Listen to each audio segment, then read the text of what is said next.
Paramashivoham.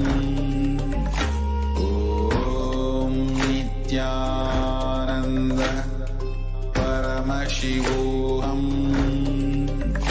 Om Nithyananda Paramashivoham. Om Nithyananda Paramashivoham.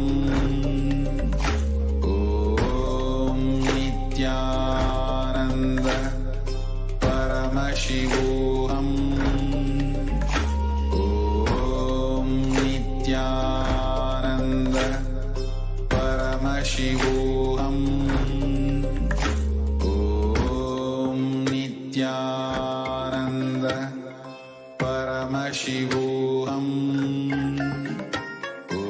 Om Nithyananda Paramashivoham. Om Nithyananda Paramashivoham.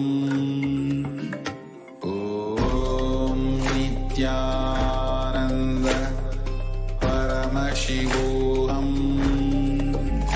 Om Nithyananda Paramashivoham. Om Nithyananda Paramashivoham.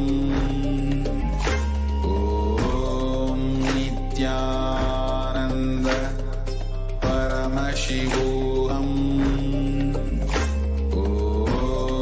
Nithyananda Paramashivoham. Om Nitya Paramashivoham. Om Nithyananda Paramashivoham. Om Nithyananda Paramashivoham. Om Nithyananda Paramashivoham. Om Nithyananda Paramashivoham. Om Nithyananda Paramashivoham. Om Nithyananda Paramashivoham. Om Nithyananda Paramashivoham. Om Nithyananda Paramashivoham. Om Nithyananda Paramashivoham. Om Nithyananda Paramashivoham. Om Nithyananda Paramashivoham. Om Nithyananda Paramashivoham.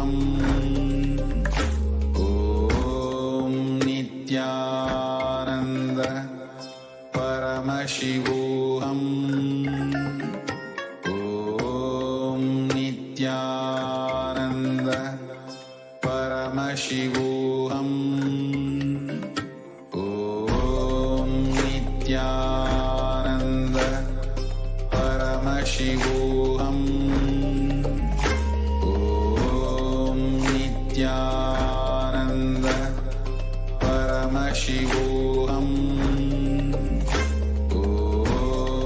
Nithyananda Paramashivoham. Om Nithyananda Paramashivoham. Om Nithyananda Paramashivoham. Om Nithyananda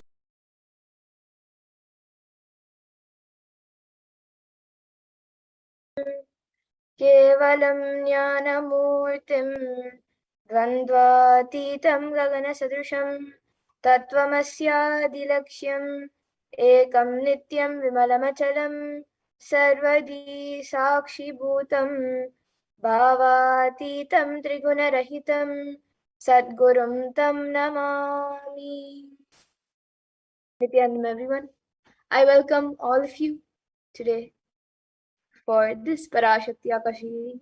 I welcome all of you who are watching us on YouTube, Facebook, and many other social media platforms. I welcome all of you. So if you are here today, it is not, you are not, if you are here, it means existence wants you to be here in this form, and you are not an accident, but an incident. And you are a conscious miracle of existence, and existence is trying to express itself through you.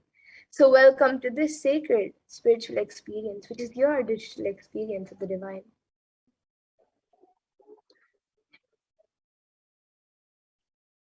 Now, this might be what you think as your first time in the presence of a divine cosmic being, but this is not the first time. This energy has graced planet Earth.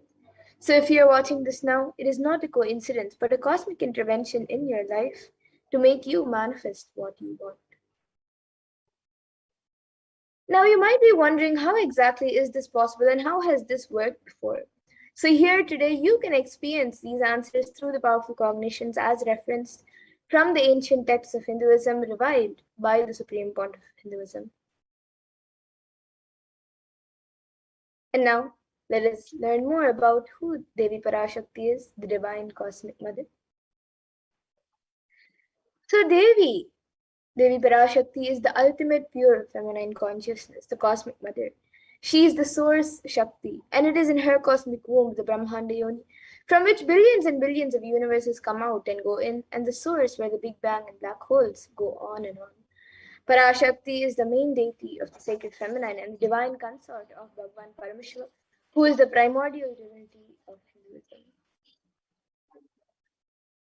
And the Supreme Point of Hinduism beautifully says that the first and foremost relationship is mother.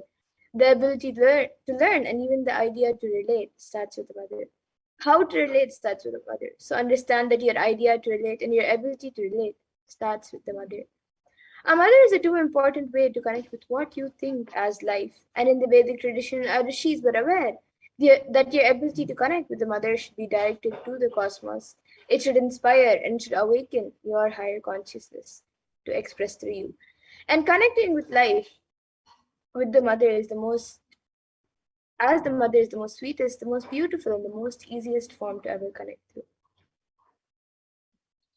And today, out of his extreme love and compassion, the supreme point of Hinduism is manifesting Devi Parashakti herself and gracing us, answering all of our questions, attending to our prayers, giving boons, healing us, revealing our past, present, and future, delivering profound spiritual truths, and ultimately giving us the experience of Paramashivoham itself. Now let us understand more about what the science of Bhava Samadhi Darshan is. What exactly is the Bhava Samadhi Darshan that all of us are going to witness today? So the word Samadhi has two words in itself. And the first is Sama, which means Samadhi means one with the source. And Bhava means attitude or aspect. So Bhava Samadhi means being one with the source through this aspect. And darshan is when you have a glimpse of. So it is when you come face to face with the cosmos. And in the Vedic tradition, it is a word used to describe the moment when we behold a deity, an avatar, a saint, or an enlightened being. As just seeing such a being can cleanse the karmas of lifetimes and create a deep lasting transformation in the receiver. And darshan is a powerful superconscious vibration that is present around an avatar at all times.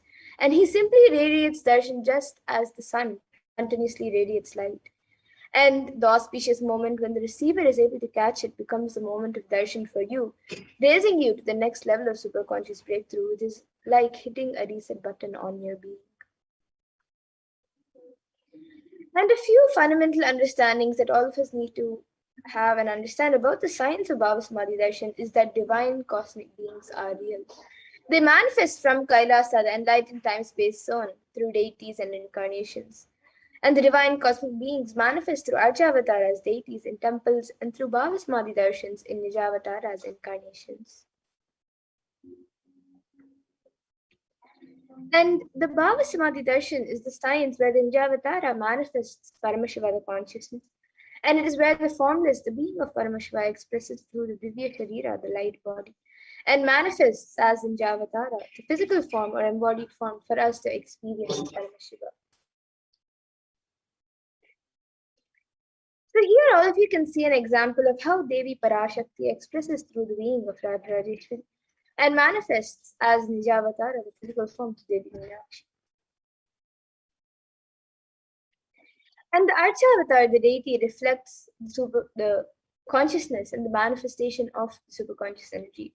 But unfortunately, human beings are not mature enough to receive the high level experiences from the Archavatar directly. And so the avatar comes down to bridge the gap and create an experience of superconscious energy in all of us.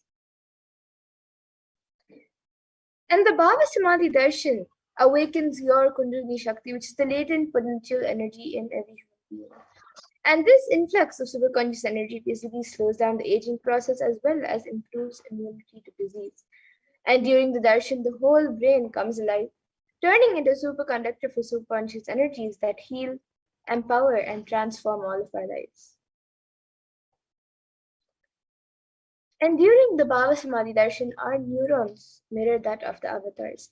So the mirroring neurons, which happen in all human beings, is where the neurons activate and process all the observed movements or information of the avatar just by seeing. That is, our entire body can silently and without moving perceive what is happening elsewhere through a process of direct observation, experiencing the superconscious energy radiated by the avatar. And the Akashic readings are not a prediction, but readings from the cosmic archives beyond space, where creation and destruction happens simultaneously. In the dimension of time, the past, present, and future start. But because the Akashic readings are stored in the Akasha, the space dimension, there is no past, no present, and no future. That is why what you called as happening, and yet to happen is clearly already recorded. And now, let us learn more about who the Supreme Pontiff of Hinduism is. Let's have a small introduction of who he is and the contributions he has done to the world. So the Supreme Pontiff of Hinduism, Jagat Guru Mahasannidhanam, His Divine Holiness Bhagavan Sri Nithyananda Paramashivam, is the reviver of Kailasa, a macrocosmic, ancient, enlightened Hindu civilization. And the Supreme Pontiff of Hinduism is the 1008th incarnation of Paramashiva as per Hinduism, recognized by his predecessors who are enlightened masters and adepts. The Supreme Pontiff of Hinduism has made the science of power manifestation, yoga, and temple-based universities a lifestyle for humanity. And the Supreme Pontiff of Hinduism is also ordained as the 233rd Guru Mahasannidhanam of Kanchi Kailasha Sarvajnapeetham, which is the Tondai Mandala Ayunam, the incumbent emperor of Suryavamsha Samrajyam, the present 293rd Jagat Guru Mahasannidhanam of Kailasannata Shyamala Sarvajnapeetham, and the present Mahamandaleshwar of the Mahanirvani Akara, which is the largest apex monastic order. The Supreme Pontiff of Hinduism is also the 1008th Acharya Mahamandaleshwar of the Atal Akada, the 23rd Guru Mahasannidhanam of Dharmamukti Swargapuram and is elected as the Supreme Pontiff of Hinduism by a Congress of leaders. He is also revered as a teacher of Hinduism, the most prolific, most viewed, read, and watched. He has authored 300 books and 10,000 articles in 3 different languages, which are English, Tamil, and Sanskrit. And these have been translated into 50 languages with over 1,000 titles. And over 20 million copies of these books and articles have been sold, read, and downloaded by millions around the world. And the Supreme Pontiff of Hinduism has also given over 10,000 hours of discourses for humanity and reaching and enriching over 1 billion lives digitally, and is respected as a commentator of all sacred scriptures such as Upanishads, Bhagavad Gita, Shiva Sutras, Brahma Sutras, Yoga Sutras, Ashtavakra Gitas, Jain Sutras, and much more. And the Supreme Pontiff of Hinduism is also honored as a leader of Hinduism, the most awarded, internationally recognized Hindu leader, the reviver of 108 ancient Hindu sampradayas, including the Rudrakanyas and Rudras, Rishis and Rishikas, Bhairavas, Bhairavis, and Sannyas, and is the establisher of the largest Hindu university, Kailasa's Nithyananda Hindu University, in the world with satellite campuses in 150 countries, and is also the establisher of 1,000 plus Kailasa enlightenment ecosystems, the founder and reviver of over 100 Sarvangapeethas around the world, and is also the collector of the largest Hindu library with over 1 million books, 1 million palm leaf scriptures, and over 20 million digital books.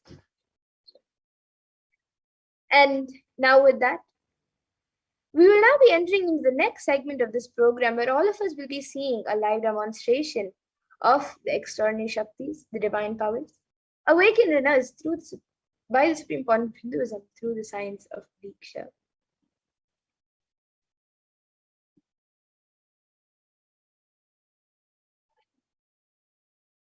So today, the Balasins, the Nithyananda Yogis, and the initiated disciples of the Supreme Point of Hinduism will be demonstrating and sharing with all of you the experiences and results of the extraordinary manifestation awakened in us through the Diksha. And in today's Bhava Samadhi Darshan, all of you will also be receiving the initiations into the third eye awakening along with many other powers with the blessings and grace of the Supreme Point of Hinduism. And all of you will be manifesting the following powers of third eye, which is seeing with the eyes blindfolded, as well as many other powers such as body scanning, remote vision, and materialization, levitation, teleportation, and much more.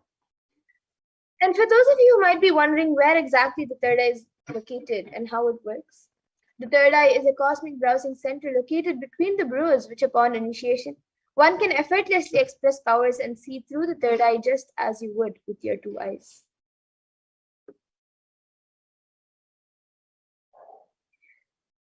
And now let us understand more about what exactly are these Shaktis, how they manifest, what is their source, and what exactly are they.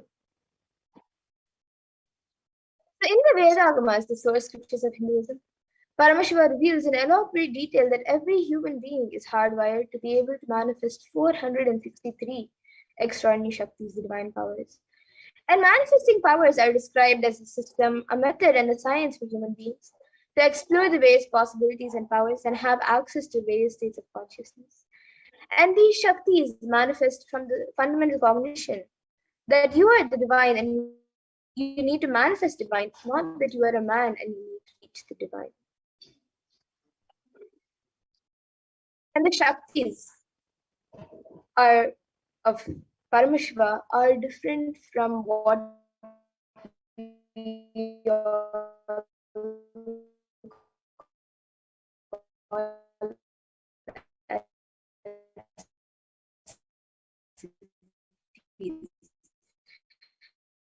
so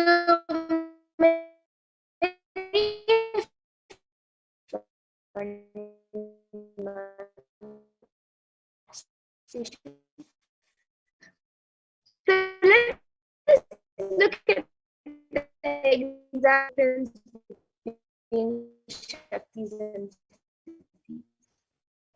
The way divert you from enlightenment.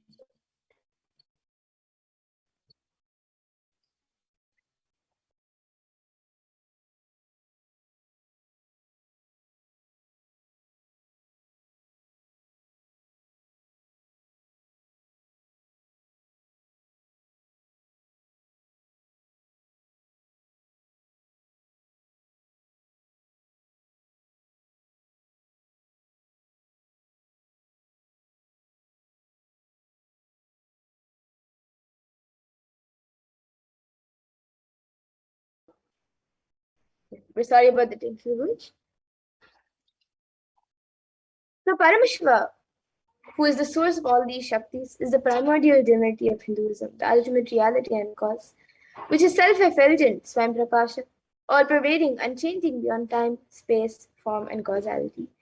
And as the fundamental base of Avyakta, the unmanifest, and Vyakta, the manifest existence, he performs the Panchakritya, or the five cosmic acts of Shrishti, which is creation, Sthiti, which is sovereign rulership and maintenance, Samhara, which is rejuvenation, Trobhava, which is pulling out of delusion, and Anugraha, which is liberating grace for all living entities.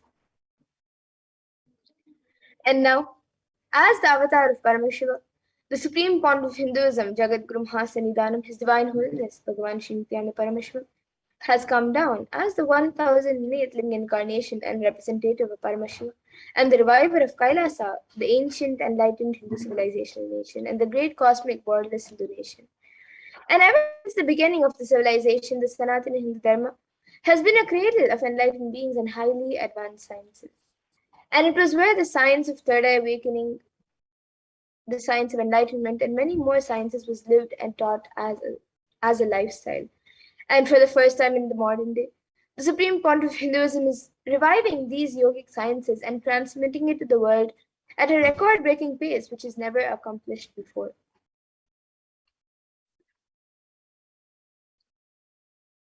And all of this knowledge and this science of power manifestation is passed down from one generation to the next through the science of Diksha, which is initiation by enlightened gurus.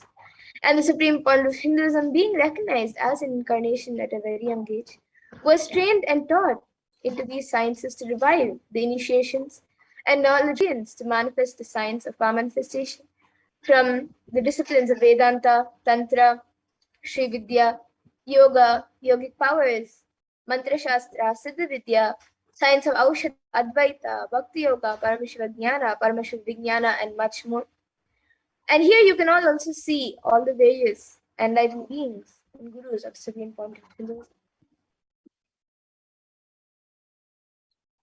So how can we awaken these divine Shaktis in us? How can you manifest these Shaktis yourself? Every ultimate truth, jnana, is mapped into your consciousness, prajna, and manifests as a possibility and power of every being, prajna.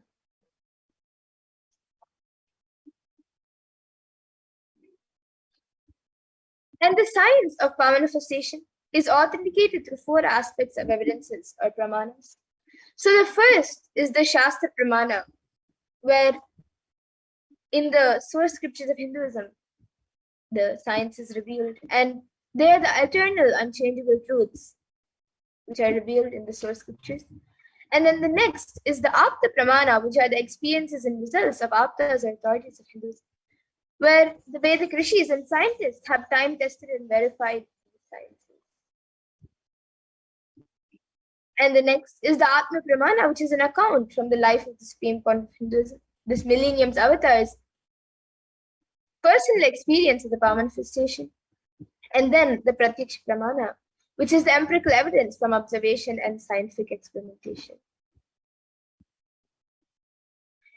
Now, some of you might be wondering what exactly are the Vedas and Agamas, in which Paramashiva has elaborately described and revealed all of these sciences. So the Vedas are the ultimate superior authority for Hindus and are the pure science where the ultimate truths are explained. And the Agamas are the scriptures where the applied technology and the applied sciences are expanded.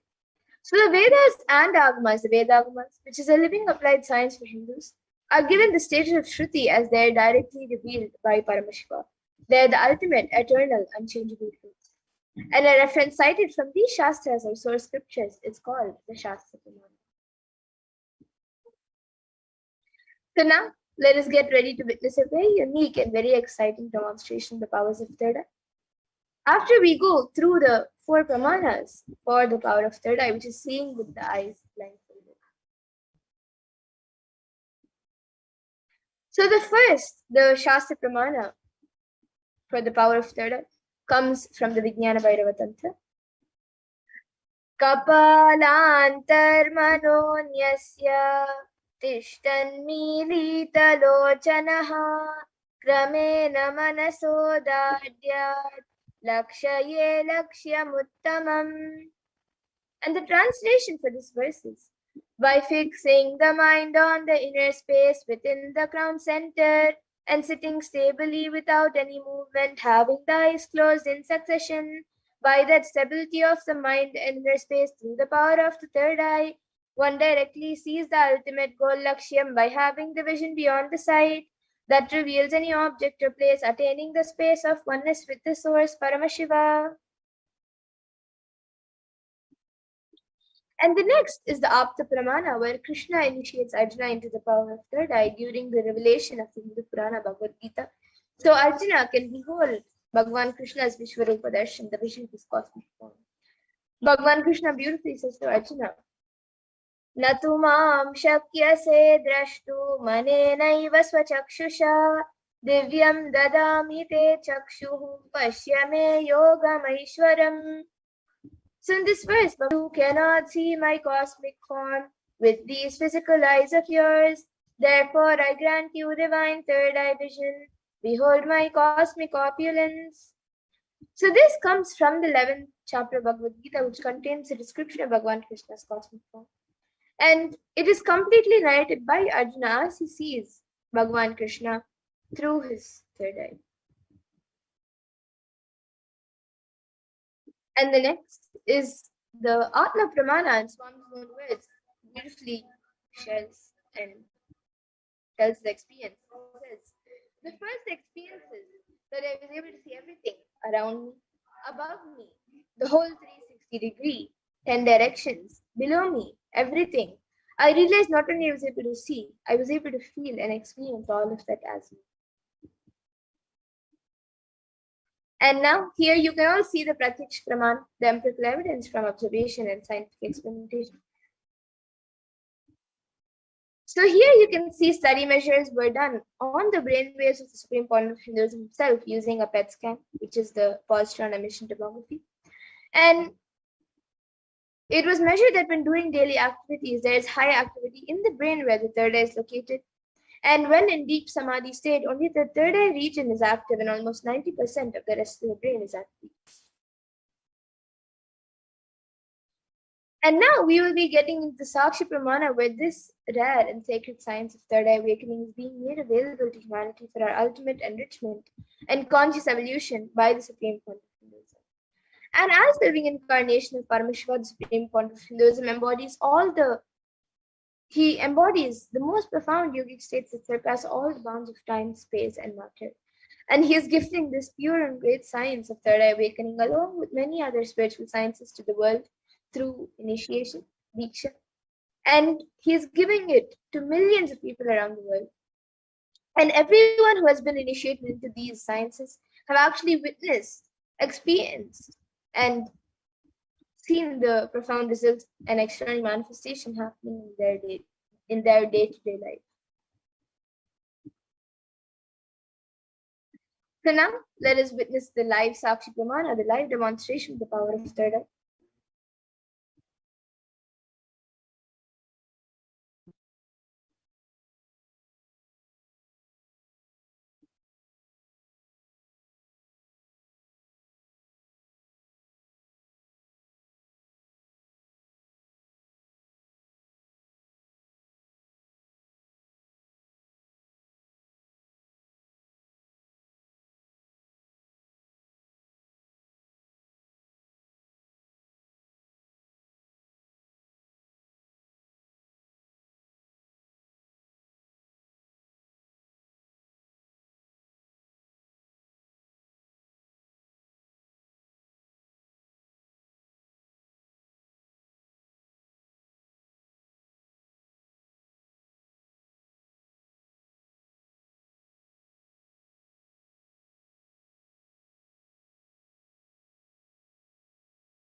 Yes. So now let us get into the live demonstration of the powers of third eye.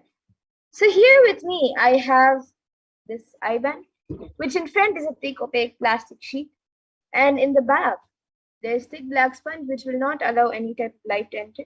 And into these two sockets over here, my eyes will be going into. So you can see the eye band, and it will also be covering the bridge of the nose. And this eye band is actually also certified by ophthalmologists, and it's usually given to people who are suffering from insomnia. So this eye band will now be put on my eyes by a volunteer. And once that is done, any of you watching us live on YouTube, on the Kailasas Nithyananda Sangha YouTube channel and on Kailasas HDH Nithyananda YouTube channel, you can put your comments in the live YouTube comment section, and I will be reading whatever you comment. You can comment anything that you would like me to read. So yes, now this eye band will be put on my eyes by a volunteer.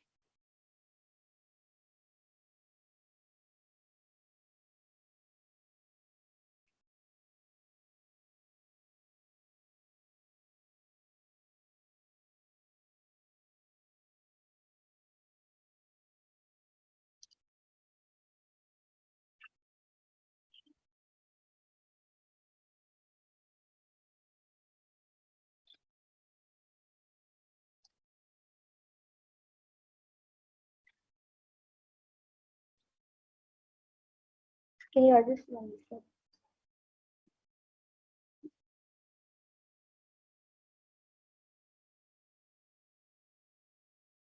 Yes, I think it's a little slanted. Yes. So now the eye band has been put, and I will be turning to my right, left, up, and down. So all of you can see that the eye band has been put. There's no gaps anywhere. And now the YouTube chat box will be projected in front of me, and we'll also be projecting it for all of you. So all of you can see the comments as well. And any of you watching us right now on YouTube, you can put your live comments in the live YouTube chat.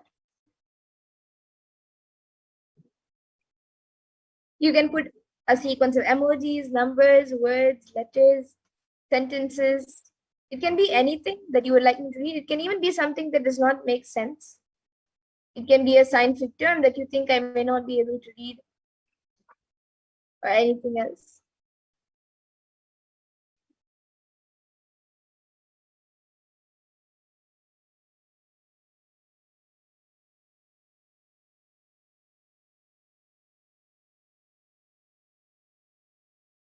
So anyone watching us now, any of the viewers right now, you can put in your comments.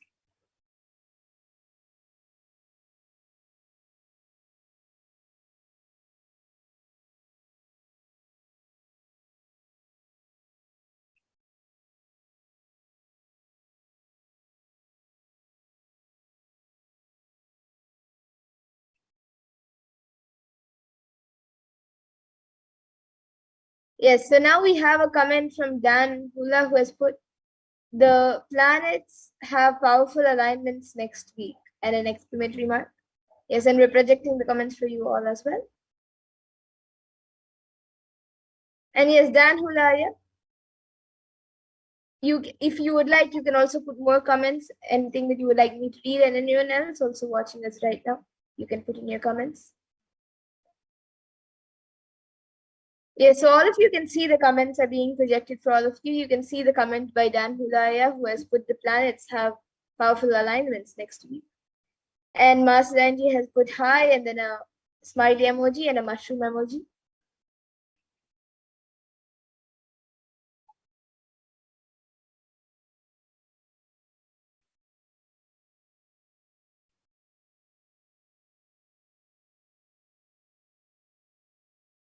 And you can also give different languages or different terms, which you think I may not be able to read, but for sure Paramashiva will reveal it.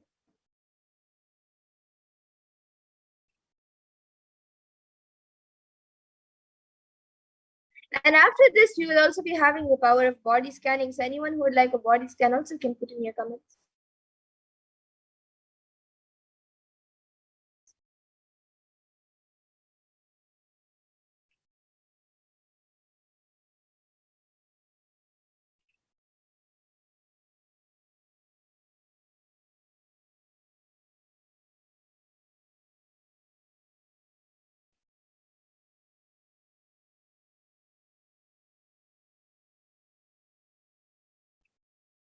Yes, now we have another comment from Dan Hula. I like your earrings.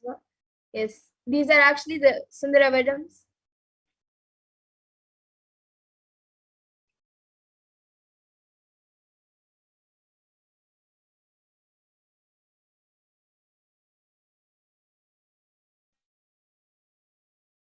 And Ma Paramashivopriya has put Om Nithyananda Paramashivoham, then a sun emoji, Trishul emoji, then a sun emoji, then a party cone emoji, and then many people meditating, emojis of people meditating. And there are three emojis which are the same, but the skin colors are different. So it's like light brown, then dark brown, and then little lighter brown than the first one, and then or the same. No, it's little lighter, and then a fair one, and then another one meditating with the green dress, and then another one which is in the blue dress, which is fair, and then a pink flower, then a smiley emoji with three hearts, and then a pink flower, and then three namaskar emojis, then a om emoji, and then a sun emoji with a face. The previous sun emojis are without a face, and the last sun emoji has a face. Then Masalanji has put signal light emoji, and then a yellow heart, then white flower, smiley emoji, and then house. And Maslanji has next put La Casa es muy grande, which I think is Spanish. And Dan Hulaya has after that put box, and then hand emojis. I think clapping hands, or yeah, it's hands, and then a heart with a cross. And then Ma Parameshwar has put hashtag protect Hindu gurus, and then three namaskar emojis, heart emoji, trishul emoji, heart emoji, and an om emoji. And maybe Masaranji, you can get back in the comment section what language that is that you have put.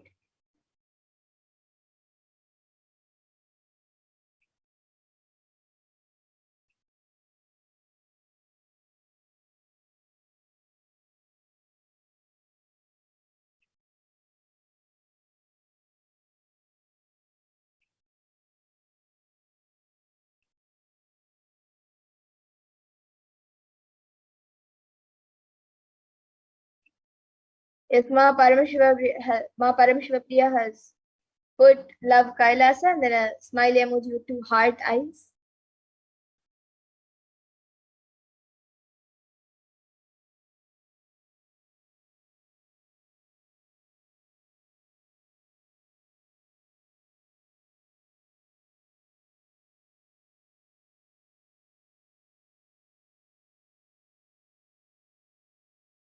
Yes. So if anybody else or anyone you like to put any more comments, you can put in your comments before we go to the next power, the power of body scanning.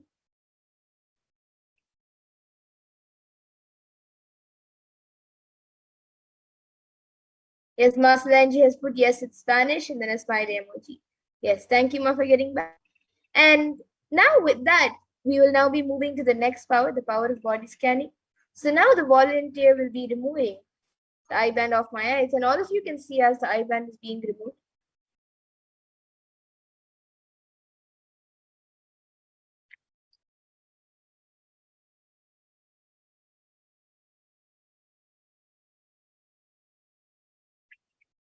Yes.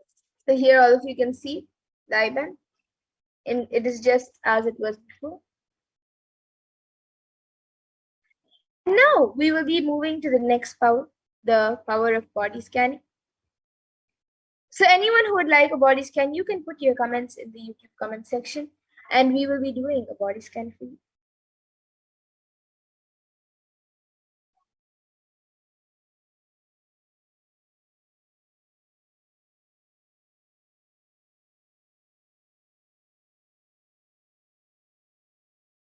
So basically, this power of body scanning is where it awakens the ability to scan any type of diseases, illnesses, medically diagnosed issues, or any other problem in the body, whether it's physically, mentally, or emotionally. And the best part is that we can scan the root of the problem and give a solution for the problem.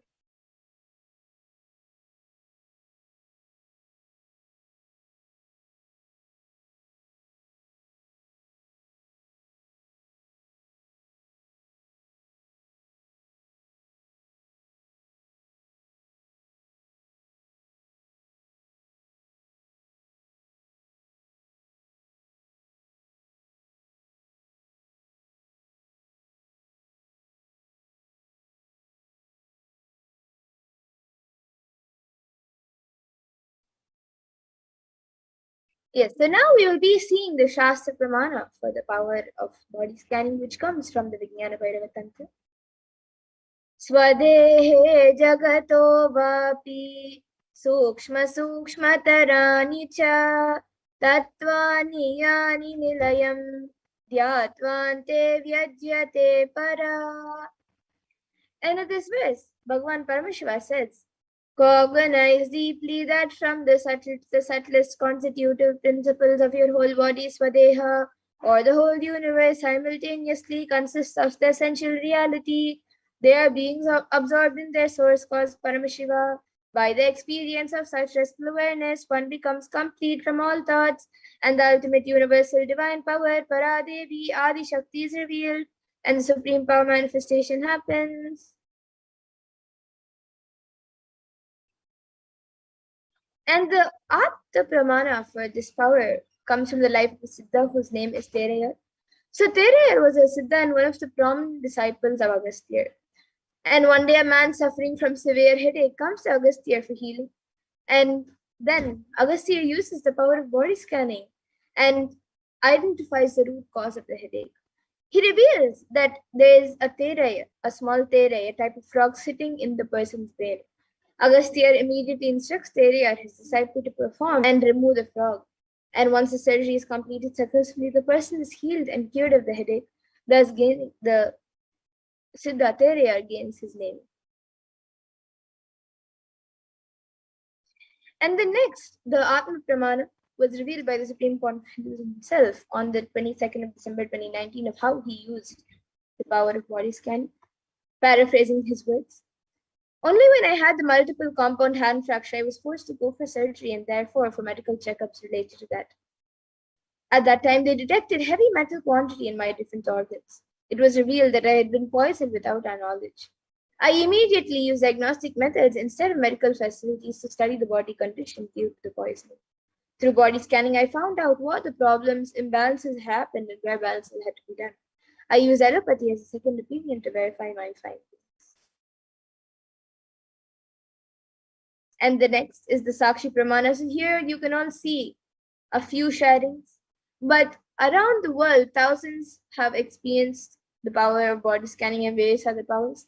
So here are just a few sharings of the initiated disciples who have successfully manifested the power of body scanning. And now we will be getting into the live demonstration of this power. So anyone who would like a body scan can put your comments in the live YouTube comment section, and we will be doing a body scan for you.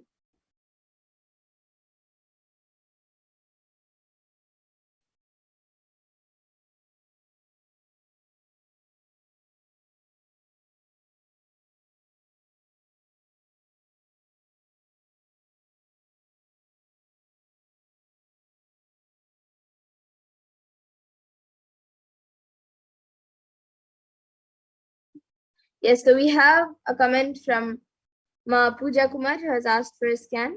You keep getting sick and cold. Yes, Ma. Now I will be doing a body scan for you.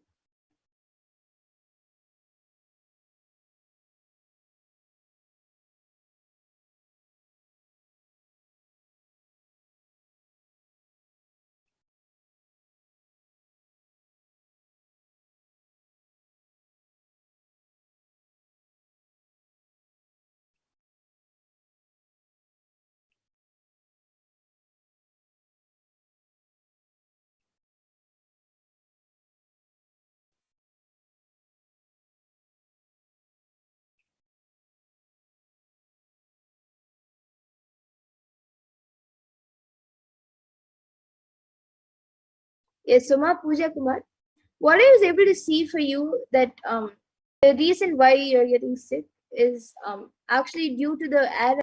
So that is getting into your body. And the solution which I was able to see for that is to you should start doing Trinetra Kumbhaka 108 in the times in the morning and 108 times in the evening.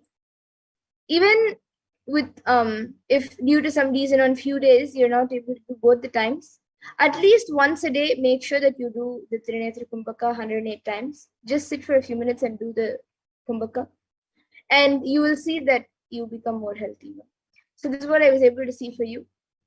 And actually, the pollution which was around, I was able to see that you should attend to it and see how you can um,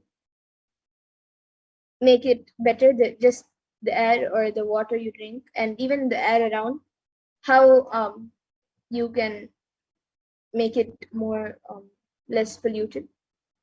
And you will actually see that when sometimes your nose gets a little itchy, and even your body gets quite itchy because of the pollution. So the solution which I was able to see for that was just through Triyantra Kumbhaka, and that will help in healing. And so, Ma Pooja Kumar, you can get back in the comment section. And Dan Hulaya has asked for a scan for your partner, Glenn Smith, for her thyroid injury and back pain. I have her permission. Thank you, Ma. Yes, now I'll be doing a scan for her, for Ma Glenn Smith.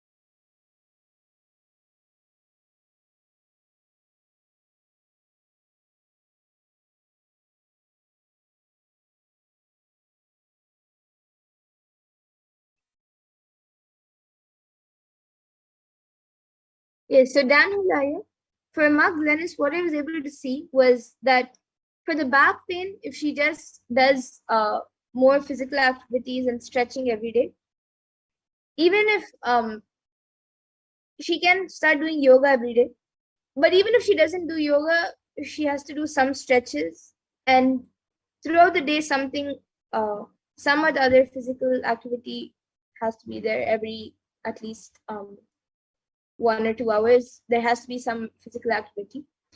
And for the thyroid injury, I was able to see that she should start having hot water and honey. So in hot water, she can mix a teaspoon of honey and drink it, and that will help in healing the injury. So this is what I was able to see for Ma Glennis Aya. And yes, Ma Paramashivoham has asked for a scan for your son Brooke, and he's not feeling well. Yes, Ma, now I'll be doing a scan for him.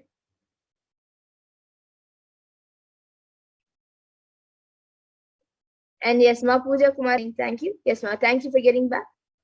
And Ma Parameshwari, now I'll be scanning for your son, Brooke.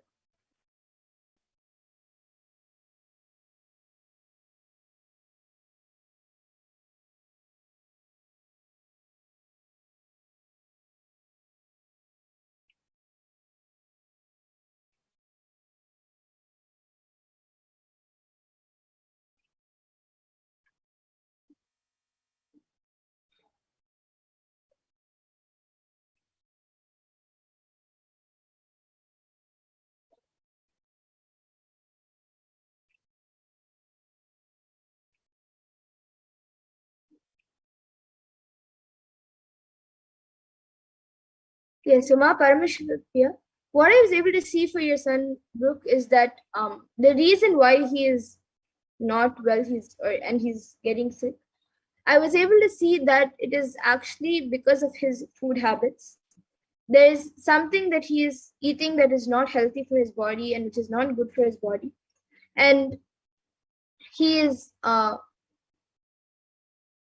you can't say addicted to that food habit or to that type of food, but he's eating that that specific few items that are not healthy for his body. He's eating it more often, and that is becoming like his food that he's eating quite often. So you have to keep the solution that I was able to see was you have to look into his diet, and he should the food habits which are not healthy for his body he should stop, and then you will see that he gets better, Ma.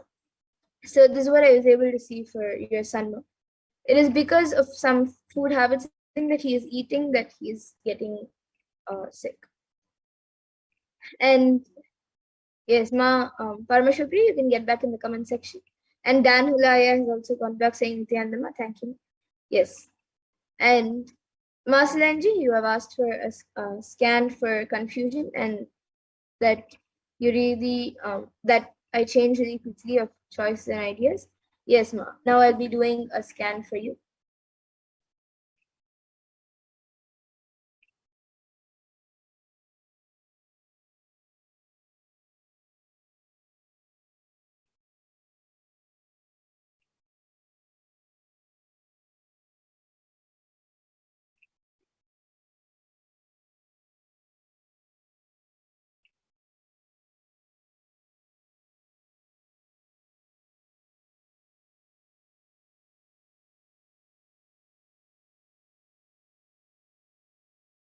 Yes, so Ma Siranji, what I was able to see for you to get out the solution for you to get out of confusion and what to get out of confusion was to first of all apply Swamiji's teachings in your day-to-day life and in all your activities. And whenever you feel confused or you're not able to make a decision between a few things, or you feel that your choice is not right and you need to change something, just close your eyes, sit for some time, chant the Mahavakya, and through your third eye, see what is the best thing that you should choose. What is the best thing that will help you to benefit. So just ask your third eye, ask Paramashiva through your third eye, what will be the best thing so that you can benefit from it, and choose that option. And every time, just make sure that you apply Swamiji's teachings and take whatever decision you're take it consciously. Don't take it unconsciously. Take whatever decision that you're taking. Make sure that it comes from a space, from make sure that it is a conscious decision. So this is what I was able to see for you, Masalanji.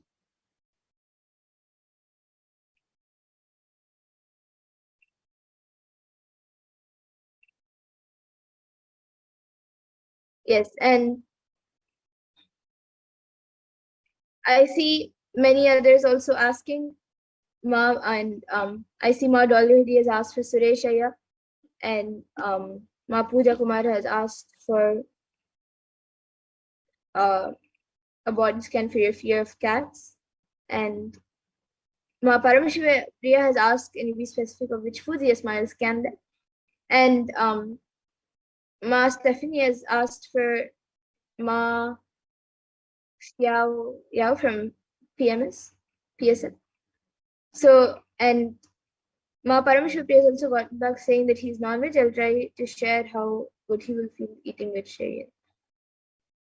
Yes, Ma. So, Ma Parameshwar, now I'll be scanning which type of food and what exactly it is.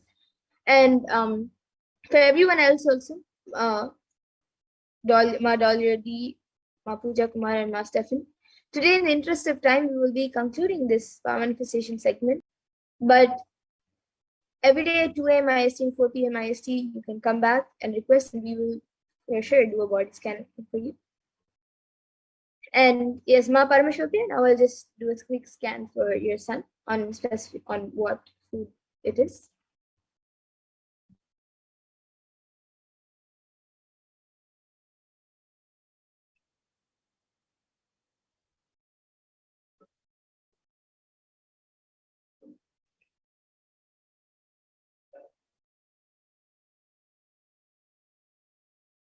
Yes, so Parameshwari, what is it? What I was able to see was that knowledge is not the only thing.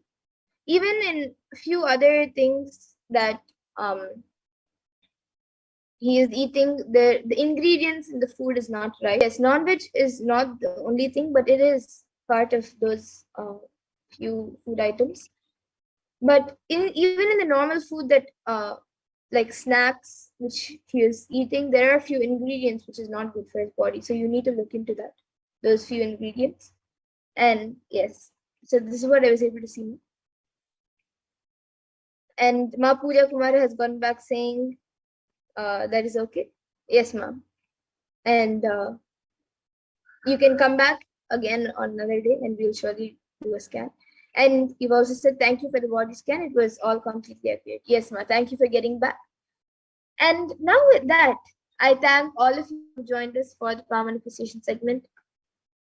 And we will now be concluding this segment and moving on to the further segments of this program, where we will be learning more about who Devi Parashakti is, how we can receive Devi Parashakti, and much more.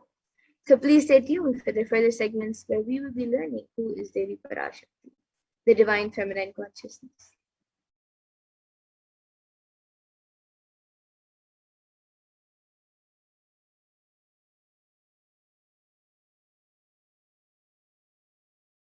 So we'll be first looking at the Dhyana Shloka of Devi Parashakti, which comes from the Lalita Sahasranama Dhyana Shloka. सिन्दूरारुणविग्रहां त्रिनयनां माणिक्यमौली स्फुरते तारानायकशेखरां स्मितमुखीं मापीनवक्षोरुहां पाणिभ्यामलिपूर्णरत्नव्रतीं सौम्यां रत्नकटस्थरक्तचरणां ध्यायेत् परामम्बिकाम्. And the translation of this verse says, the Divine Mother is to be meditated upon as shining in a vermilion red body, with triple eyes sporting a crown of rubies studded with a crescent moon, a face all smiles, a splendid bust, one hand holding a jewel cup brimming with mead, and the other twirling a red lotus.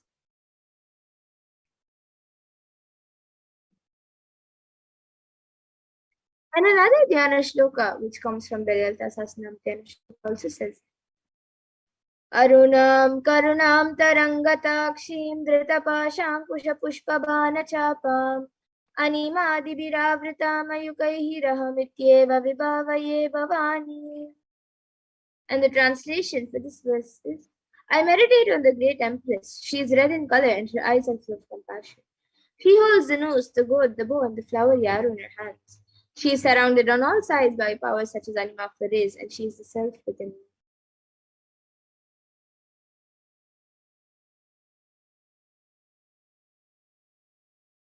And Devi Parashakti is the ultimate pure feminine consciousness. Parashakti is the cosmic mother. It is her cosmic womb from which billions and billions of universes come out and go in, and the source where the Big Bang and black holes go on and on. Parashakti is the source Shakti, the source energy, the source power, from which all of us came, in which all of us are in even now, and in which all of us are going to merge. And out of her extreme love and compassion, the supreme font of Hinduism is manifesting Devi Parashakti herself. Devi Parashakti herself is manifesting through the embodied form as the Nijavatara of the supreme font of Hinduism, Jagadguru Mahatma, His Divine Holiness, Bhagavan Sri Nithyananda Paramashivam, gracing us, answering all of our questions, attending to our prayers, giving boons, healing us, revealing our past, present, and future, delivering profound spiritual truths, and ultimately giving us the experience of Paramashivoham itself.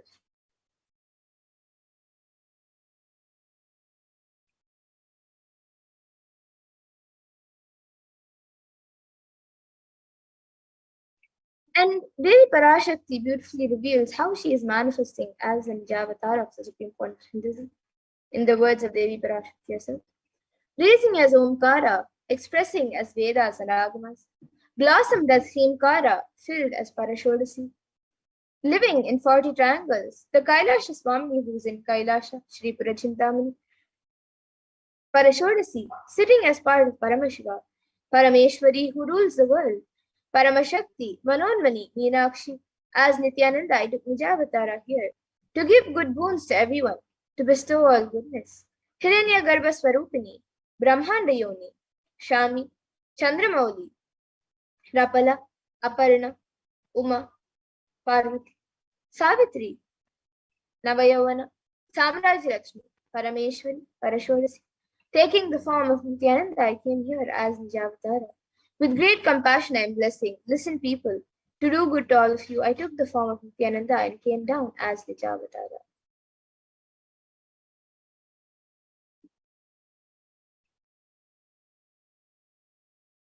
And she continues to reveal, raising in Omkara, blossoming as Shiva, Shiva manifesting as source of existence, powers of existence, expression of existence, from the oneness of Om, blossoming into two as Prakriti and Purusha, blossoming as three Shaktis, Icha, Kriya, and Jnana, growing as four Vedas, expanding as five Panchabhutas, beyond six chakras, filled as gotras of seven rishis, expanding as eight directions, existing as nine grahas, blossoming as ten indriyas, being as 11 rudras, creating all the worlds, bringing life, to tell and make truth blossom and to do good. Parashorasi, Meenakshi, in the form of Nithyananda, I came to bless every one of you.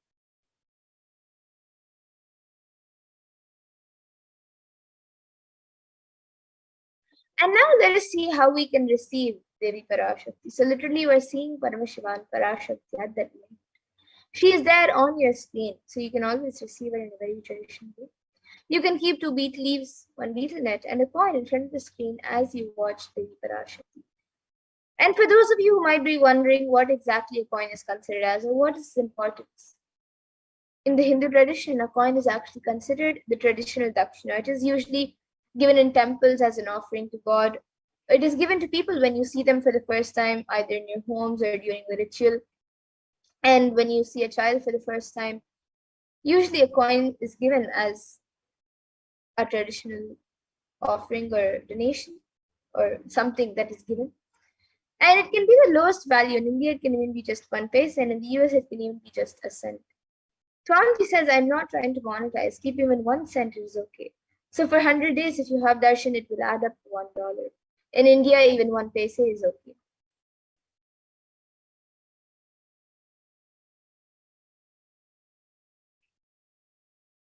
And you can offer that to Devi Parashakti. And once the darshan is over, you can do namaskar and eat the banana, the beet leaf, and the betel nut. Take it as prasadam immediately. And the coins that you collect, you can send it to the Los Angeles temple. And this beet leaf and betel nut, you might be wondering that it's too small and how it'll benefit you. So it may look too small, but in a few days you will see how much it adds to your sentiment that really Devi Parashakti is there. You will not take the Devi Darshans for granted. Rituals will break your monotonous unconscious mentality and lifestyle and remind you and raise you to the powerful cognitions. It will break your unconscious behavior.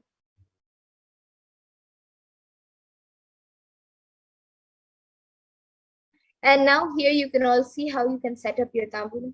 So you can arrange the beet leaves, the betel nut, the banana, and the coin on plate and keep it in front of the screen as you watch Devi Parashakti. You can also keep a few additional items such as a few fresh flowers, kumkum, turmeric, glass bangles, and a coconut.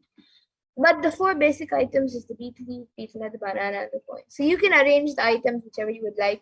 Keep it on a plate and keep it in front of the screen as you receive Devi Parashakti in a very traditional way. So the next time when you are setting up for the darshan, you can set up your own set of tambulam to receive Devi Parashakti. And with that, we now come to a conclusion of this segment where we have learned who is Devi Parashakti and how we can receive her in a very traditional way. And we will now be moving to the next segment of this program where all of us will be learning more about what Devi Parashakti has revealed in the Akashic readings for all of humanity on all the various problems that we are going through for the past few years and due to the pandemic, and what she reveals on the cause and solution for these problems. So in this next segment, we will be learning what Devi Parashakti has revealed in the Akashic readings and how important it is for us to follow it.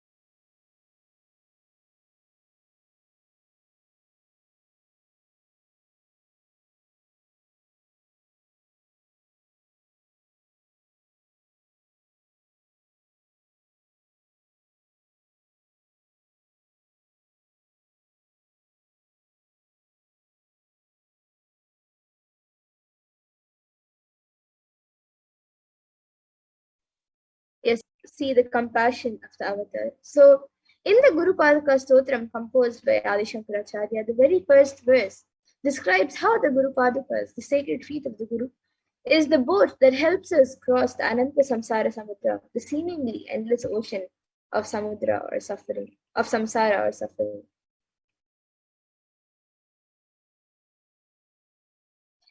And the first verse of the Guru Padaka Stotram says, Ananta Samsara Samudratara Naukaitabhyam Guru Bhaktitabhyam Vairagya Samrajya Pujanabhyam Namo Namaha Shri Guru Padukabhyam. And the translation for this verse is Salutations to the sandals of my Guru, which is the boat which helps me cross the endless ocean of life, which endows me with the sense of devotion to my Guru, and by worship of who I attain the dominion of renunciation. Many of us have been feeling stuck in the same storming and raging ocean, being unable to navigate ourselves, lost in the overwhelming vastness of the suffering that surrounds us during Pralaya, the Great Deluge. Our loved ones are dying due to the pandemic. Our homes are being destroyed due to natural disasters. Social institutions are crumbling, and the whole of humanity is in a desperate and dire need of hope.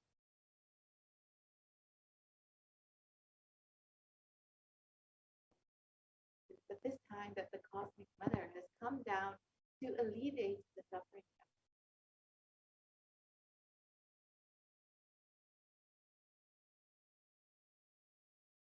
The Supreme Concept of Wisdom, the incarnation of cosmic consciousness out of its love and compassion, has taken the spiritual responsibility for the superconscious breakthrough for the whole of humanity and is manifesting baby Parashakti, the cosmic mother, and guiding and healing the whole world as literally the boat that sails us through this Pralaya, the cosmic deluge.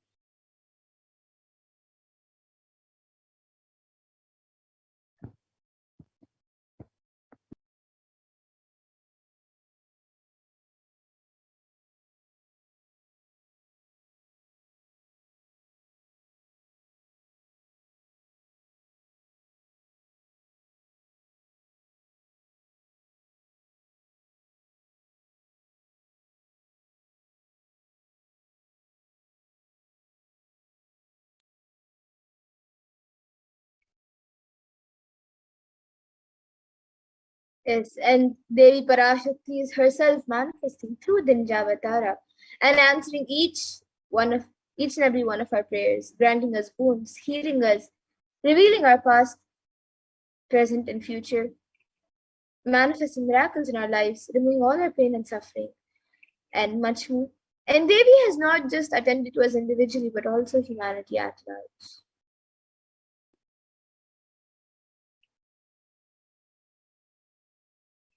And Devi Parashakti has guided the whole humanity in the form of revelations of the found sacred secrets of Sanatana Hindu Dharma, showing us the future regarding global issues, the COVID pandemic, natural disasters such as fire, floods, and natural disasters, fire, floods, and much more.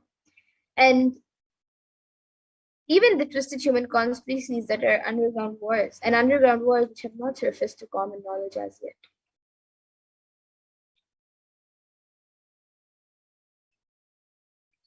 And in this segment, we will be elaborating on the statistical, scientific, and scriptural references of each sacred revelation, which has manifested precisely as the same guidance emerged from Devi Parashakti, for us to imbibe deeply and start following as Devi Parashakti continues to protect us until the storm ends and we safely harbor at the shores of our consciousness.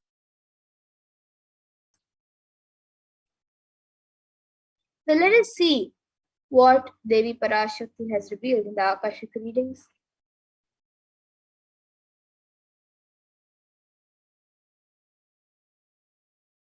Let us see what she revealed on 30th of April 2021 on the eight methods to protect yourself from coronavirus.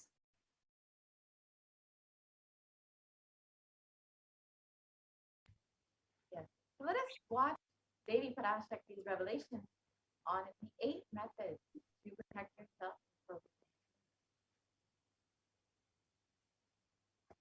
COVID. Parashodasi Meenakshi, Parameshwari Meenakshi, Parashakti Meenakshi, இங்கு எழுந்து அருளினோம் எல்லோர்க்கும் ஞானமும் தன்மையும் தந்திட நன்மையெல்லாம் அளித்திட நாமே வந்தோம் இங்கு. கைலாத்தின் சுவாமினியாய் பரமசிவன் கிரகத்திருந்து நம் அனுக்கிரகத்தினால் நித்யானந்தன் விக்கிரகமாய் மலர்ந்தோம். உங்கள் எல்லோருக்கும் நல்லதை செய்திட நன்மையை சொல்லிட தர்மார்த்த காம மோக்ஷம் எனும் புருஷார்த்தங்கள் நாளும் பொங்கி மலர்ந்திட வந்தேன் இங்கு. மாந்தர்கள் கொடுந்தொற்று கொரோனா கண்டு அஞ்ச வேண்டாம். 8 வழியின் மூலமாகவும் எண்ணத்தில் தியானித்து என்னை பிரார்த்தித்தல் ஒன்று, சமூக வலைதளங்கள் மூலமாய் என்னை சரணடைதல் 2,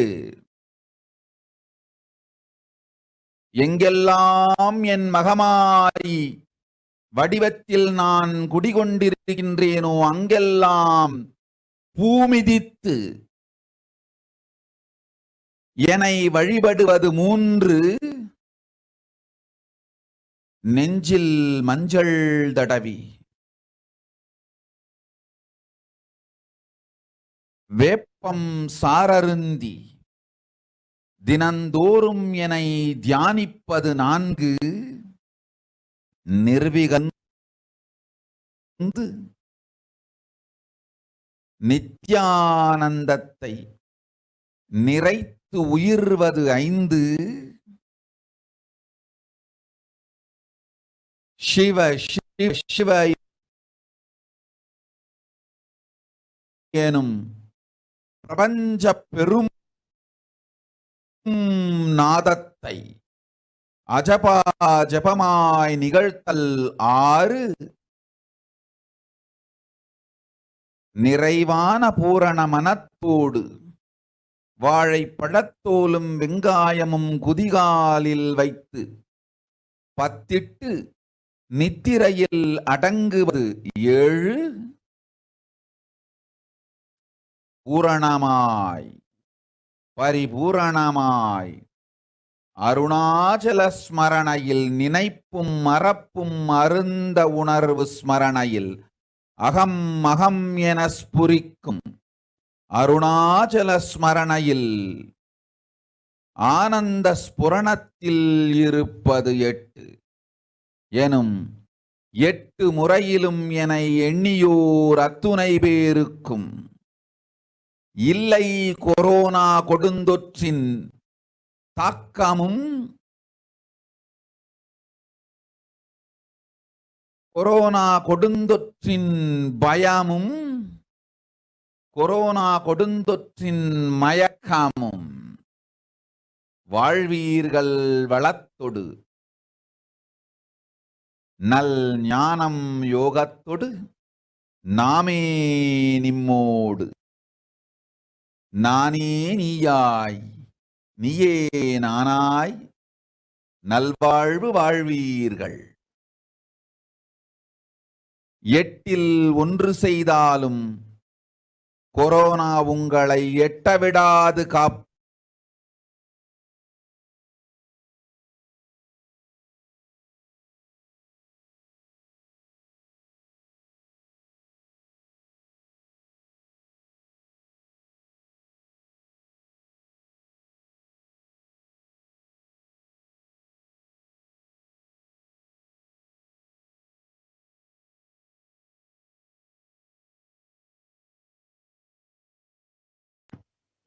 So now let us understand the translation of Devi Parashakti's revelation.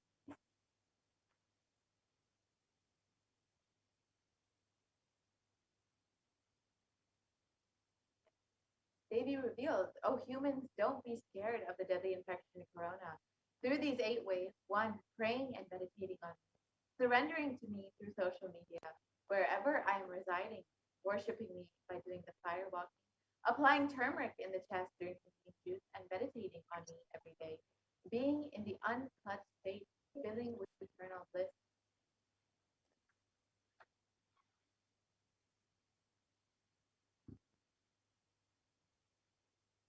Doing the Then you can also Shiva, Shiva, Shiva, with complete minds, applying banana peel and onion in the heels and going to sleep. Being in the state beyond any remembrance or forgetting, in the Arunachala Spurana that blossoms as aham, aham, in the state of Ananda Spurana. Everyone who thinks on me through these 8 ways, they will not have the effects of corona. They don't have fear and delusion of corona. You will live with prosperity, with wisdom and fortune. Me with you, you as me as you. You will live good life, even if you do one of these 8 ways. I will protect you. Corona will not reach you. Don't have fear, oh people, be blissful.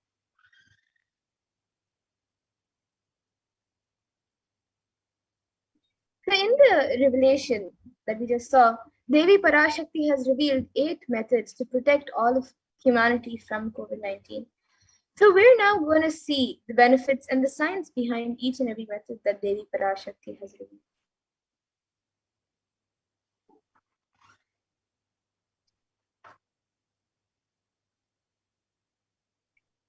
Devi Parashakti, praying and meditating on Devi Parashakti.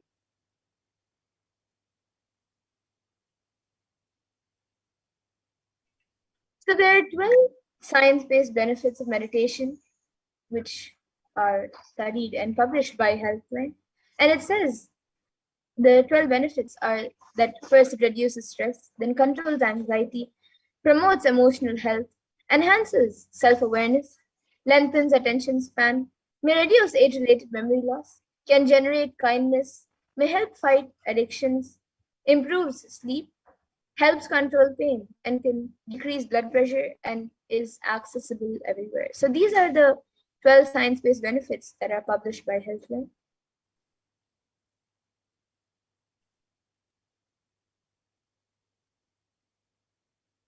And the U.S. Department of Health and Human Services has published research that shows that meditation has a direct benefit to our physical as well as our mental health.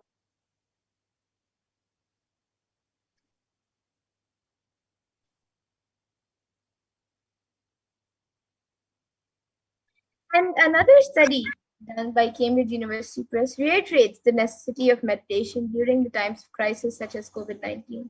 So here you can see the study by Cambridge University Press.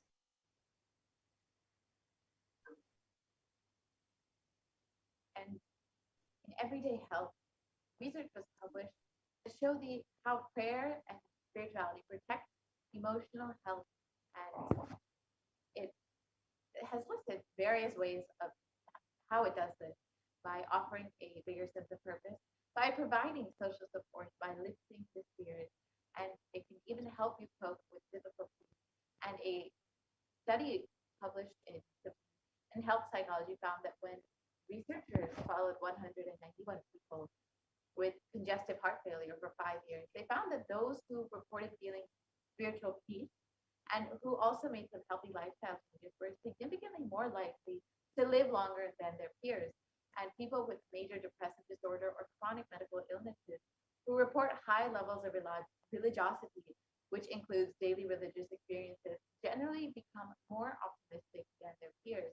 And this was found in a study in depression and anxiety.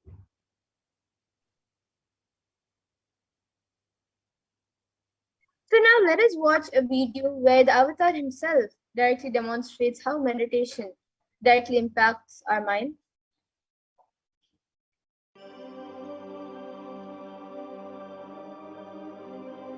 Nithyananda participates and encourages scientific researchers to derive evidences for meditation and healing through meditation. Dr. R. Murli Krishna, President COO, Integris Mental Health and James L. Center for Mind, Body and Spirit, Oklahoma in US, and his team invited Nithyananda to derive scientific evidences for meditation and the state of his enlightenment. When Swamiji came, I have requested him to do one thing. I asked him, would you be willing to undergo some scientific investigation of the meditation process? He very cheerfully agreed without one complaint. He went for 3 repeat sessions for PET scanning and 3 repeat sessions for quantitative EEG sessions. And these are really not very easy tests to go through. It requires a lot of patience and a lot of willingness to do that. So we did that. Because if a meditation process is doing something to your brain, we should be able to detect that. Scientific findings are verifiable. They're replicable. You can replicate them, duplicate them. So Swamiji went through those sessions and we found some interesting findings. In PET scan, they inject a radioactive dye which goes and sits in parts of the brain that are active. In the normal, non-meditative state, the brain is very active. And when we are seeing someone, the rear end of the brain, the visual cortex, is very active, as shown in the diagram. Usually the brain is so active, there are 100 billion brain cells there. But what meditation does is something very interesting. It shows the frontal lobes getting more active. The frontal lobe is where you have judgment, wisdom, reasoning. Here are some of the brain scans I'm going to share with you. This is alert, non-meditative state. The second one is 30 minutes into 30 minutes meditation. Look at the frontal lobes, how they light it up. They light it up big time. 60 minutes of deep meditation, and here is a deep, deep level of meditation where it lights up significantly right here. Right in the middle, probably 1.5 inches, 2 inches deeper.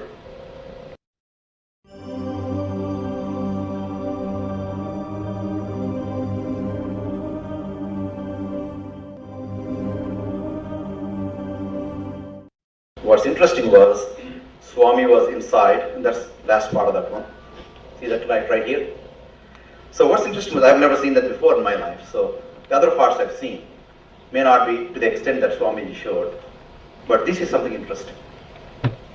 There is something called dopamine, which is a chemical our brain is involved in. Dopamine is produced mostly in this area. And when you have any pleasurable feeling in your body, it is mediated through dopamine. It's a neuroreceptor. It's a chemical that transmits messages of pleasure. It basically evokes pleasure. If you eat, the same thing is with visual pleasures you have. Beautiful people, beautiful sceneries, nature, whatever gives you pleasure. It's mediated through dopamine. Everything that human being experiences involves dopamine. But what's interesting is that you and I have the potential to create our own dopamine in a big way. So I named it, for lack of a word in the past, the D spot, which is the dopamine spot. If you can discover your D spot, you got it made in life. The D really stands for divine spot. The D also stands for delight, and the dopamine spot. What's also interesting is that he could, at will, go in and out of those states. Those are some of the findings I want to share with you. There's so much more talk about physiology of mind and brain and the body. It's a fascinating field that this is something that all human beings can relate to, can apply in our own lives. Not only a sophisticated knowledge, but these things have application in daily life for all. Nithyananda's system of free healing, known as Nithya Spiritual Healing, has been baffling the medical world, curing diseases from migraine to cancer. Qualified people are also initiated to become healers. The complete report of the research conducted on Nithyananda's neurological system can be found in the book Mystic Phenomena, Scientific Data.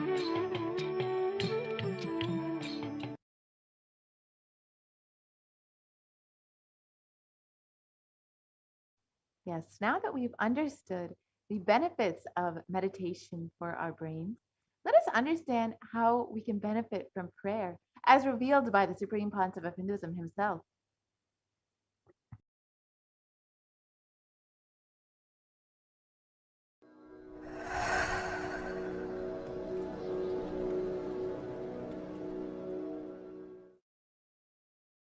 If you are not allowed to do yoga, made to believe early morning sleep is the best thing in your life, you are tortured, you are abused, your divine rights are violated. If you are constantly inspired to do yoga early morning, Brahma Muhurta time, and everyday puja, sit that 30-40 minutes and melt down by feeling connection. Understand? Nothing can be compared to prayer to bust your stress.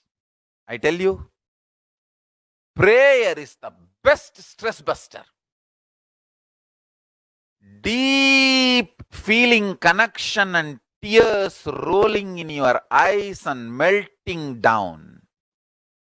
Prayer to Paramashiva.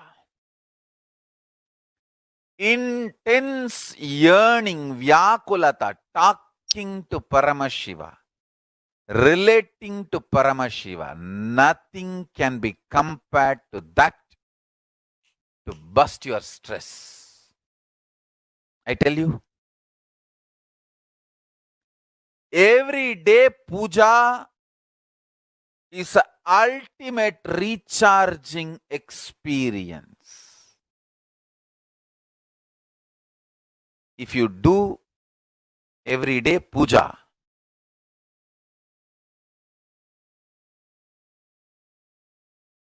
the kind of the stress-free life you will live, your whole biological clock will be aligned to Kailasa. I tell you, I have seen the people who have the habit of Nitya Puja live long. Not just long, happy. In my whole life, it is Nitya Puja, Puja, that gave me all the best things of life. Every puja, relating with the deities is the best. Touch the deities, do decoration, dress up. Even now, my best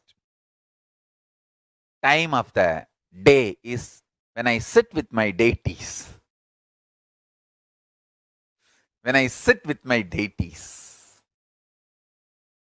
dress up the deities, jewel them, spend time with them, talk to them, intensely pray, deeply connect and pray. Understand? You do not know the power of Archavatara. God landing in physical deity form. Never underestimate the power of Archavatara. The Archavatara is equivalent to living avatara. What living avatar can do to you, an Archavatara can do. Atma Linga I am giving to all of you is literally living Archavatara. It's a piece of God. Literally.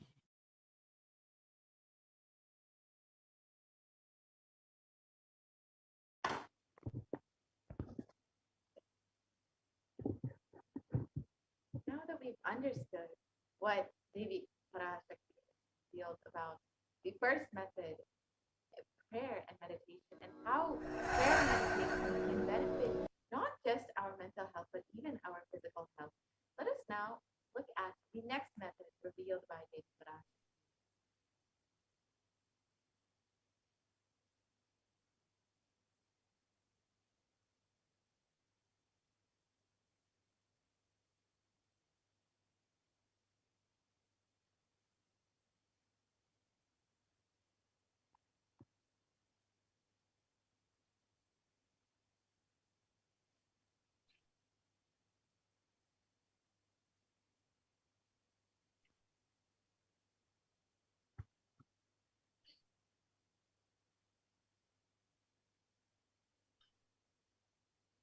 Yes, and the second method revealed by Devi Parashakti is to surrender to Devi through social media. So Devi Parashakti has been continuously making herself available for all of humanity, manifesting through the Nijavatara of the Supreme Conquest of the and she is responding to every person's prayer request, every person's question. And during the Akashic reading, Devi Parashakti gives us the opportunity to connect with her through various social media platforms and attends to showers us with blessings and boosts. So let us now see how we can connect Devi Parashakti through the various social media platforms.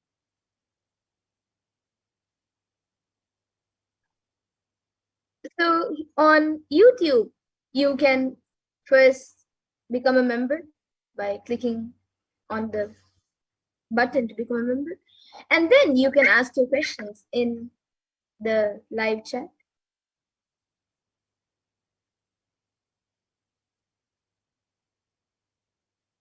The next way you can connect with Devi is through Facebook. So you can like and follow Kailasa's HDH Nithyananda Paramashivam Facebook page.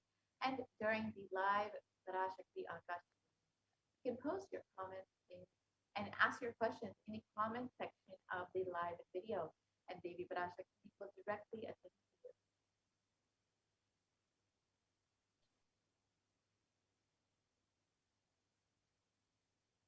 And on Twitter, you can follow at Sri Nithyananda on the Supreme Confucianism's Twitter handle. And you can ask your questions in the reply section of the tweet with the hashtag AskTheAvatar. And the next way is to connect with Devi through Instagram. So you can follow Sri Nithyananda on Instagram and ask your questions in the comment section of the photo posted for that day.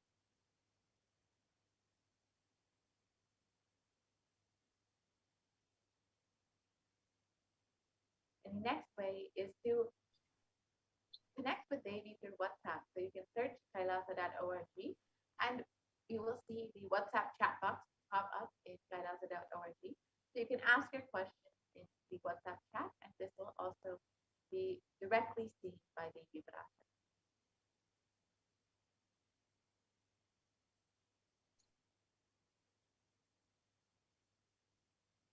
So now let us watch a video where Devi Parashakti blesses people.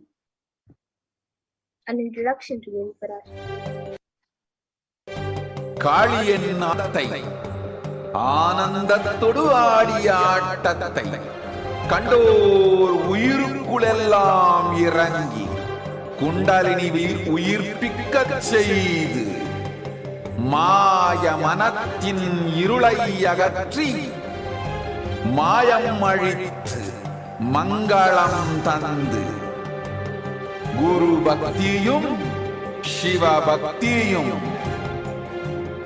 Paramasiva பக்தியும் பரமசிவ சக்தியும் அளிக்கின்றேன்.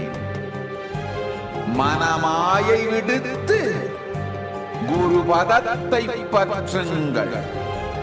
நித்யானந்தமாய் நிஜாவதாரமாய் வந்துதித்த என்னை பற்றி வாழ்வில் எல்லா நலமும் பெற்றிடுங்கள். ஓம் ஓம் ஓம். யாதுமாகி நின்றாய் காளி, ஓம் காளி ஓம் சக்தி, ஓம் காளி ஓம் சக்தி, ஓம் சக்தி ஓம் சக்தி ஓம் சக்தி. ஓம் ஓம் ஓம் ஓம்.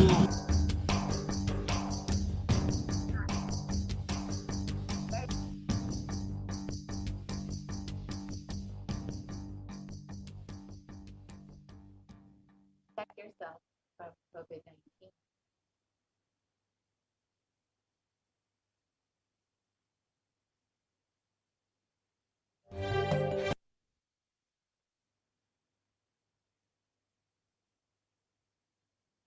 Yes, so now let us look at the third method where Devi Parashakti reveals to worship her by doing firewalking.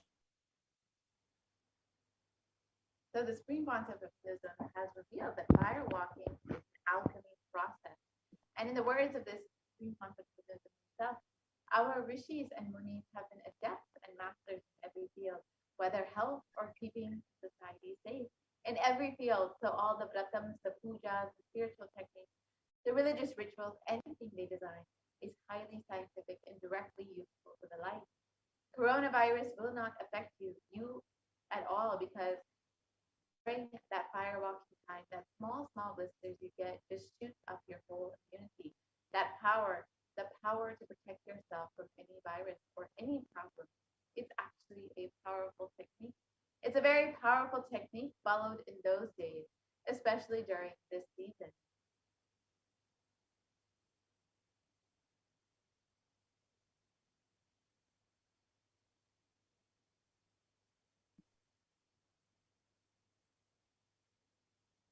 Especially that is done very traditionally and systematically. So if you even if you had even small blisters, and even if you did not have any blisters, you are protected already from corona problem. You will not be affected at all.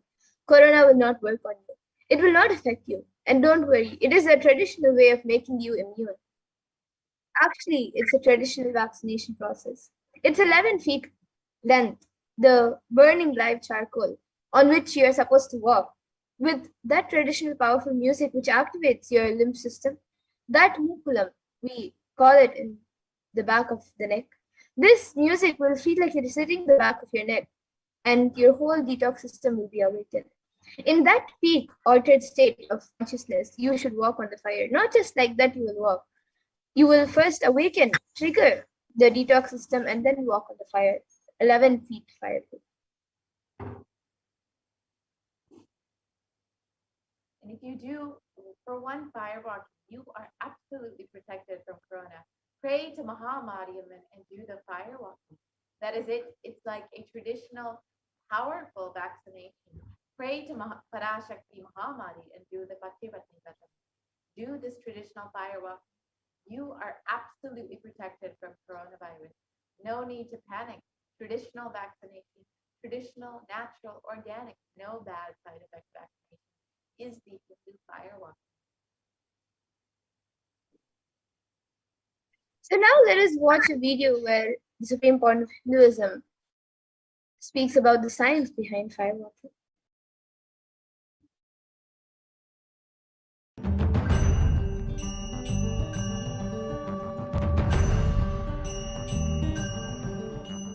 All these transmutation processes means balancing the system and awakening the whole consciousness to your whole body is what I call transmutation processes. Some parts of your body becomes insensitive to the existence because of the job it is doing, like a feet. Because of the continuous walking, it becomes insensitive. Your cheeks, how they are sensitive, they don't become they lose sensitivity to the reality. But for a complete Kundalini awakening, your whole body needs to be alive and experiencing the reality and ability to experience the higher consciousness. That is the reason we have the process of firewalking.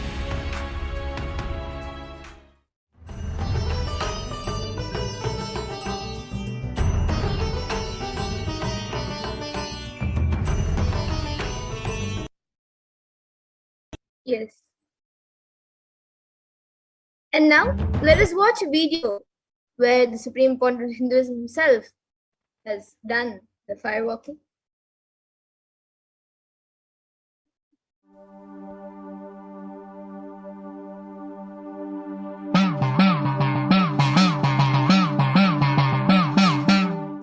நித்தியம் காத்திடும் உத்தமத்தியே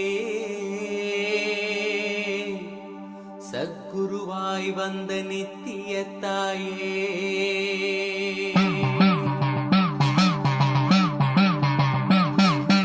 வேதங்கள் வணங்கிடும் ஆதியும் நீயே ஜோதிமலையிலே அவதரித்தாயே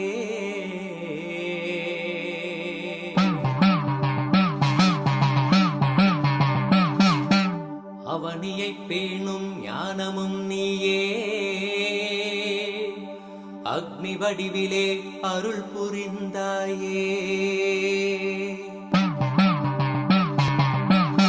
தீனிலே பிறந்தவளே நித்ய ஆனந்தத்தியே நித்யானந்தேஸ்வரி தீனிலே பிறந்தவளே நித்ய ஆனந்தத்தியே நித்யானந்தேஸ்வரி கர்மங்களை கொன்றிட வந்தாய் நித்யானந்த தர்ம மண்ணில் வென்றிட வந்தாய் கர்மங்களை கொன்றிட வந்தாய் நித்யானந்த தர்ம மண்ணில் வென்றிட வந்தாய் தீனிலே பிறந்தவளே நித்ய ஆனந்த தீயே நித்யானந்தேஸ்வரி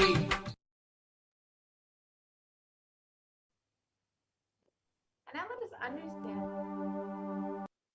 research published on firewalking. A study was conducted by the U.S. National Study of Medicine, the National Institute of Health, regarding the various effects and benefits of firewalking, and it was found that firewalking increases levels of happiness and lowers fatigue levels in participants who participated in firewalking versus those who did not participate in firewalking. And now let us look at the fourth method, where Devi Parashakti is revealed to apply turmeric on your chest and drink neem juice and meditate on Devi Parashakti every day. Let us listen to the Supreme Concept of Hinduism himself, revealing the benefits of neem juice.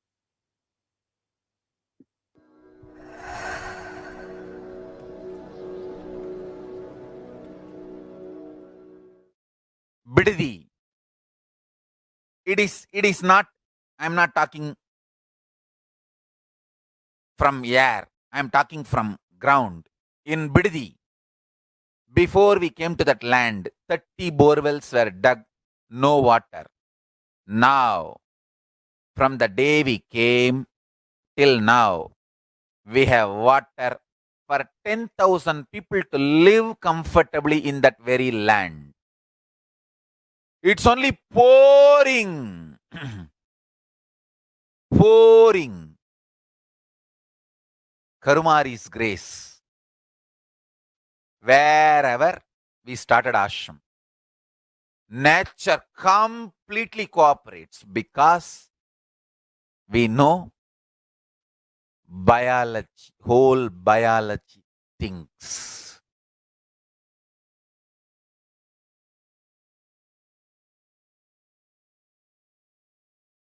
If you are having bitter relationships in your life, just start drinking bitter neem juice every morning.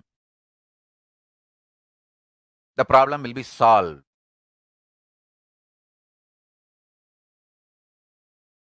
Understand, if you are irritated, even if you don't react, even if you don't talk to people, you release that kind of vibes. Take Haritaki. You will see you release sweet kind of vibes. Take neem juice. You release healing, compassionate vibes. A woman who applies neem powder and takes bath, who applies turmeric powder and takes bath, is equivalent to Karumari Mahamayi.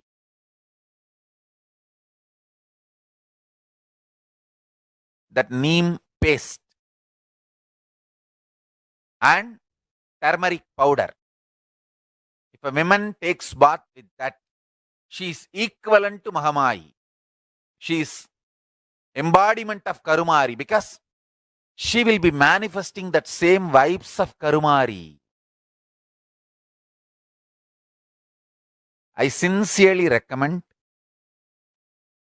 people start doing all these activities like applying neem paste and taking bath, applying haritaki powder and taking bath, applying turmeric powder and taking bath, applying basma and taking bath, especially for men, basma, for women, neem paste and turmeric paste. All four can be used by both all genders. That is different. If you want specific, I'll recommend the neem and turmeric for female body, haritaki and basma for male body. Understand your whole biology things. Working on whole biology changes the whole life. So, now with this understanding the whole biology things, think Mahavagya. This is Ajapa Ajapa. Think Mahavagya. With the understanding your whole biology things. Om Nithyananda Paramashivoham. Blessings to all of you. Start manifesting powers. Now,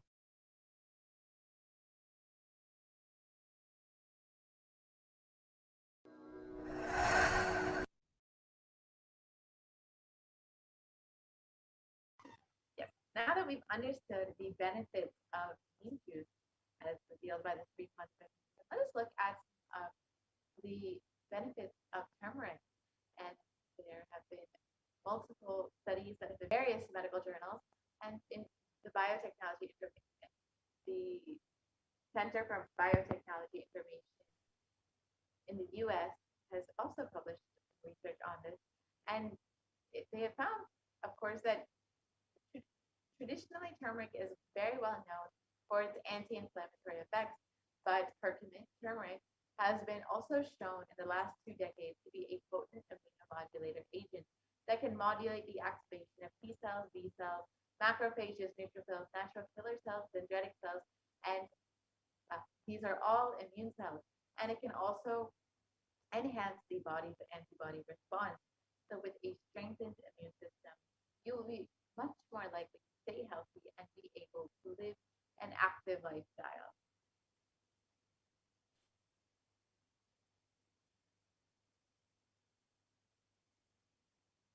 And and a study from India.com also says that neem can help you to help in the fight against coronavirus.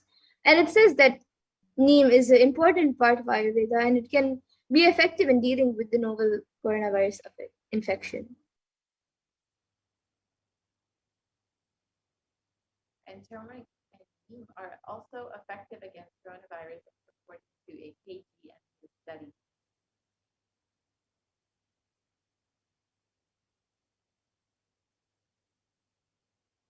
And now let us see the fifth step, the fifth method, where Devi Parashakti reveals to apply banana peel and onion on the heel before going to bed. So this is how you can put the banana peel and onion on the heel about to go to sleep. You can just go ahead and tie it around, and then you can put a sock over it, so it will stay put the whole night. And this will completely detoxify your whole body. And a study was published in Medical Daily on the detoxifying effects of onion.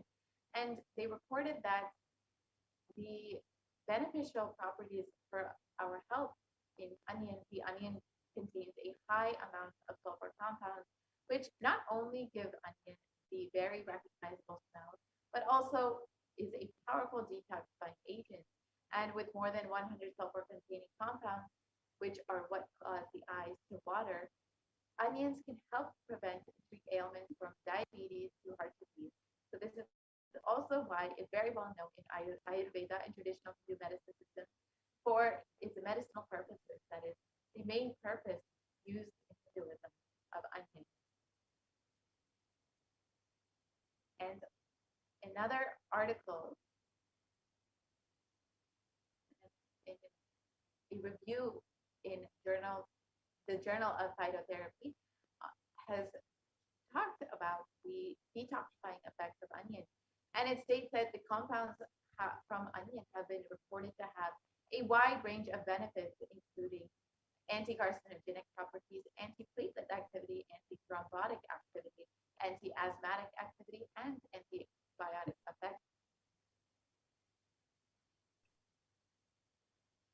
And now let us look at the sixth method where Devi Parashakti revealed to be in an unclutched state filled with eternal bliss.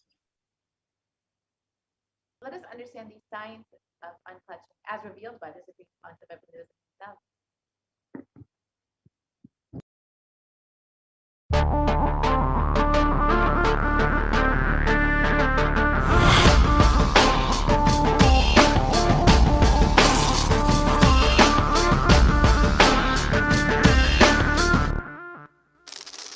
The brain is the organ which controls our whole physical being. Once our brain has been imbalanced, it will then transmit that imbalance throughout the whole body.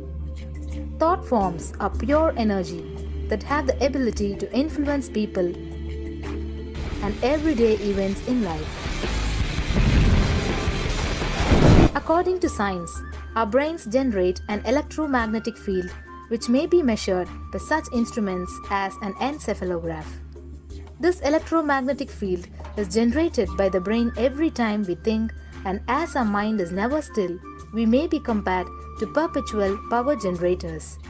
Fear produces nervous disorders. Anger produces headaches and violence.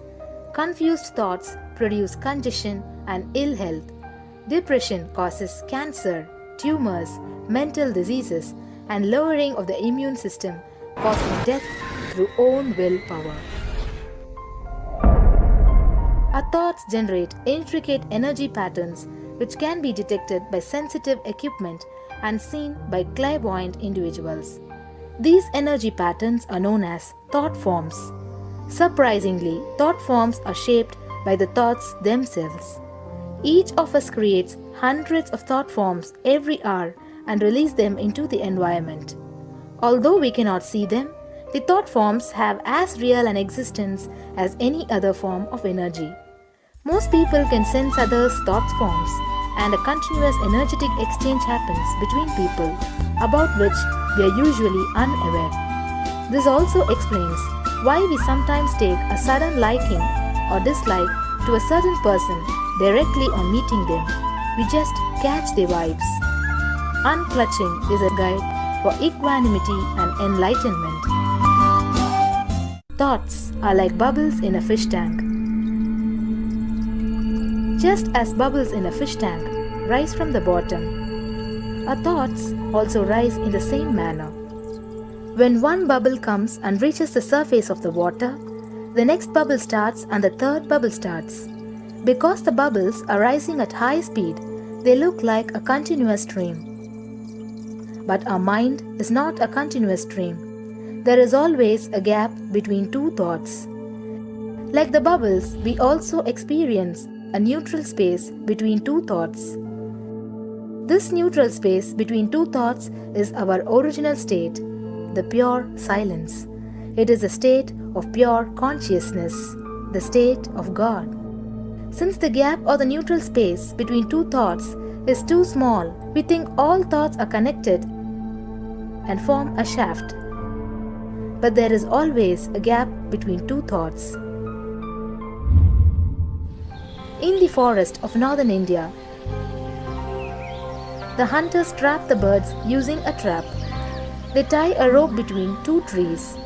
The rope is the shaft that we create by connecting two thoughts. In the middle of the rope, they secure a wooden stick. The stick is our mind. The rope is tied at the midpoint of the stick. When a bird comes and sits on the stick, the bird's own weight turns the whole stick upside down. It turns topsy-turvy. The moment it turns upside down and loses its sense of balance, it feels totally shaken and tightens its grip on the stick. It simply holds onto the stick as if its life depends on it.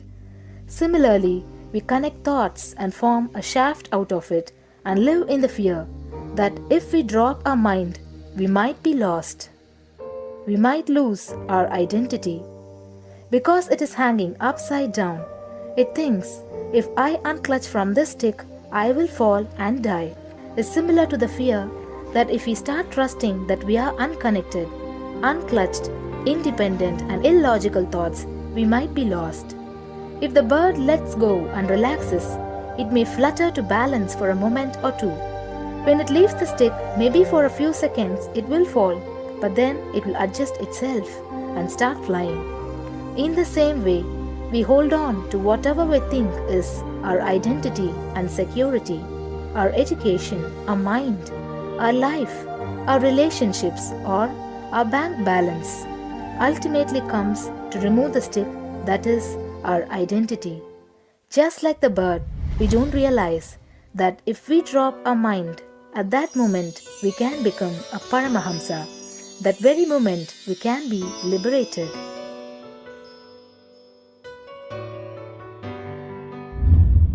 In Mundaka Upanishad, there is a story which explains, there is a huge tall tree, and in the tallest branch of the tree, there is a golden bird sitting unclutched from everything in bliss, like Dakshinamurti. In the lower level branch, there is a small bird which jumps from here and there to various branches eating fruits. When it eats a bitter fruit, it feels bad.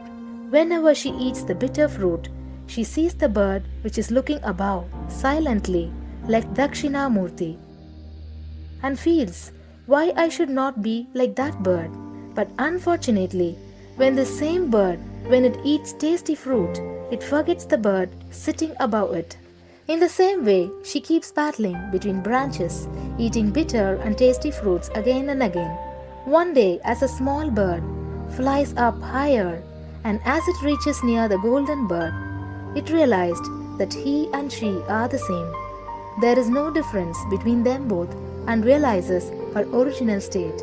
The small bird realizes that she also can be in the same state of the golden bird and become a Paramahamsa. This moment, trust yourself. Don't bother about losing your identity. Just trust yourself and let go of your identity. You will immediately become a Paramahamsa and be liberated. All you need to do is to trust that you're unclutched. Dropping the conclusions you can't be transformed is unclutching.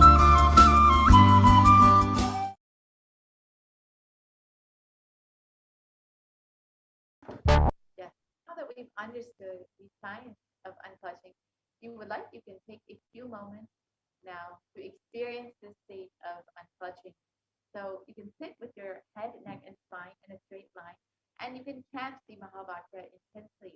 And if you can do this on your own time and play the Mahavakya and off of YouTube. And during this time, do not engage with any thoughts or emotions. Purely let that space of unclutching manifest in you and chant the Mahavakya, Om Nithyananda Paramashivam. So you can just spend even 5 minutes doing this, and it will completely shift your space. And as Devi Parashakti revealed, it can even protect you from coronavirus.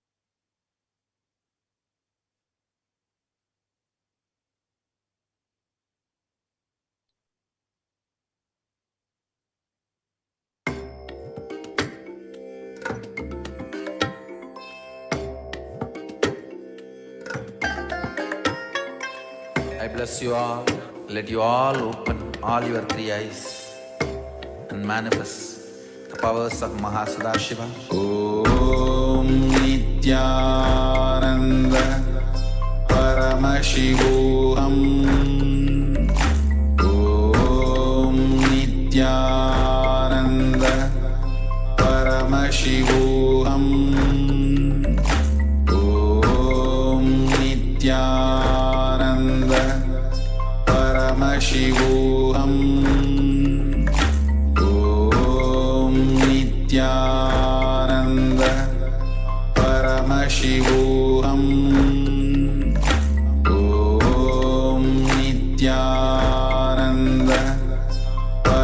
Paramashivoham. Om Nithyananda Paramashivoham.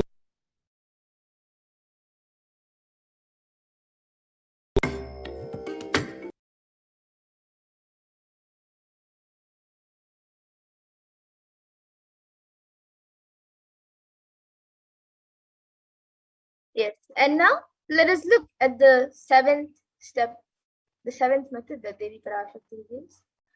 So you can do the ajapa japa of the cosmic sound, Shiva, Shiva, Shiva.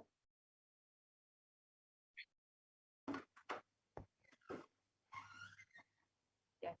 And a study conducted by the U.S. National Library of Medicine on the benefits of chanting has established how Ajaba Ajabati chanting has a direct and positive benefit for the physical health as well as the mental well-being. The study correlates the chanting of the Ajaba Ajaba, the vagus nerve stimulation, and which is used as a treatment for depression and epilepsy.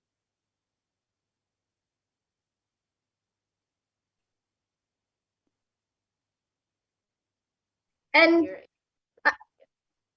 and another study conducted by Dr. Masuramoto establishes that human intentions, words, or thoughts can change the molecular structural formation in water. And this interesting research clearly depicts how, when water is being exposed to positive sound vibrations, the molecular formation in the water changes to a pleasant formation, whereas any negative sound vibration or words can disfigure or distort the water molecular formation.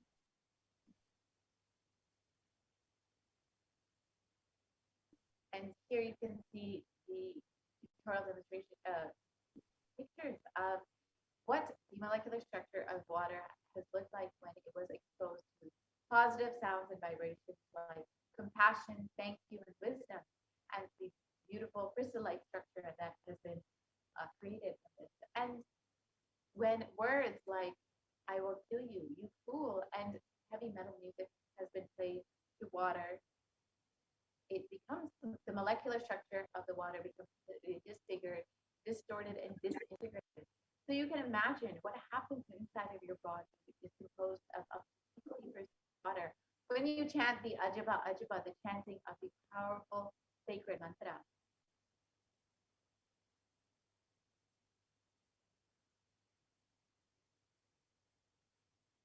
And the Supreme Point of Hinduism beautifully says, if 10,000 people can do this just for 3 months, we can give such powerful superconscious breakthrough to whole of humanity because all of us are interconnected. We are not all islands. These are all fundamental truths. When you start unclutching, Kailasa starts experiencing the joy, bliss of you unclutching. Nothing goes waste in this cosmos. So this is what the Supreme Point of Hinduism himself revealed.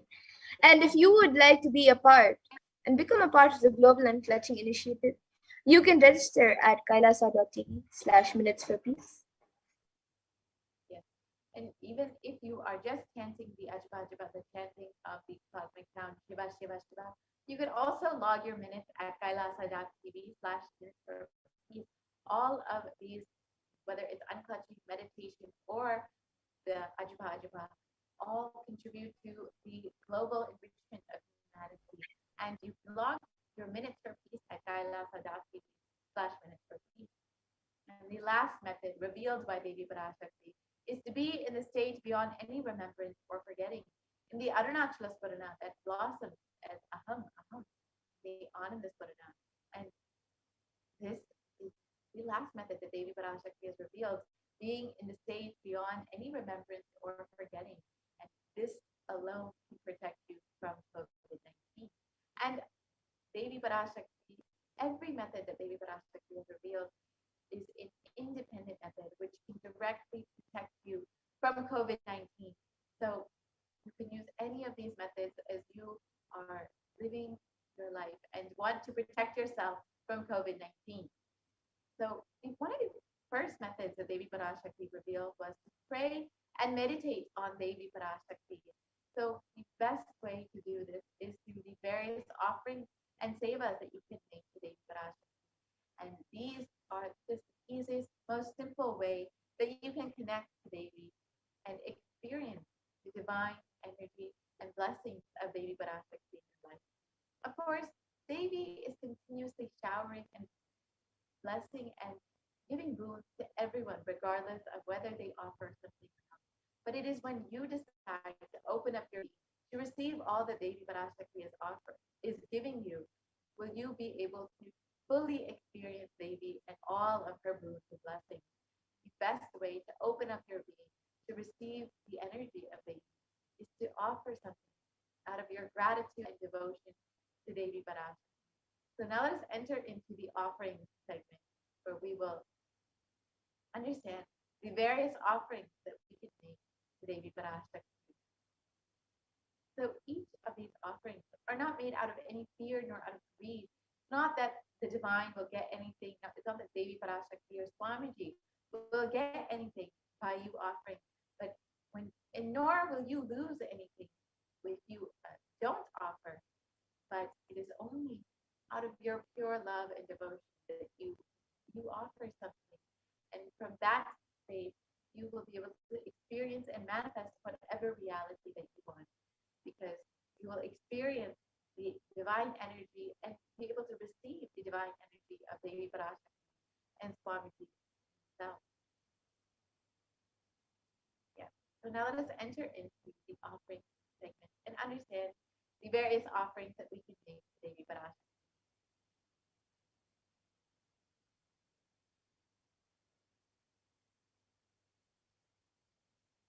Yes. And an offering is a giving of a divine gift of pure love and devotion and oneness, and it consists of two parts, the giving and the accepting. And only when the divine accepts what one offers, the offering becomes complete.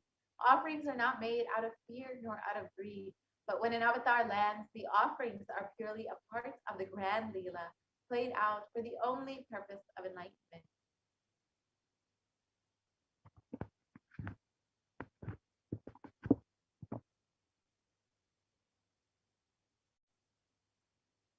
So in this segment, you will notice that many of these offerings are in gold. And this is because gold is a very significant and divine element in Hinduism.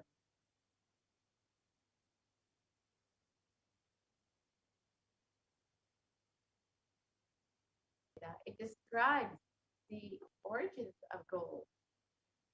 Let us look at that verse now and understand the translation of it.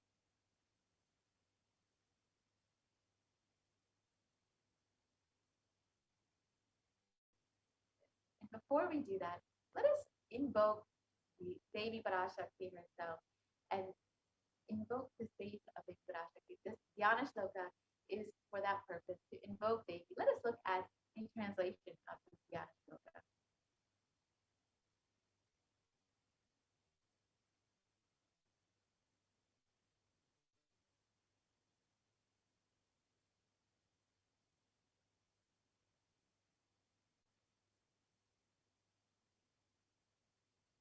Moon, and the verse translates moonlight face holding the Vedas in one hand, fire in eyes with a lotus flower, gracing and blessing hands, and one hand with the Japamala, beautifully decorated with jeweled ornaments in wonderful clothes in shining crown. Her name is Manonmani, and this is from the Mulagama Manonmani Dhyana. And it continues on.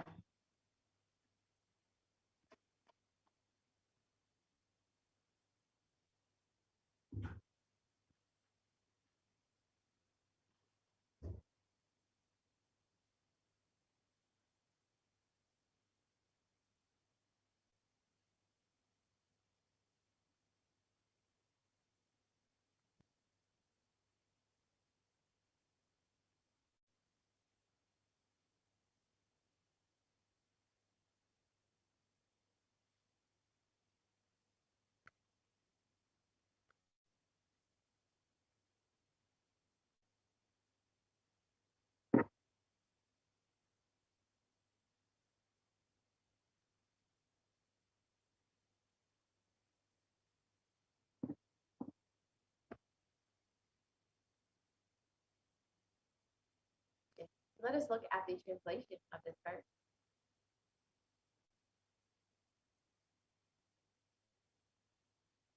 I meditate on Devi with the three eyes, glowing like a moon and holding the Vedas, the lotus, and gracing with blessing and gracing hand.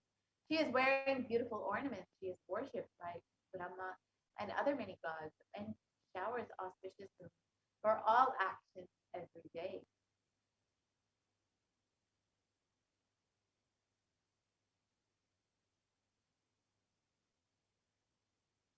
Yes, so now let us understand the origins of gold is described in the Atharva Veda. Triply born by birth is this gold from the atoms of the Agni is one. It becomes dearest to Agni. One fell away from the Soma when it was hurt. One they call the seed of virtuous and powerful Apaha, the watery molecule. Let that triple gold be for your long life. Gold is a divine element. It purifies anything it touches. It is an element of spiritual significance and great spiritual power of healing and enlightenment. The vibration of gold has a power to infuse sattva energy and positive thought currents in anyone who wears and anyone who operates in its vicinity.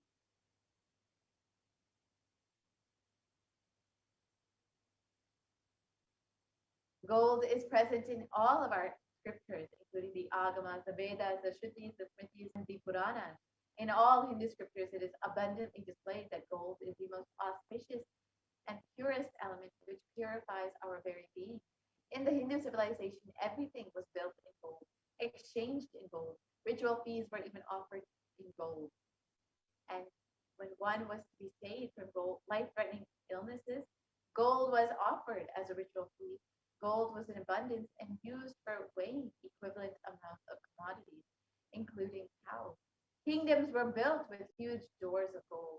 The streets would have huge columns and huge archways made of gold, and horses and cows were dressed in gold.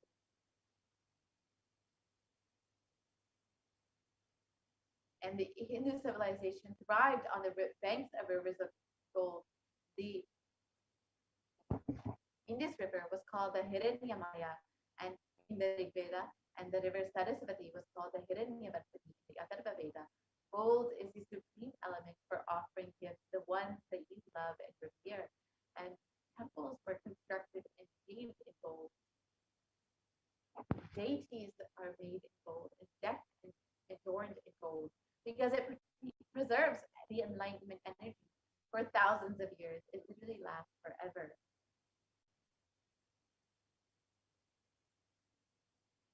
So the first offering that you can make today, Parashakti, is the E-Hundi offering, which is a general donation to the feet of the Parashakti. And this is exactly as you would do in any temple that you might visit. You might just offer a few dollars into the hundi just to say thank you to the divine. Just offer your love and gratitude to the divine happening in your life.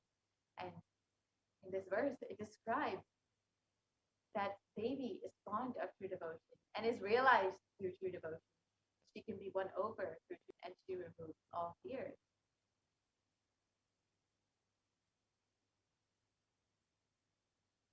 And if there is any fear in the minds of the devotees, Devi is sure to remove that fear. It is stated that Devi likes to be worshipped in autumn. And this does not mean the autumn, the season, but rather the autumn of our lives, when our thoughts turn more and more inward and the role of the divine becomes much more understood. The need for Devi worship becomes much stronger. And Devi is described as the one who bestows happiness on all her devotees. So you can offer your gratitude and devotion to Devi Parashakti by offering your kanika, and your name shall be chanted during the puja to Devi Parashakti.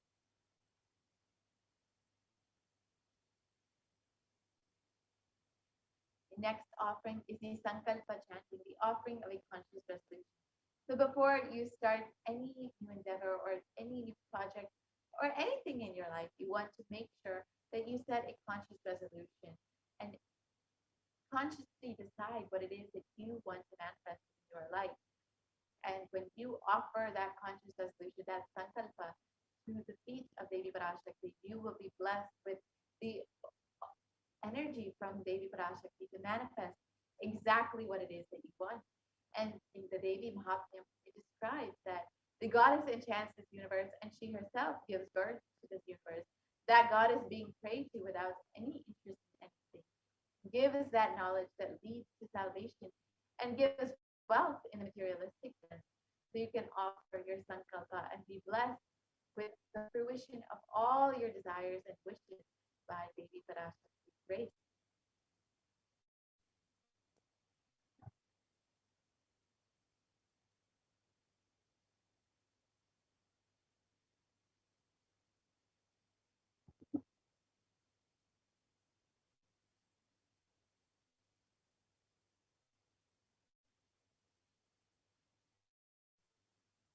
Yes.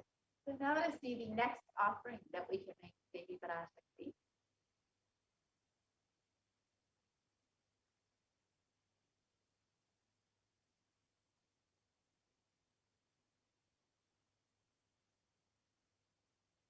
The next offering is the Mukta Anguti, the finger ring with a pearl. And Devi is very well known to be adorned in pearls, very fond of pearls. And the pearl actually represents the compassion of Devi Parashakti. So in this verse, it describes, I bow to the goddess Meenakshi, whose crown has garlands of pearls and the face shining like a full moon, who wears anklets that are studded with gemstones and has small bells, who is shining like the splendor of the lotus, who grants all the wishes, the daughter of the mountain, who is worshipped by goddesses Vani and Rama. I remain ever bowing to the goddess Meenakshi, the ocean of compassion. So when you offer this Anguti, the finger ring with a pearl, you will be blessed with Devi Parashakti's overflowing compassion in all of your business endeavors.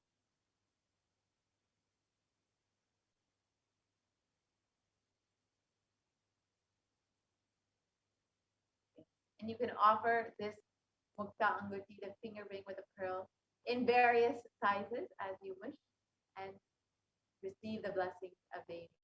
And the next offering is the Svarna Padma Pushpa, the offering of the golden lotus. And in the Kamikagama, it describes that all kalashas should be wound around with suitable thread and covered with new cloth. They should be adorned with the lotus flower made of gold. So you can see the significance of the golden lotus as it is used in many, many rituals in Hinduism. And all kalashas should be adorned with this golden lotus.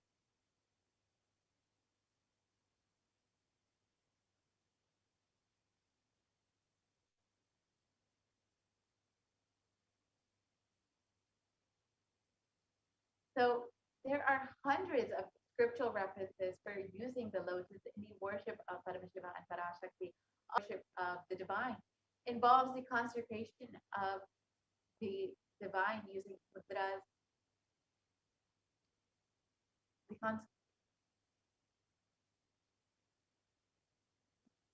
So the worship of the ultimate involves the consecration of deities of worship using the lotus flower, the lotus leaf, the lotus pericarp, the lotus petals, and the lotus is a very divine flower.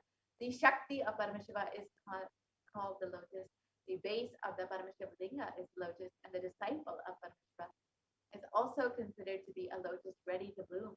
So you can offer the golden lotus in any size that you wish and be blessed to have the state, the space, the powers, and the being of Devi Parashakti and Paramashiva in your inner space amidst any and every adverse situation in your life. Just as the lotus blooms in murky waters, you too shall bloom in any adverse situation in your life.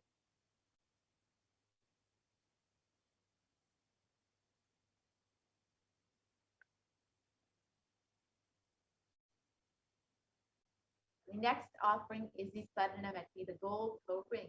And in this verse, it describes the power of Devi Parashakti's toenails. And it describes you whose brightness from the toenails destroys the darkness of ignorance from your mind, the minds of your devotees who prostrate at your feet. You whose brightness from your 2 feet overpower that of the lotus flower. So you can see that the very toenails of Devi Parashakti have the power to destroy the ignorance in the minds of the devotees. So when you offer this golden toe ring to the feet of Devi Parashakti, you will be blessed to remove all the ignorance from your life and to attain the ultimate knowledge.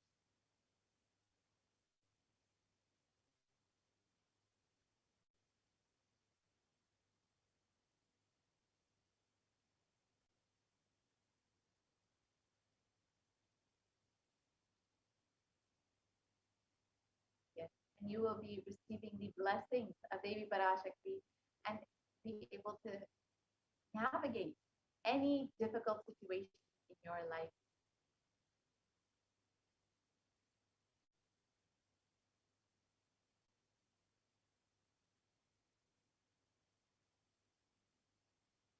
The next offering is the Sadhana Mantika, the gold hairline jewelry. And the Mantika represents the nectar flowing from the Sahasrara Chakra, which is fully open. And Devi is described as Shuddha Sarabhi Varshini, the one who makes the nectar flow in all of our nerves from the Sahasrara, she who gives the very pleasant experience of the ultimate. So you can offer this Mantika to Devi Parashakti and receive the blessings to have an overflowing Sahasrara Chakra and be in the blissful state of gratitude and the state of complete completion, blessed by Devi Parashakti herself.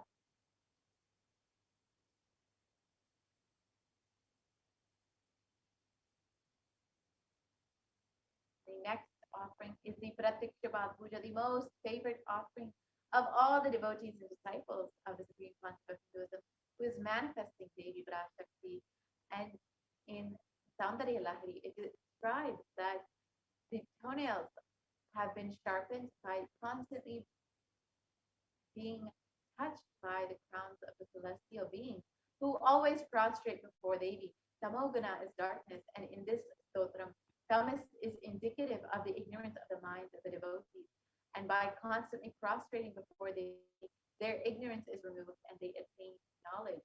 So when you offer this Pratiksha Pada Puja to the feet of Swamiji himself, who is manifesting Devi Parashakti, you will be blessed with attaining the ultimate knowledge, the experience of enlightenment itself, with the most sweetest path.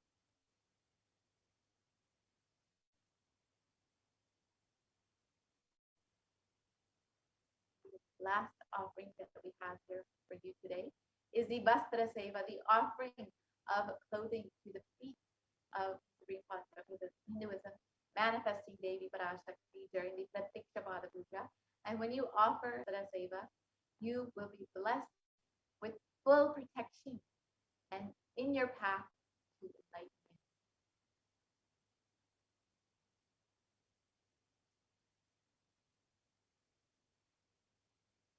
And so here you have the various lists of offerings, the e-candy, the general donation, the Sankalpa chanting, the offering of your conscious resolution, the Devi Sahasranama Swarnakastu, the golden coin with the various inscriptions of Devi's name, the Mukta Anguti, the finger ring with a pearl, the golden lotus, the Swarnameti, the golden toe ring, and the Swarna Mantika, the gold hairline jewelry, the Pratiksha Pada Puja, the offering of worship to the feet of Supreme Concept of Hinduism, and the Vastra Seva, the offering of clothing to the Supreme Concept of Hinduism. So in order to make your offering, it's a very simple process. You can visit tiny.cc/Devi-offerings if you are immediately ready to make your offering. However, if you are interested and still need some help manifesting or you would like some more details, you can fill out the intention form at tiny.cc/Babasmadi and you will be contacted in order to fulfill your intention to manifest the offering to Devi Parashakti. So now let us go and visit the offering page, the tiny.cc/Devi offerings, and we can quickly go through how to make your offering very simply in portals. So this is a very simple process. You can just visit the link below, tiny.cc/Devi Devi-offerings, or you can also visit kailasamailer.com/sevas, and you will be directed to the following page.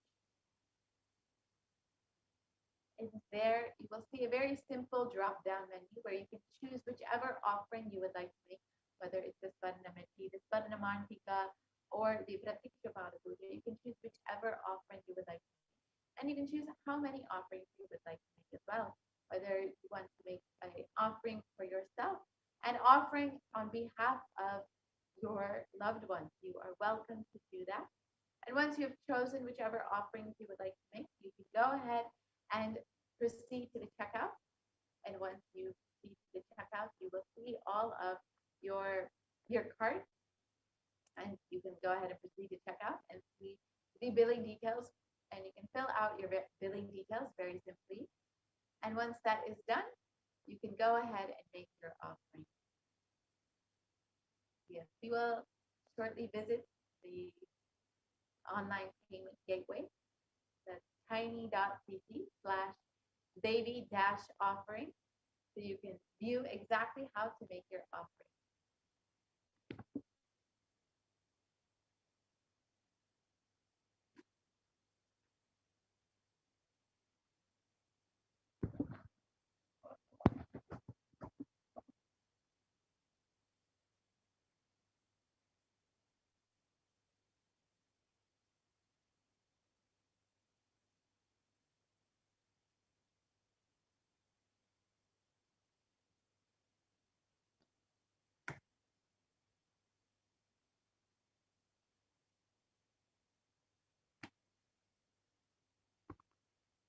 Yes, sorry for the technical glitch. We will shortly be projecting the tiny.cc/Devi-offering website for you, so you can be guided through this very simple process.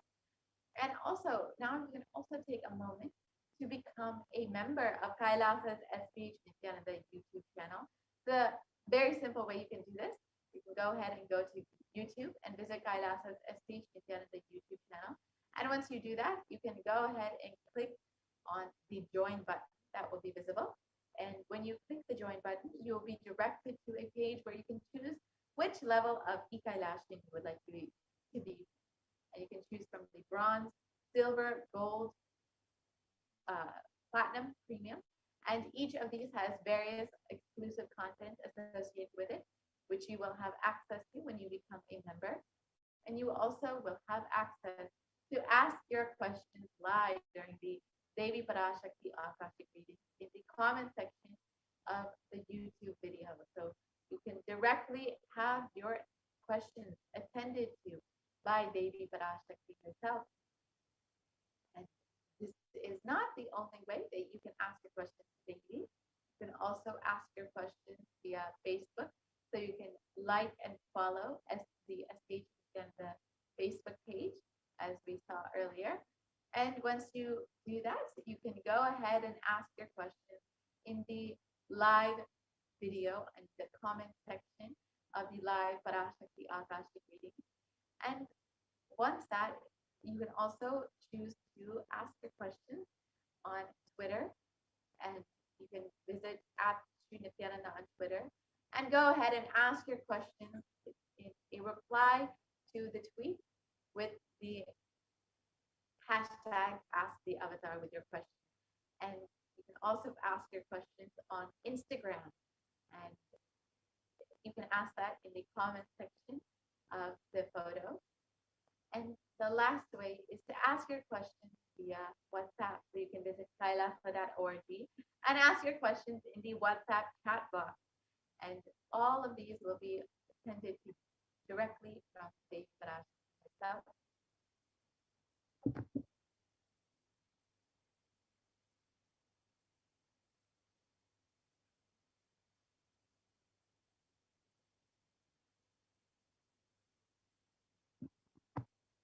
Sorry for the technical glitch. So yes, we will shortly be projecting slides. The link to make your offering at kailasamailer.com/Devi, /save us, or you can also visit tiny.cc/Devi offering. So whichever one is most convenient for you, you can go ahead and visit that.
most easiest, most powerful, most inspiring, most exciting way to connect with life as the form of mother.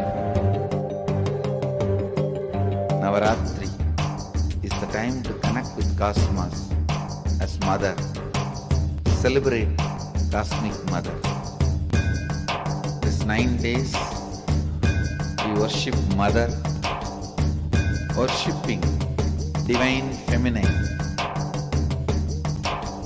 யாதுமாகி நின்றாய் காளி, ஓம் காளி ஓம் சக்தி, ஓம் காளி ஓம் சக்தி, ஓம் சக்தி ஓம் சக்தி ஓம் சக்தி.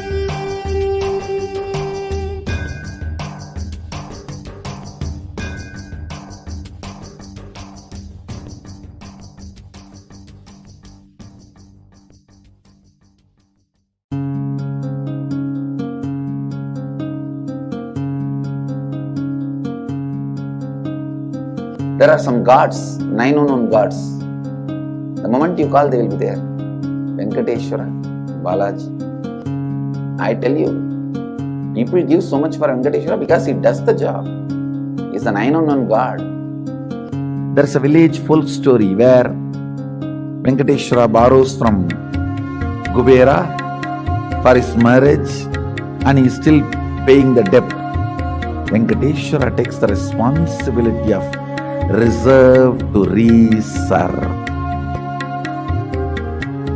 This whole story, beautiful story of Venkateshwara is an amazing concept. He is making Yaksha into Lakshmi. He is making the reserve to reserve. It's an amazing truth.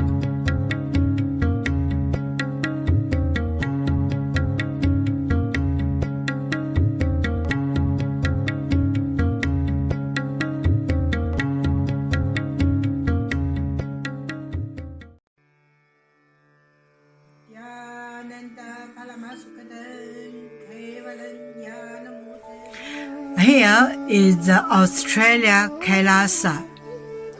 How can I be so lucky and have a happy life in Kailasa? It's a long story. My name is Li Qi. My guru is His Divine Holiness Bhagwan Nithyananda Paramashivam. Since I was very little, I already wonder what life for. I really want to know the result, the reason. A long time ago, I think if I earn enough money, I will be very happy person, and then life is for happy.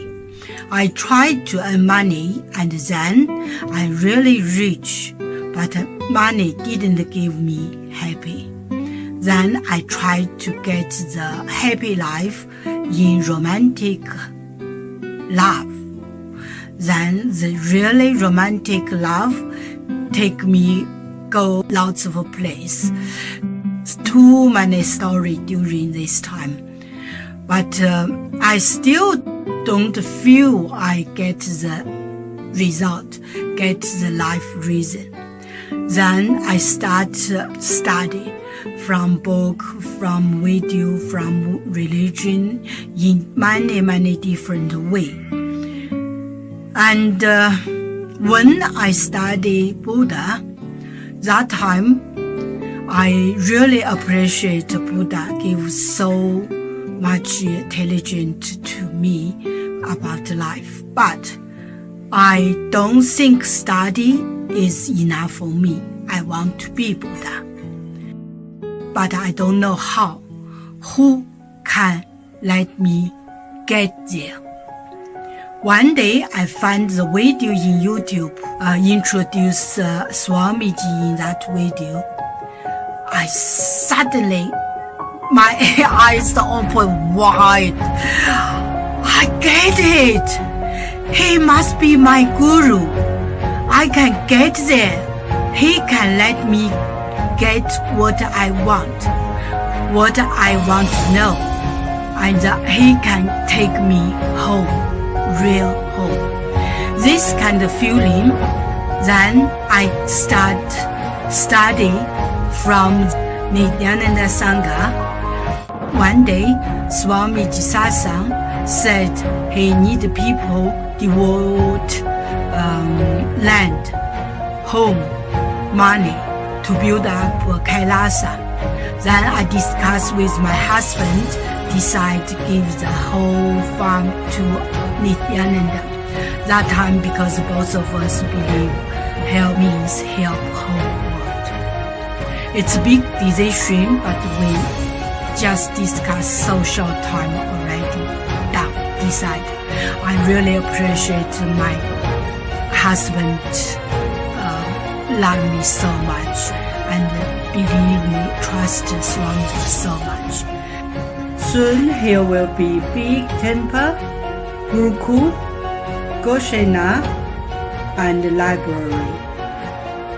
Introduce this my story to you just mean don't give up any chance to be founding father of Kailasa.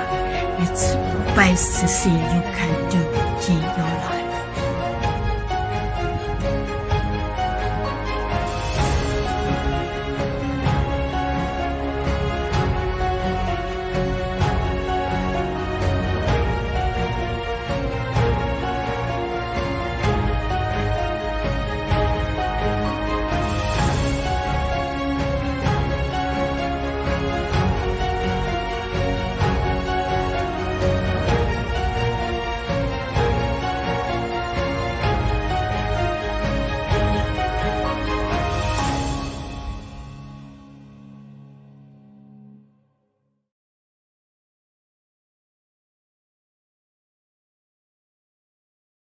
Just be alive for next 3 years. Don't die within next 3 years.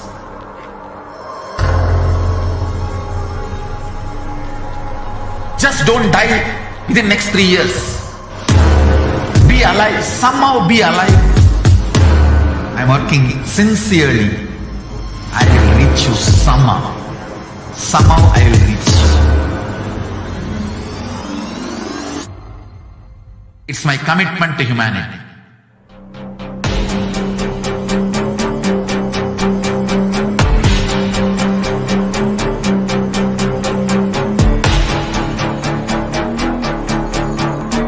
Just don't die within the next 3 years. I will reach you wherever you are, whichever corner of the world you may be. I will reach you with enlightenment. You manifesting the space, state, powers, being Paramashivoham. It is possible, and it is possible for you.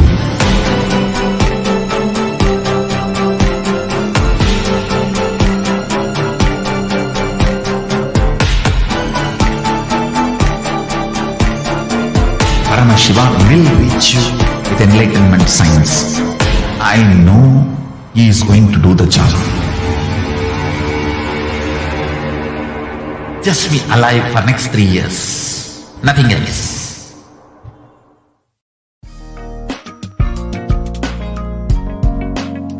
We get you health. We get you ability to build beautiful relationships in your life. We get you direct spiritual support, and we make sure you become wealthy.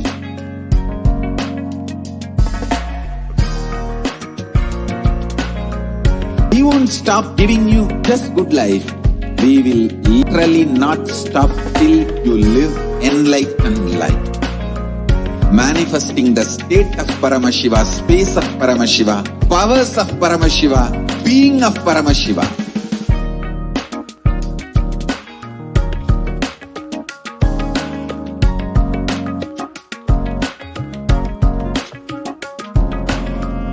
Whole world should become e-Kailashians. I want the whole world to know Hindus have something great to contribute to the world.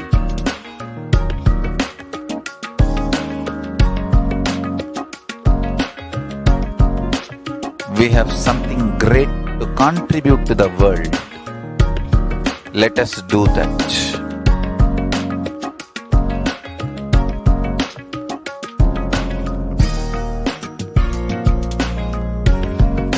E-Kailasa is proper customized spiritual service helping you to identify your root patterns of suffering. We have perfected the science of helping every individual from every cultural, religious, nationality background.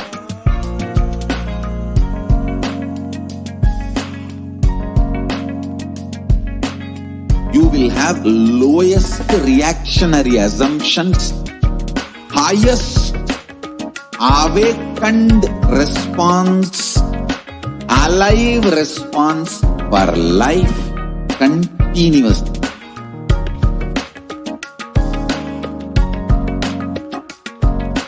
E-Kailasa is enlightenment ecosystem, literally enlightenment itself in your own home, wherever you are. Proper customized spiritual service helping you to complete negativity, withdrawal from life.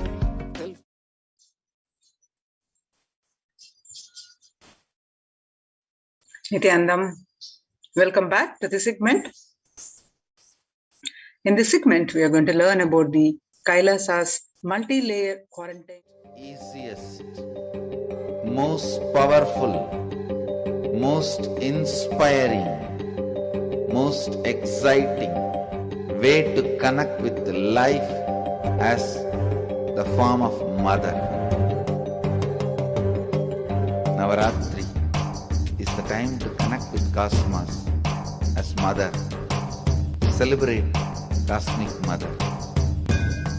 This 9 days we worship Mother, worshipping Divine Feminine. Yadumaagi nindrai Kali, Om Kali, Om Shakti, Om Kali, Om Shakti, Om Shakti, Om Shakti, Om Shakti.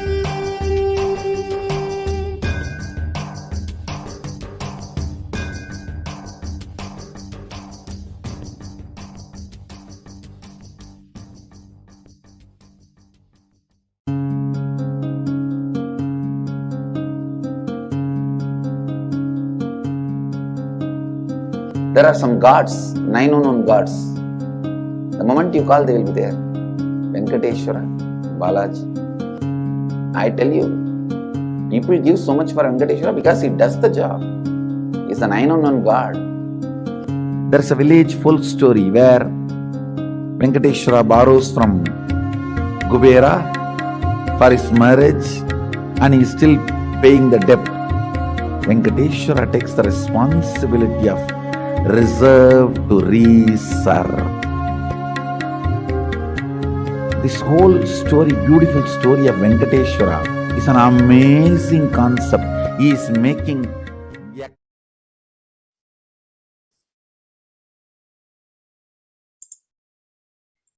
Welcome back to this segment, and we start with the blessings of the Supreme Pontiff of Hinduism, Jagat Guru Mahasannidhanam, His Divine Holiness Bhagwan Nithyananda Paramashivam blessings. Let's start with the Sadguru Vandanam. Nithyanandam Paramasugadam Kevalam Jnanamurtim Dvandvatitam Gagana Sadusham Tattvamasya Ekam Nityam Vimalamachalam Sarvadi Sakshibhutam Bhavatitam Triguna Rahitam Sadgurum Ram Namami.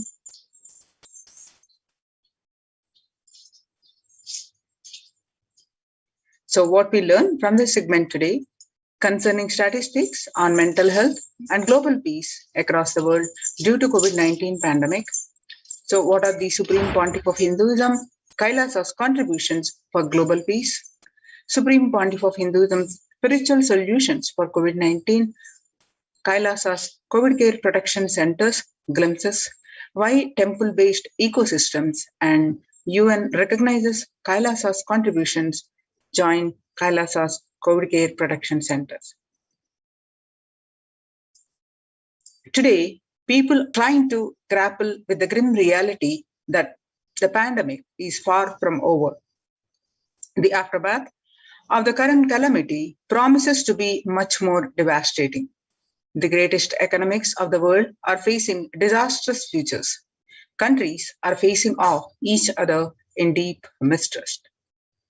Now, let us see some statistics, current news related to the COVID-19. World Health Organization makes big statement about Delta variant of COVID-19.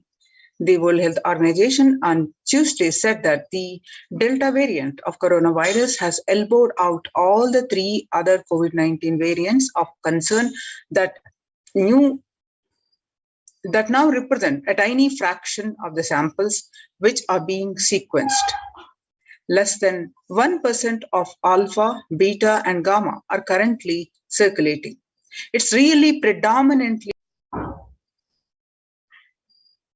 said the World Health Organization's technical lead on COVID-19, Maria Van Kerkhove.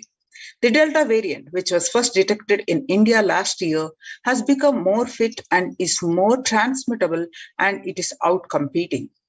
It is replacing the other viruses that are circulating. She said and added that the variant has been detected in more than 185 nations till date.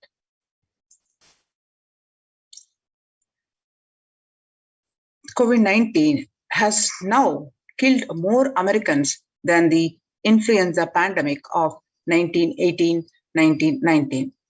The coronavirus pandemic now has killed more Americans than the 1918 influenza pandemic did. That flu infected 25% of Americans and killed an estimated 0.65% with 675,000 deaths. COVID-19 has infected more than 12% of Americans and killed about 0.2% with 676,000 deaths. Now that the US death toll from COVID-19 has surpassed 676,000, the coronavirus pandemic has killed more Americans than the 1918 influenza pandemic did. So, Axios and the Associated Press both reported the grim milestone on Monday. So, COVID-19 is now officially US deadliest pandemic, surpassing the estimated US fatalities from 1918. Now, COVID-19 now officially US deadliest pandemic as death toll crosses that of 1918 flu. People infected with alpha variant exhales 100 times more virus into the air than original COVID strain, says a study. The University of Maryland researchers suggested that the need for better ventilation and tight-fitting masks, in addition to widespread vaccination, to help stop spread the virus. The findings showed that the amount of virus in the air coming from alpha variant infections was much more, 18 times more, than could be explained by the increased amount of virus in the nasal swab and saliva. These major increases in airborne virus from alpha infections occurred before the Delta variant arrived and indicate that the virus is evolving to be better at traveling through the air. 6 feet distance may not be enough to prevent viral transmission indoors. In Washington, the physical distancing of 2 meters, about 6.5 feet, may not be enough to sufficiently prevent transmission of virus carrying airborne aerosols indoors. According to a study, the results published in the journal Sustainable Cities and Society suggest that the physical distance alone is not enough to prevent human exposure to exhaled aerosols and should be implemented with other control strategies such as masking the adequate ventilation. The researchers examined three factors: the amount related through a space, the indoor airflow pattern associated with the different ventilation strategies, and the aerosol emission mode of breathing versus talking.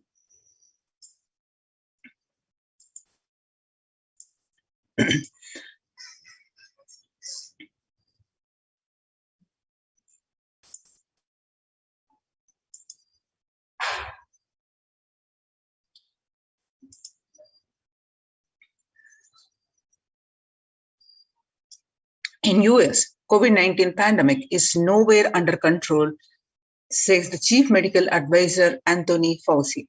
He said, right now we are still in pandemic mode because we have 160,000 new infections a day. That's not even modestly in good control. In an interview with Axios, the US has reported 40 million cases of COVID-19 since the outbreak of the virus, with over 4 million infections adding up in the past few weeks. The increase in COVID-19 cases comes as the US administration earlier this month announced that it is planning to provide booster shots of the vaccine as the Delta variant has become dominant in the nation and is wreaking havoc. This surge in Delta variant is driven by the low vaccination coverage in many communities across US, according to the US Center for Disease Control and Prevention. In a country of our size, you cannot be hanging around and having 100,000 infections a day. You've got to get well below 10,000 before you start feeling comfortable, Mr. Fauci said. COVID-19 made the world less peaceful. COVID-19 violent incidences and fatalities, January 2020 to April 2021, you can see the spike in April 2020 of violent incidences and fatalities. Younger adults are more likely to report symptoms, especially for the age group 18 to 24, are reporting more symptoms of anxiety and or depressive disorder during the COVID-19 pandemic.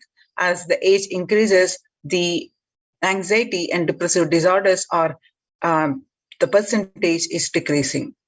And the average share of adults reporting symptoms of anxiety disorder and or depressive disorder, what it was from 6 months period in January to June, in 6 months period was less, and now in just 1 month, in January 1 month, it rose up to 41%. Some more statistics confirming the same, that the younger adults are more reporting symptoms of anxiety and or depressive disorder during the COVID-19 pandemic.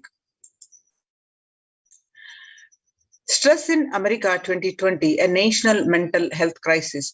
COVID-19 is a significant stressor for most Americans. Nearly 8 in 10, about 78% say the coronavirus pandemic is a significant source of stress in their lives. Nearly 7 in 10, which is 67%, say they have experienced increased stress over the course of the pandemic. More than 60,000 US healthcare workers have contracted COVID-19 and 300 have died. Of the health workers who treated patients during the China's COVID-19 outbreak, 50% showed signs of depression and 45% showed signs of anxiety.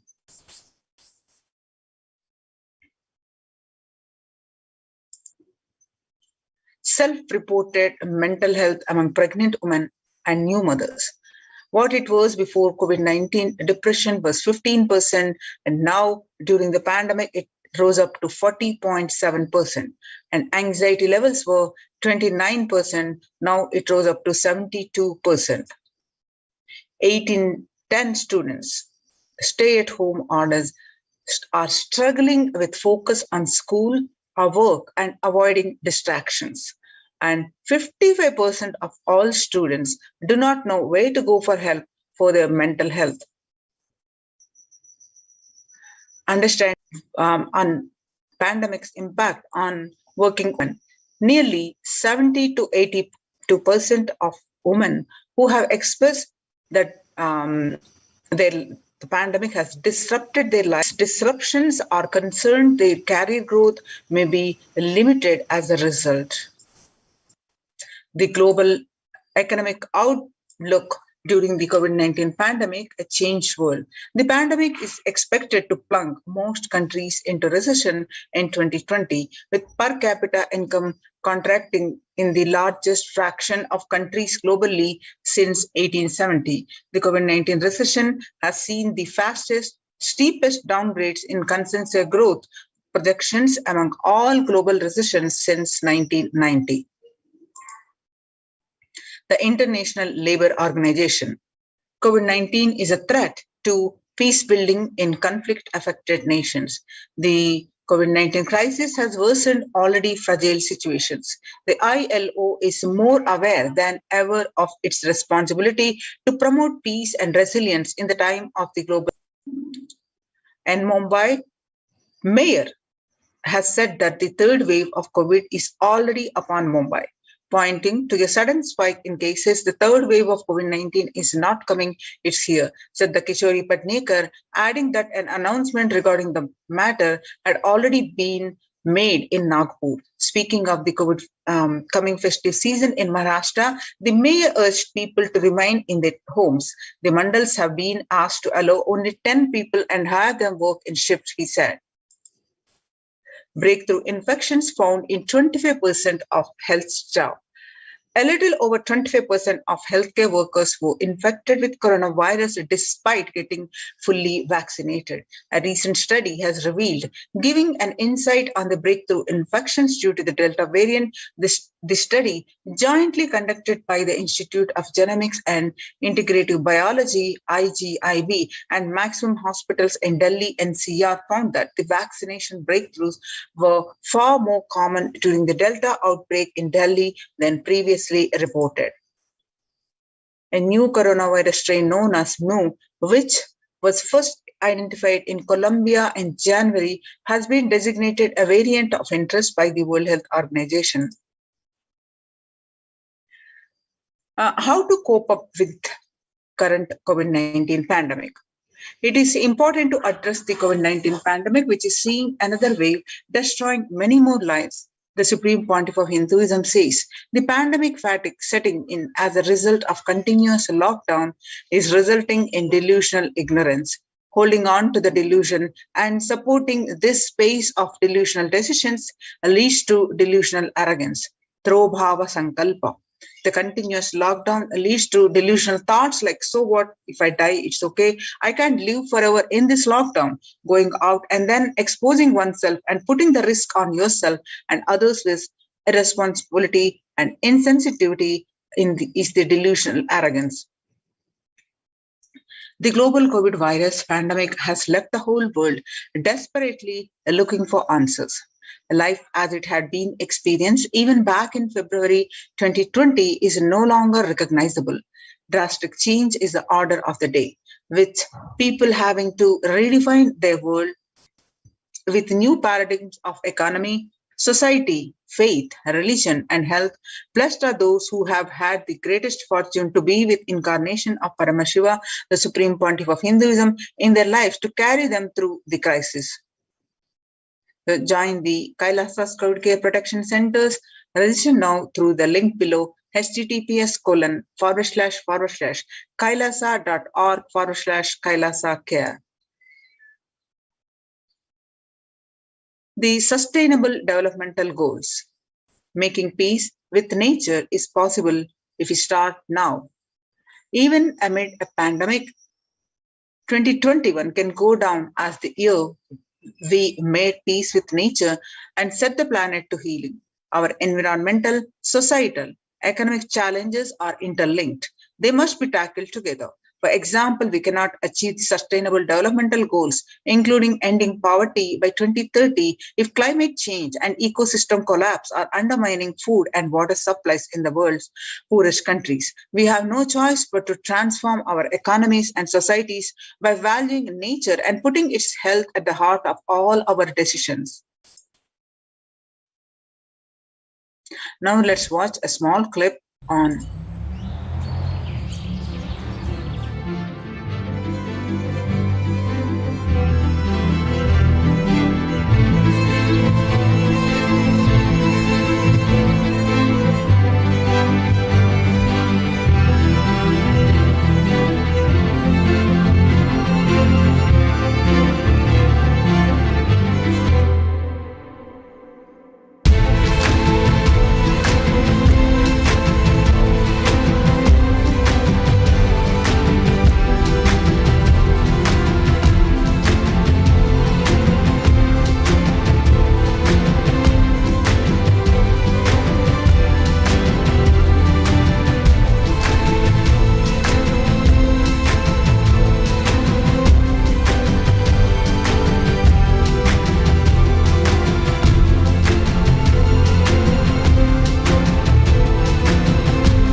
World Health Organization's Health and Peace Initiative.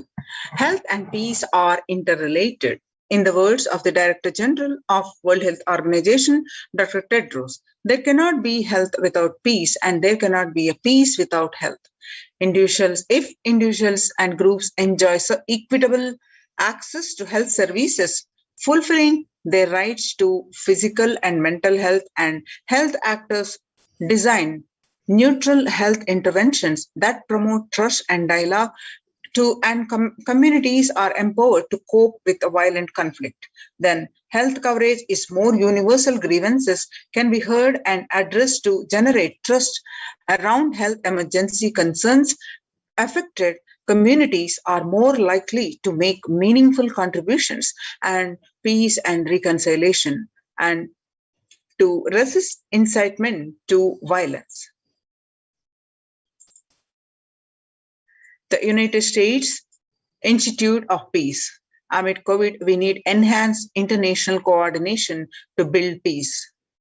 Tackling the pandemic and building resilience in fragile states require concerted international action at local, national, and global levels.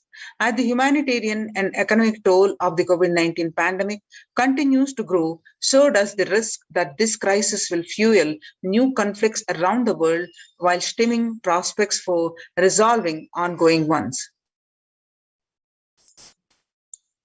The stronger health systems and universal health coverage must be a priority. Remarks to the General Assembly special session in response to the COVID-19 pandemic. For the first time since 1945, the entire world is confronted by the common threat, regardless of nationality, ethnicity, or faith. A new social contract between people, governments, and the private sector, civil society, and more can tackle the roots of inequality with fair taxation on income and wealth, and universal benefits and opportunities for all.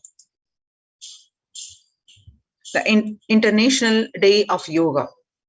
The day will be marked at a time when COVID-19 pandemic continues to upend lives and livelihood of people globally.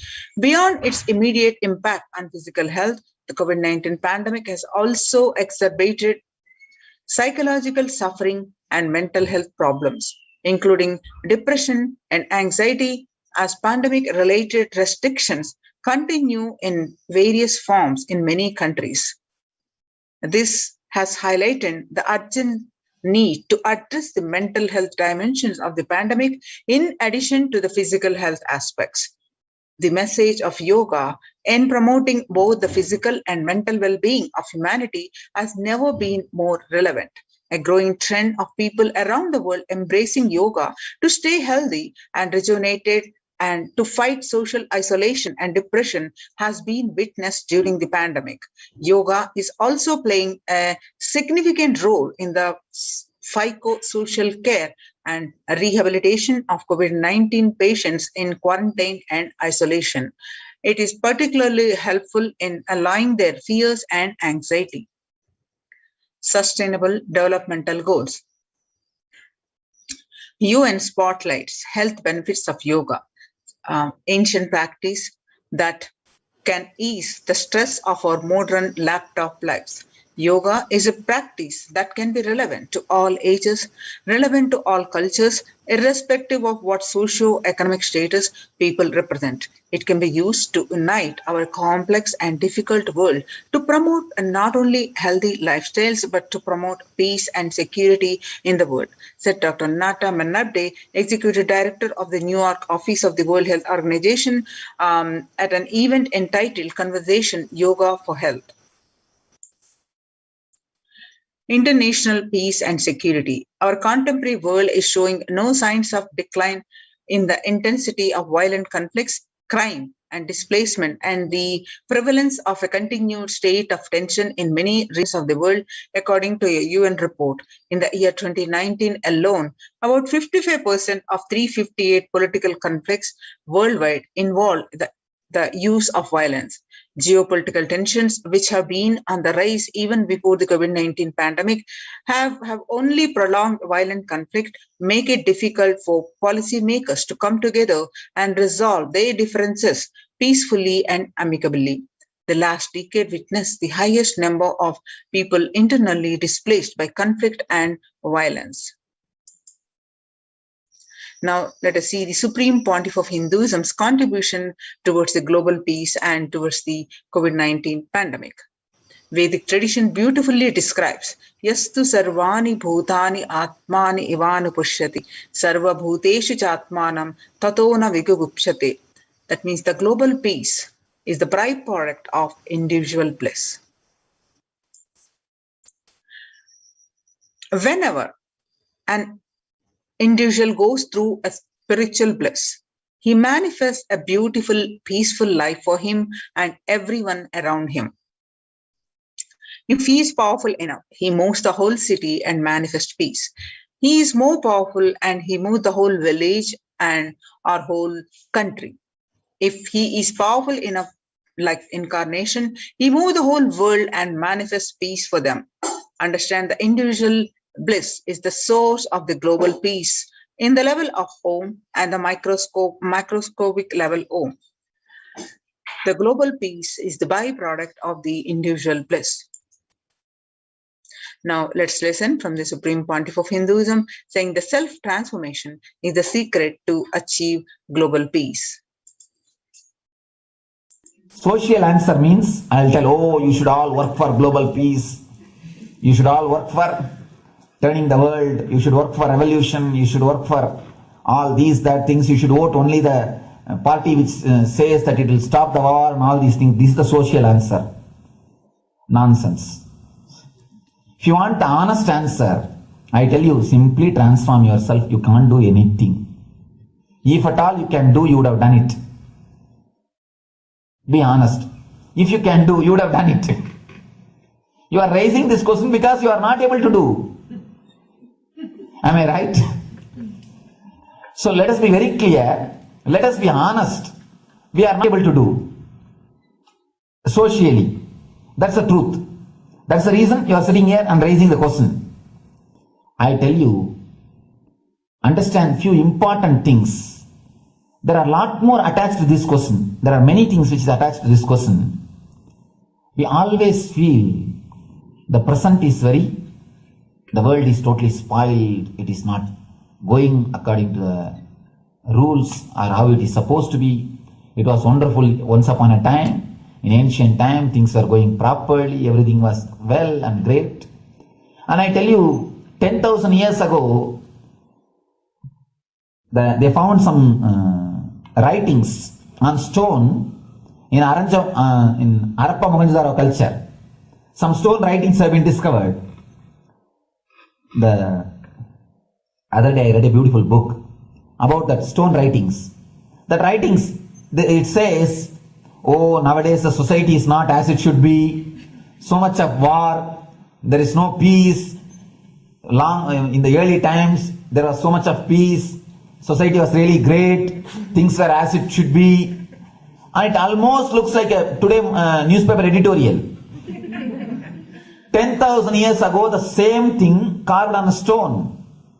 Then understand, there was no such time as only good prevailed. It is just a fantasy. Hinduism, they call it Satya Yuga, the age of truth. There was a time only truth prevailed. And every religion, Christianity, they say the Garden of Adam and Eve. There was a time everything was wonderful. Every religion has got the fantasy. The past was great. There was golden past. Always the idea of golden past exists only in the past.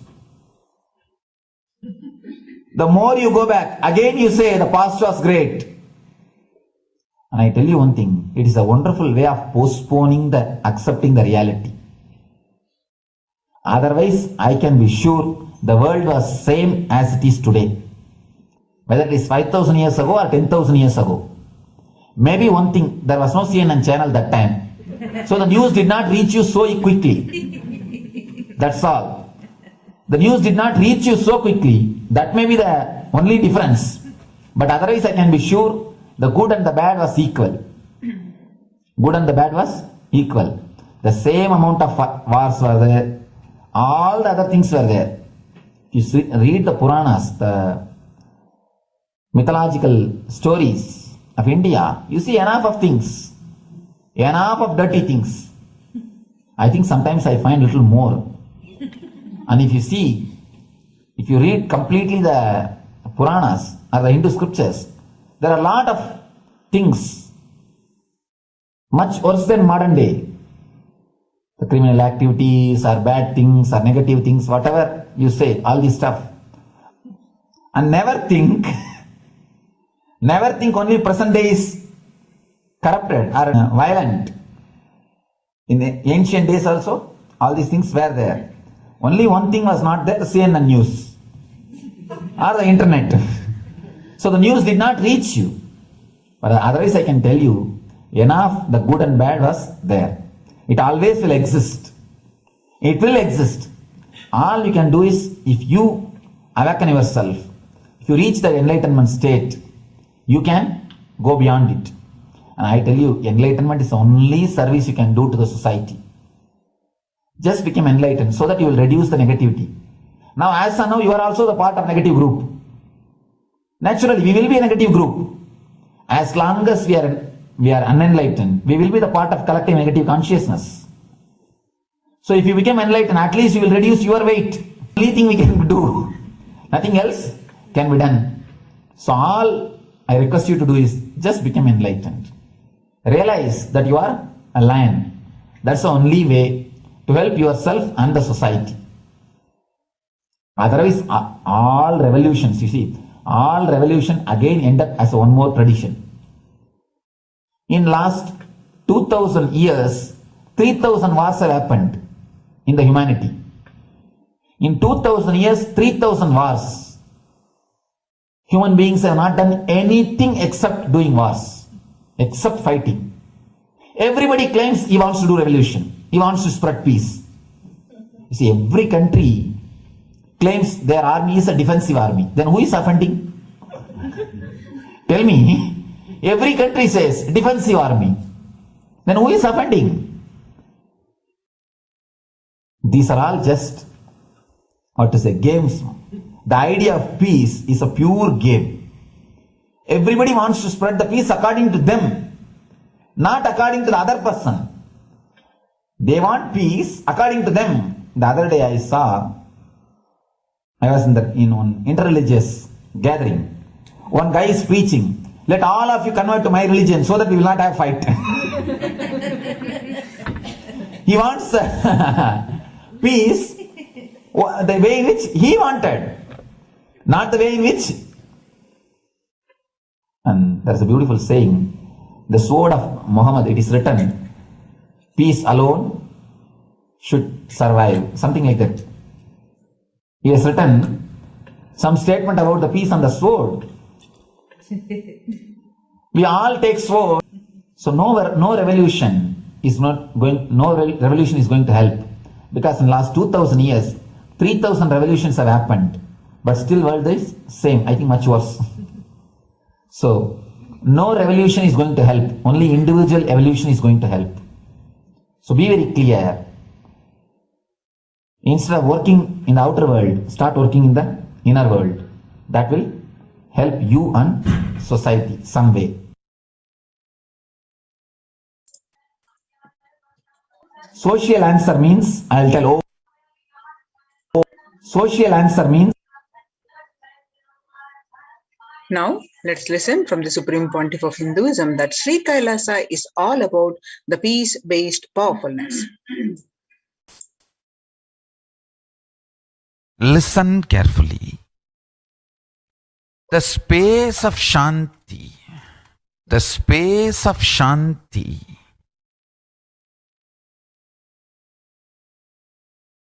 is where Kailasa grows. Listen carefully. It is in the deep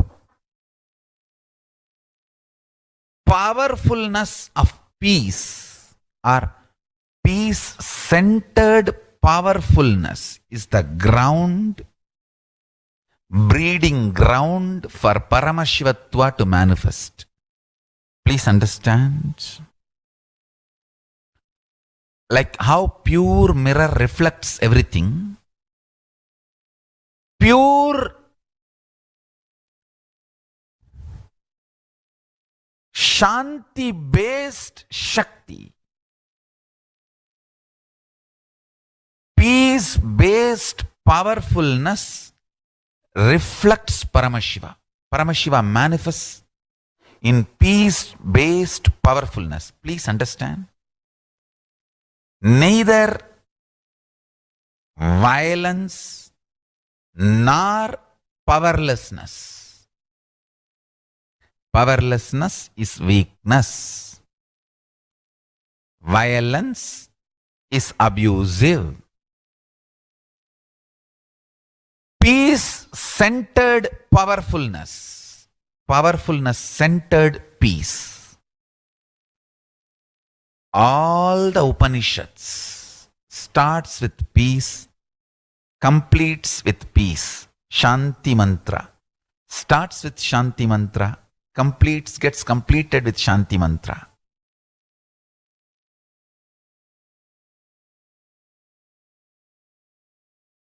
Peace-based powerfulness is a fundamental requirement for Paramashivatva to manifest. That is why people who don't want us to manifest Paramashivatva or power manifestation do not want to allow the peace in our life, or do not want peace in our campus. Understand?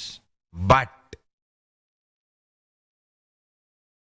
only if you are peaceful, which cannot be shaken even by the demons and devils and rakshasas, we can be in eternal peace. So, remember this very clearly.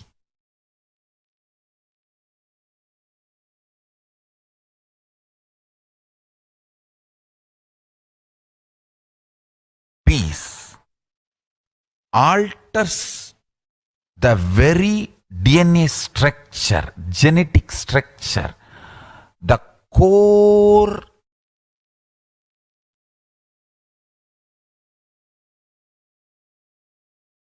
Anu Mahat structure. Understand? Anoraniyan Mahato Mahiyan. The consciousness in you is atom inside the atom, Mahat, more than Mahat. That Anoraniyan Mahato Mahiyan. That consciousness starts growing in you with more and more peace-based powerfulness developing in you. Nothing can be compared to unclutching. Spend more and more time, energy in unclutching. It will never be wasted. Time spent on unclutching is the most productive time for you in your life, because unclutching completely makes you altogether a different material. Understand?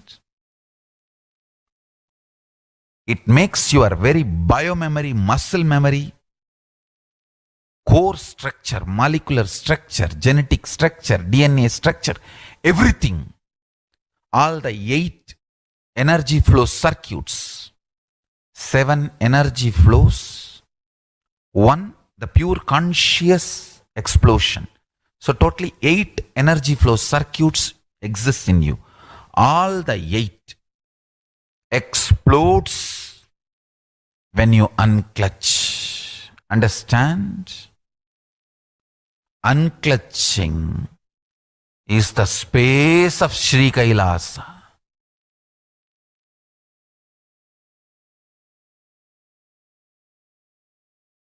Listen.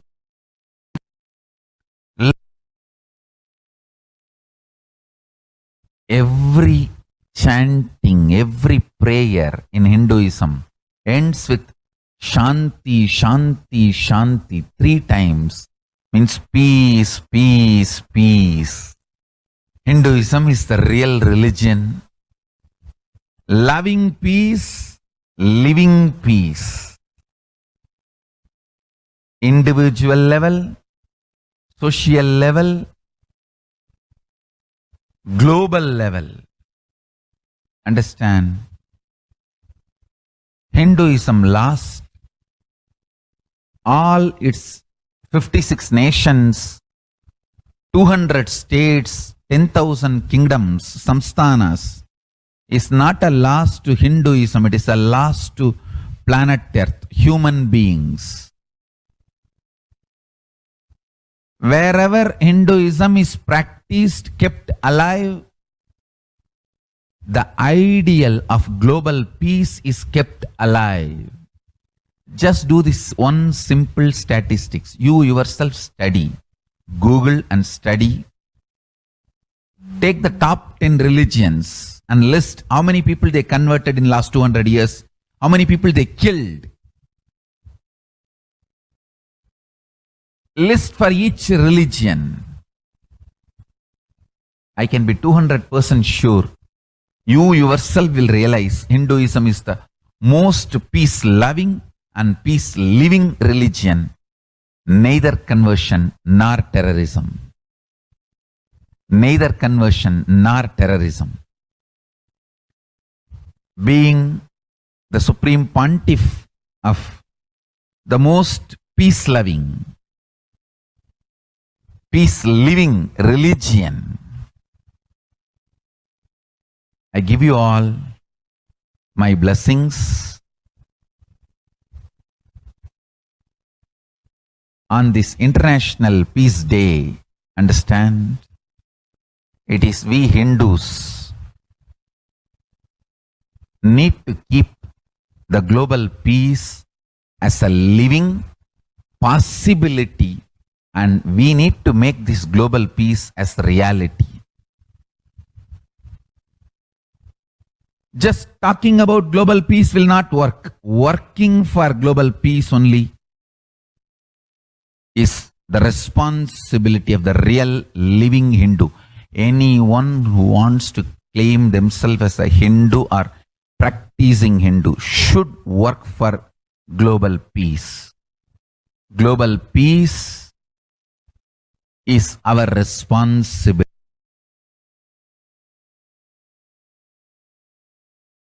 Every chant, every Hindus have the responsibility to bring global peace. So you can also throw a challenge. See, if you are making a Hindu micronation, you can throw this challenge to each one, your friends, family, 10 people. Let them participate in the challenge and then let them send the challenge to others. So I welcome all the living and practicing Hindus to become founding fathers of Kailasa micronation in your countries. You can also make a challenge, like how they made ice bucket challenge and all that. We can make a challenge. You form Hindu micronation and claim, I am the founding father of the Hindu micronation Kailasa. And then you can invite your family, friends for a challenge, 11 people. You form and you challenge 11 people and they also form and they spread. So let us start spreading. This project is my message on this International Day of Peace. Let us start working for global peace instead of just talking. The work we do will talk for us. The talk we do will not work for us. This is the message. The work we do will talk for us. The talk we do not work for us. Global peace is the responsibility of Hindus.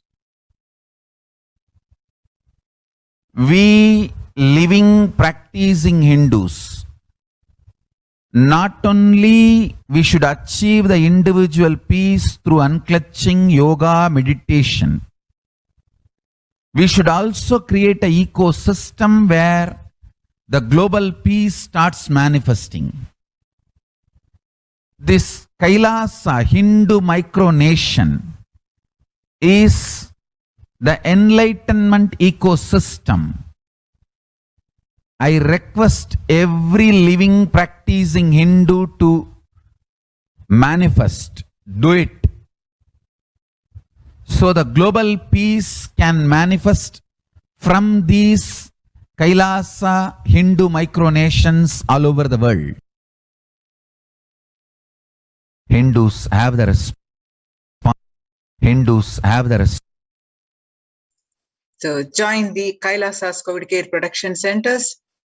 Register now through the link below, https://kailasa.org/Kailasa Care.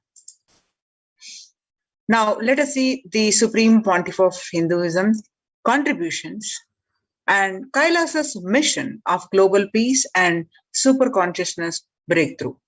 The Sovereign Order of Kailasa, led by the Supreme Pontiff of Hinduism and Nithyananda Order of monks, nuns, and Hindu diaspora, are working for global peace and to give a superconsciousness breakthrough to humanity.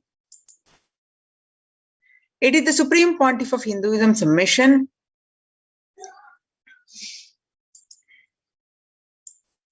to revive a conscious world where the global issues at the climate, economic, social, health, and humanitarian levels cease to exist from their very root, turning the problems of poverty, hunger, violence, discrimination into powerful living through the experience of oneness. The Supreme Pontiff of Hinduism has been working from the very grassroots level to usher in an era of peace at all levels, individual, societal, national, and global. His deep insights into the workings of the human mind, body, emotions have enabled him to powerfully and directly address the various social and emotional problems facing humanity today. The Supreme Pontiff of Hinduism provides spiritual combat the pandemic and other issues. Some of the ways, let's see, this Since the beginning of the global lockdown, the amount of contribution and the activism of Kailasa has increased multifold.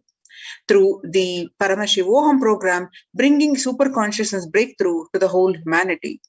By starting the Akhanda Nirvikalpa Jnana Samadhi Yajna and contributing almost 3 million minutes now.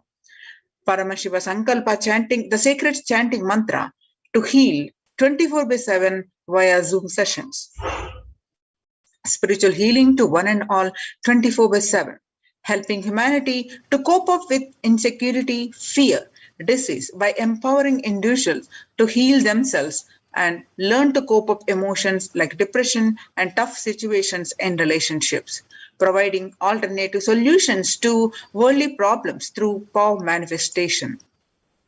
Initiating thousands every day into manifesting innate superhuman capabilities into the Kailas Courtyard sessions, providing healthy solutions like a technique to clear stomach from the Ayurveda solutions, which ultimately brings clarity out to the spiritual truths and give a super consciousness breakthrough.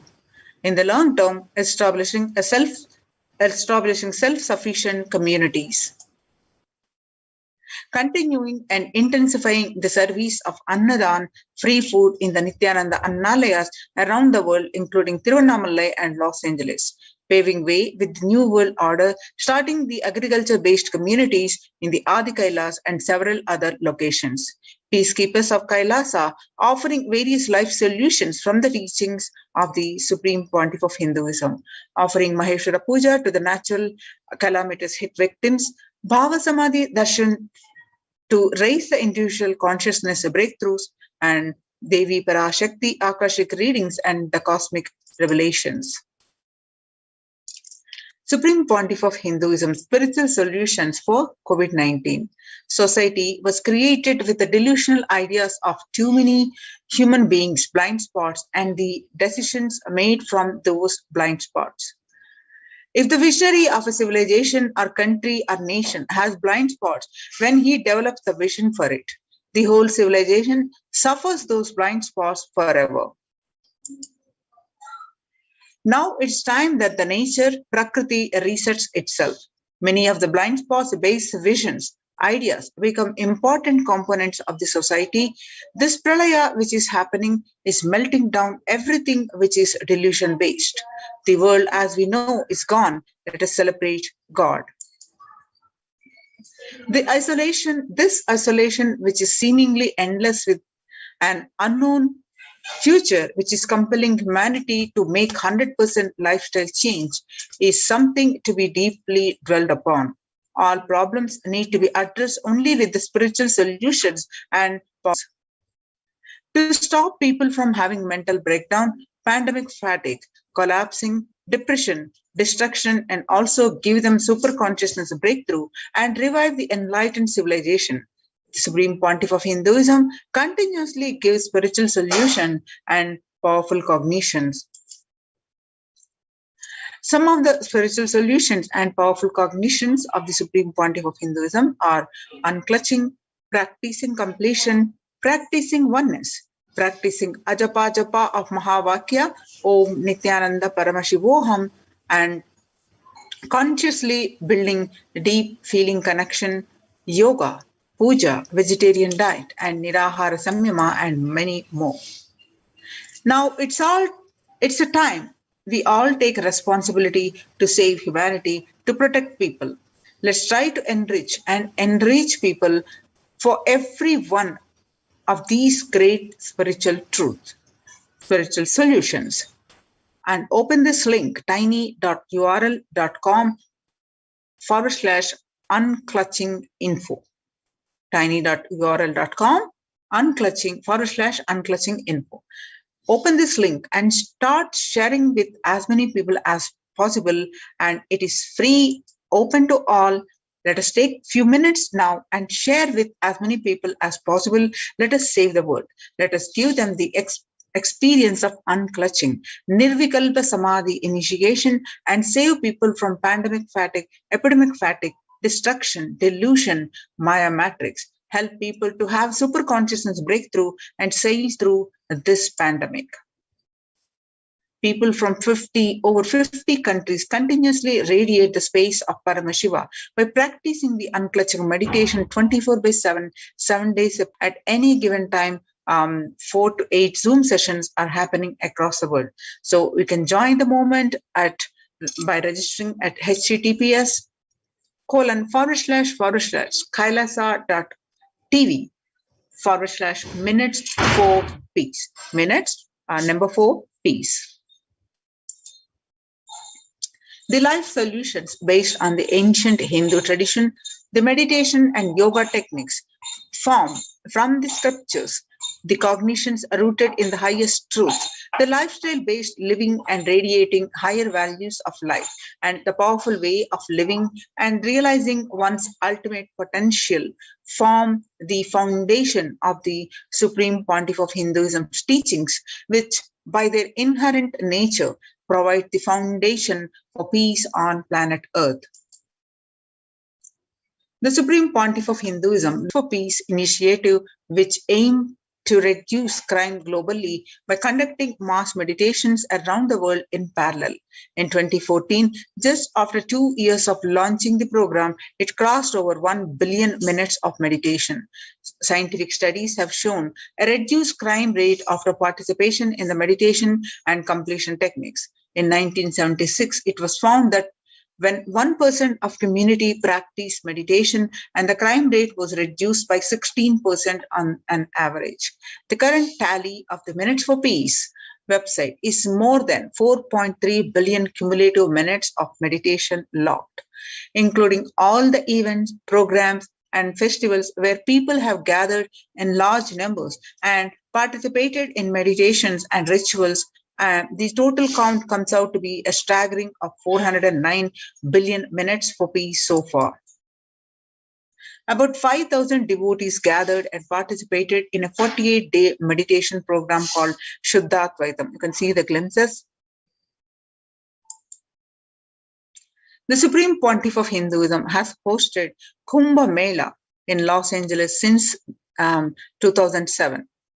Nithyananda Sangha is entrusted as the only organization to host Kumbh Mela outside of India by the Akhila Bharatiya Akhada Parishad.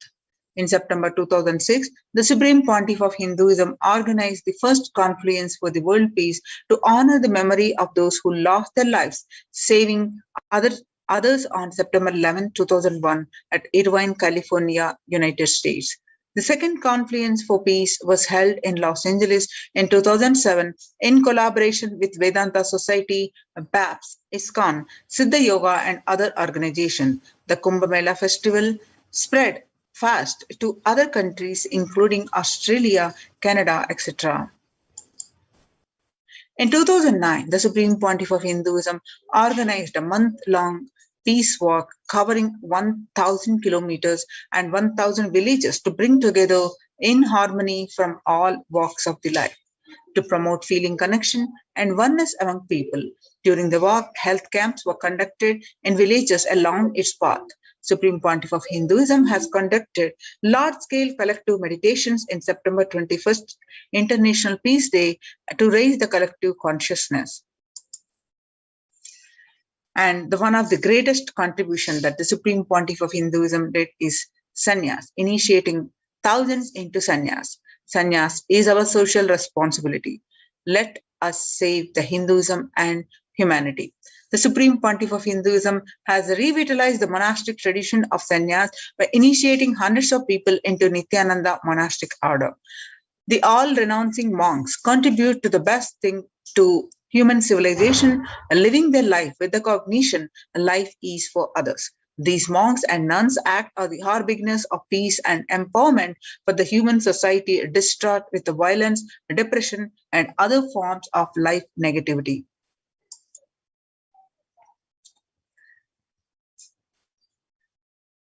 The Supreme Pontiff of Hinduism has also revived the ancient practice of embarking on pilgrimages.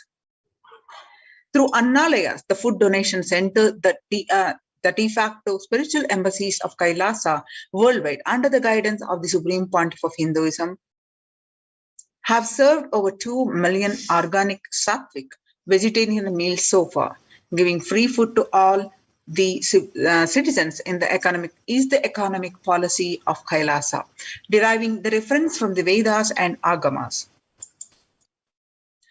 Recently, the Supreme Pontiff of Hinduism opened under the humanitarian initiative he has launched by opening Kailasa's COVID care centers in India, where the monastery campuses have been turned into a multi-layer quarantine facility to safeguard the inmates against any possible point of contact with the outer world.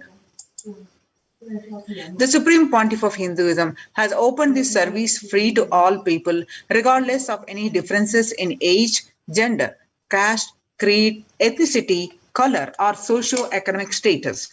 Food, shelter, internet, and all basic facilities, including medical care, are provided at these COVID care centers, free of cost and for an indefinite time. The outcome has been splendid, zero infection rate so far among the participants, a feat not achieved anywhere else in the world, let alone in India. This response model of handling the COVID-19 pandemic at a community level, along with the guidelines and recommendations for government, has been recognized and accepted by the United Nations as well.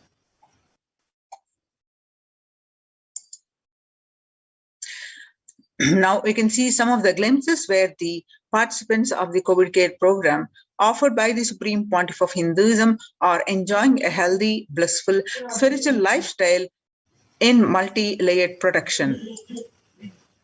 They enjoy stress-free time following a spiritual morning routine, daily puja, temple sevas, kar seva, and celebrating festivals and all the festivals. So join the Kailasa's COVID care protection centers. Register now through the link below, https://kailasa.org/kailasa care. Now let us see the Kailasa Department of Enlightened Civilization presents. Revival of the temple sciences and ecosystems. Why the Supreme Pontiff of Hinduism consistently across the globe establishing the temple-based ecosystems.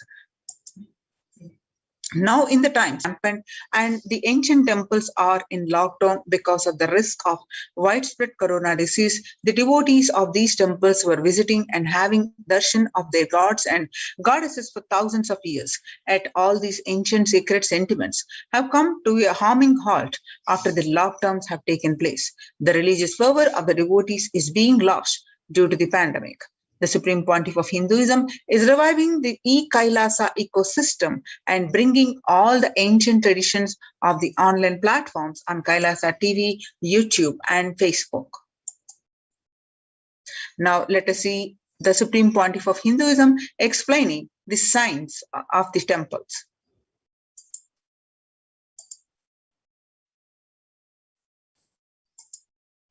Devi Meenakshi and her husband. Why this grand temple? What are the visible and invisible functions of this temple? Please tell us, Swamiji. Read the next question also. As we see in our present time, towers of mobile, TV or dish TV antennas everywhere connecting invisibility to satellites, doing an incredible function for individuals and for society. My question is, there is and was everywhere temples and deities in this culture. Anybody coming from outside just wonder, is this just sentimental carved stones, worshipping culture or just artistic sculpture?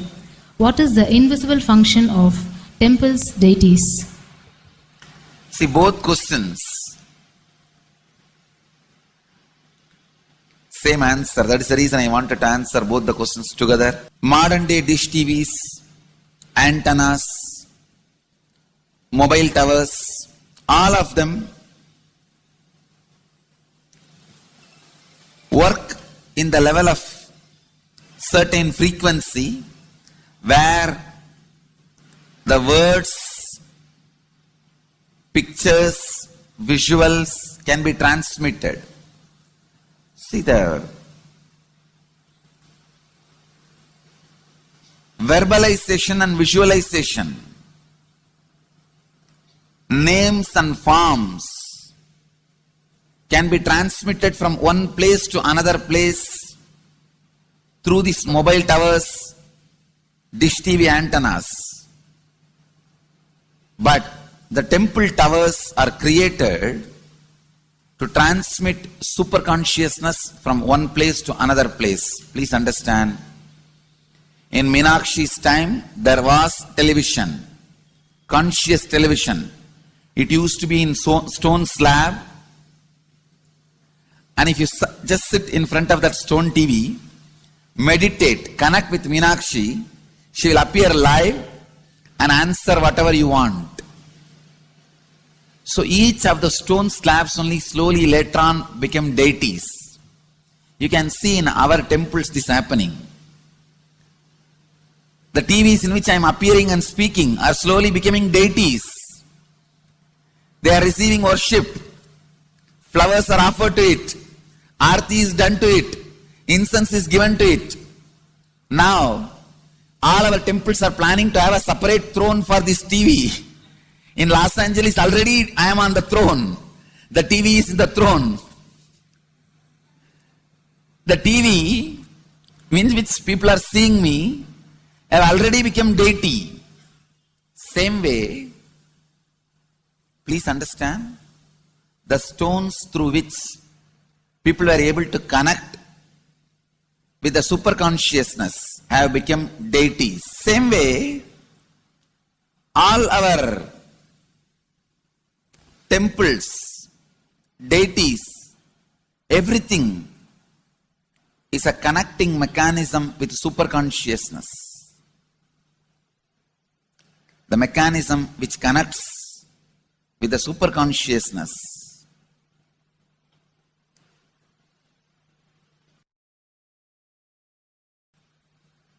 Please understand,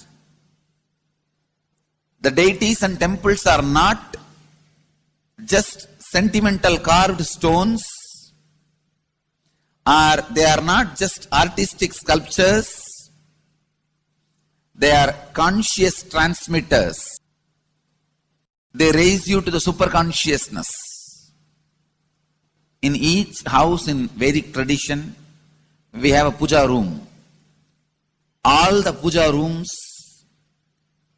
are your private conscious airport, are conscious transmission centers. The main temple is a place from where continuous super consciousness is radiating. So if you just sit and connect with a deep feeling connection, see, in those days, human beings were so beautiful and simple. Just remembering the name of the deity is enough.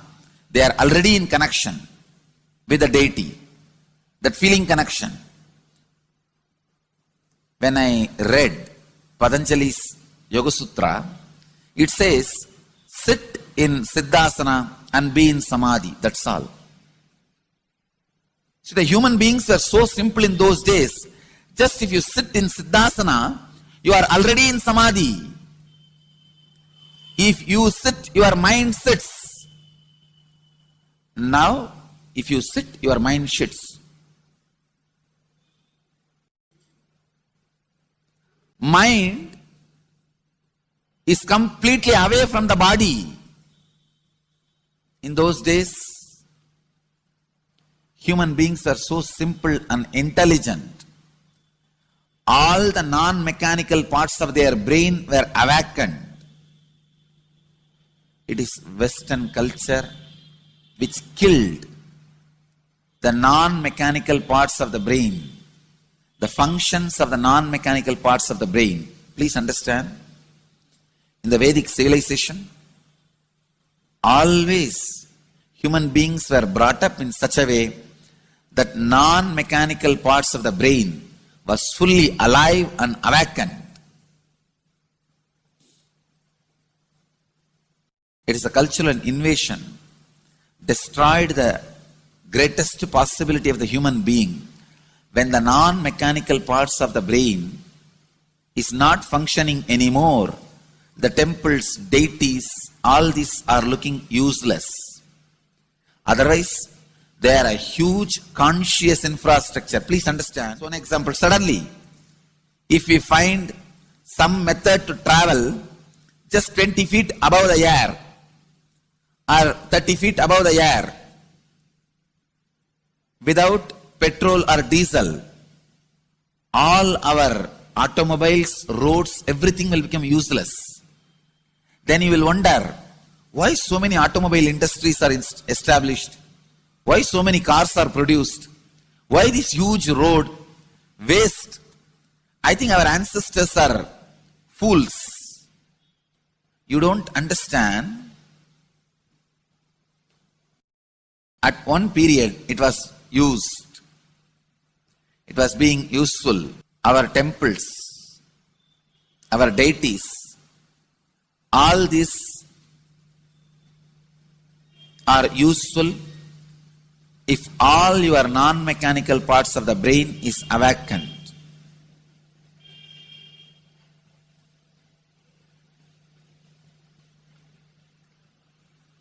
Unclutching is the process to awaken your non-mechanical parts of the brain. When your non-mechanical parts of the brain is awakened, you will understand temples, deities, how useful they are, how directly useful they are, how they are part of our life, how they enrich our life, and how they make human beings intelligent, enlightened. These are the methods create and civilization. These grand temples are not built as an just monument. They are built as a conscious movement. It is not like Egyptian pyramids, monuments. No. It is conscious movement to raise human beings to the highest consciousness, to make human beings experience the highest purpose.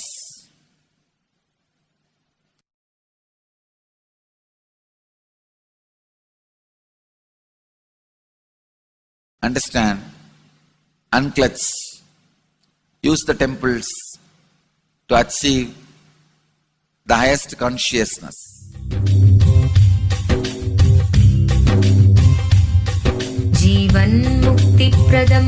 Paramahamsa Nithyananda, a rare living incarnation, is named among the world's 100 most spiritually influential personalities today. Paramahamsa Nithyananda has been placed alongside Dalai Lama, Nelson Mandela, Oprah Winfrey, Paulo Coelho and others by Mind, Body, Spirit, the world's top esoteric magazine from Watkins, London's oldest and largest bookstore. A yogi by birth, he has been expressing his power of enlightenment since birth. He has authored more than 500 books in Tamil and English. Translations of these books are available in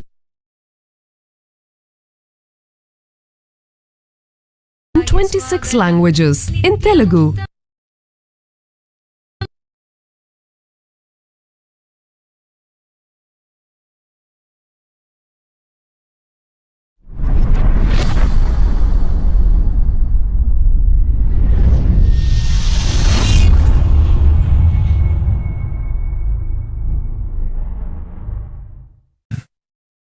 Actually, after the great pause settling, I wanted to do this Kumbhabhishekam, and then the Shivacharyas have advised us that only after the Uttrayanam, Uttrayana Punyakala, means after the Uttrayana starts, we are having a good date, Uttamottama date for Kumbhabhishekam. So we waited, and see, fundamentally deity intensely receives the energy like a lightning and holds it and manifests continuously for the whole humanity. You see, it's like if I have to talk to you in a normal social language, it's like a lightning holder. Like I can get into the samadhi, one with Paramashiva, and bring the whole thing to planet Earth. But the deity should be able to hold it and manifest it, radiate it for the humanity. So that is the reason the beautiful, dense, most deity is made. The earlier, the Avudayar we made, too much of power manifestation, it has given crack in multiple places. I don't know how you guys will be able to believe. Maybe I'll tell them to show the video. Such dense granite cracks to pieces and so carefully maintained with so much of all the Abhishekam, Puja and everything. Crack is the last thing you can imagine in dense granite, but so many places that earlier Avudayar has had, and that's the reason we made the new deity with more dense granite now. More dense granite, the deity is done, so it can withstand the power manifestation and hold the power for quite a long time. Maybe at least next 12 years it can hold. And before that I'm planning for the different level of granite for Avudayar. I wanted to teleport from the other planets where the 100 times more dense than planet Earth's granite is available. And anyhow, all that I'll do it and then show, and instead of giving material for trolls, I'll give information after everything is achieved, after everything is done.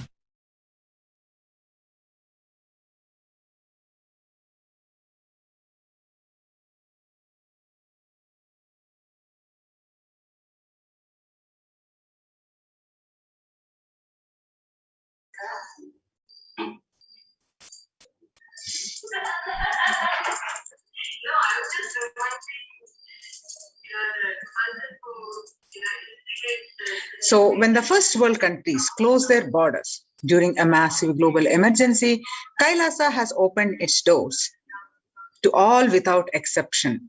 The various centers opened across Kailasa are Adi Kailas in Bidadi, Bangalore, Salem, Tiruvannamalai, Rajapalam, and Pattanam, Srirangapadi, Madurai, Avattipalam, Huzur, all are from Tamil Nadu, and Baroda Adinam in Gujarat, Sripuram Adinam in Hyderabad, and Puduvai Adinam from Pondicherry.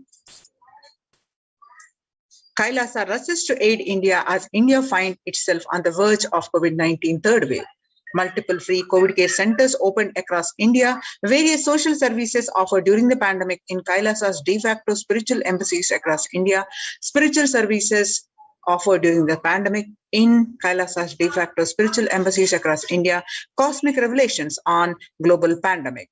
The free social services offered during the pandemic in de facto spiritual embassies across India are medical care, allopathy, Ayurveda, and Siddha medicine, infrastructure to accommodate thousands, to accommodation for multi-layered quarantine, emergency ambulances, ICU on wheels, personal protective medical equipment, food security management through food banks, and organic farming. Join the Kailasa's COVID Care Protection Centers. Register now through the link below, https://kailasa.org/Kailasa care. With this, we're going to move on to the next part of segment after a very short break.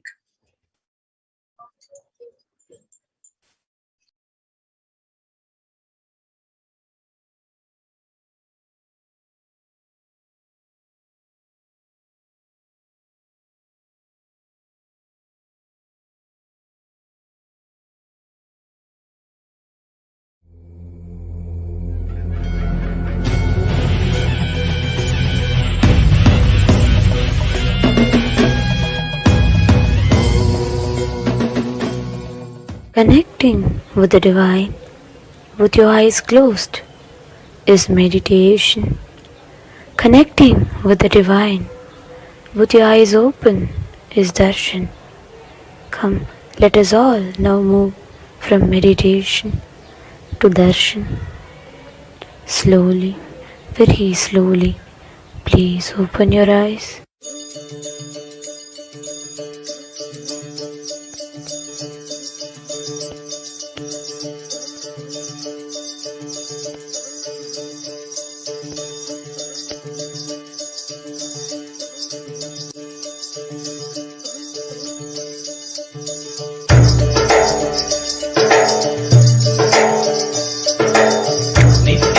Nithyananda, Nithyajnana Nithyananda, Jnana Singa Nithyananda, Nithyananda. Nitya Singa Nithyananda, Nityajnana Nithyananda, Jnana Singa Nithyananda, Nithyananda. Nitya Singa Nithyananda, Nityajnana Nithyananda, Jnana Singa Nithyananda. Nitya Singa Nithyananda, Nityajnana Nithyananda, Jnana Singa Nithyananda. Nithyanandane Nanda, Satyavedane Nithyananda, Veda Rupane Nithyanandane. Nithyanandane Nithyananda, Satyavedane Nithyananda, Veda Rupane Nithyanandane.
Nitya Singa Nithyananda.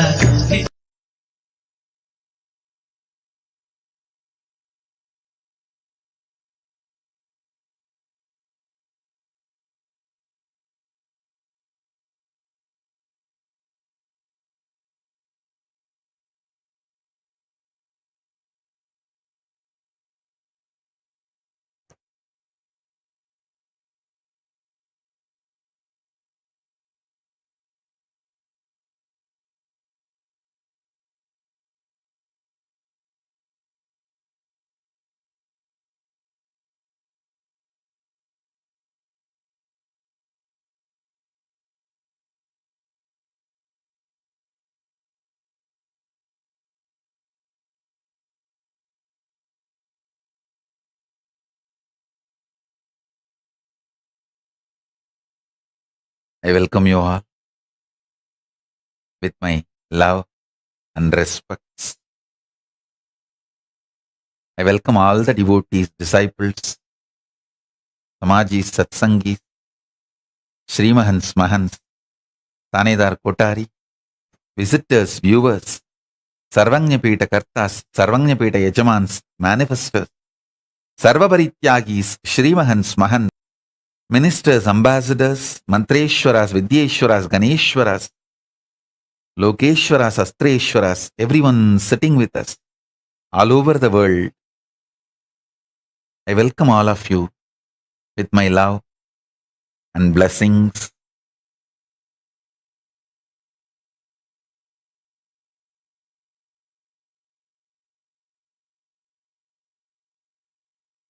Paramashiva's message directly from Kailasa.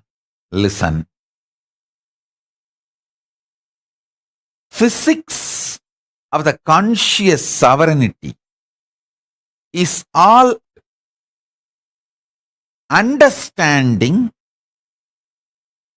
the way your body exists, understanding the mechanism of your body. Please understand, your mind is the software which operates the mechanism of your body.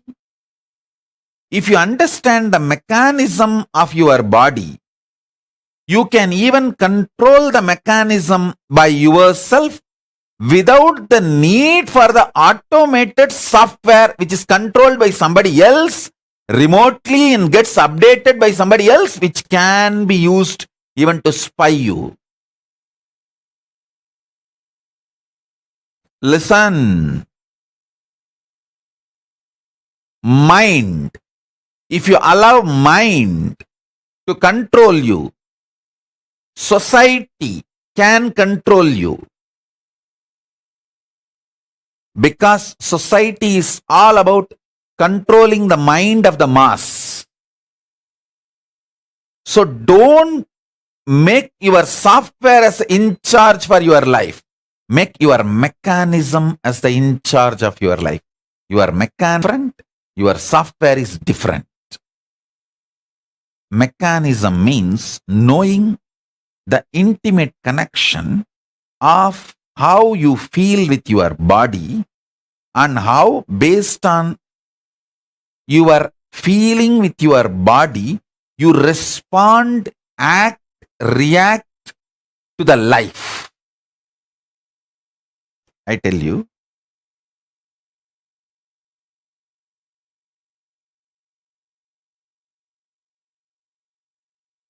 for your reaction, for your success, for you to achieve whatever you want in your life, from wealth to powers, you don't need mind. If you just understand your existence physically and your inner mechanism, that is enough. You have been brainwashed. Your mind is a too important component of you by the society so that they can continue to exploit you. Like selling a software to you, once you buy and that software becomes part of your life, over. You are addicted once for all. You are bound once for all, because every upgradation they do, automatically you will be paying for that. Because those softwares have already become part of your existence. Now you are addicted. So understand, you can't continue to exist or expand without the upgraded versions of those softwares. Same way, the moment you start believing your mind is required for your existence and expansion, you are caught. Actually, the fundamental need you need is buddhi about your physical existence, and yukti, the clarity about how your inner mechanism functions. I'll tell you some of the most beautiful from Arunagiri Yogeshwara, my guru. The way he used to reveal the inner mechanisms of the cosmos, the macrocosm, and the inner mechanisms of the microcosm, both. I'll give you some of the revelations. First thing, understand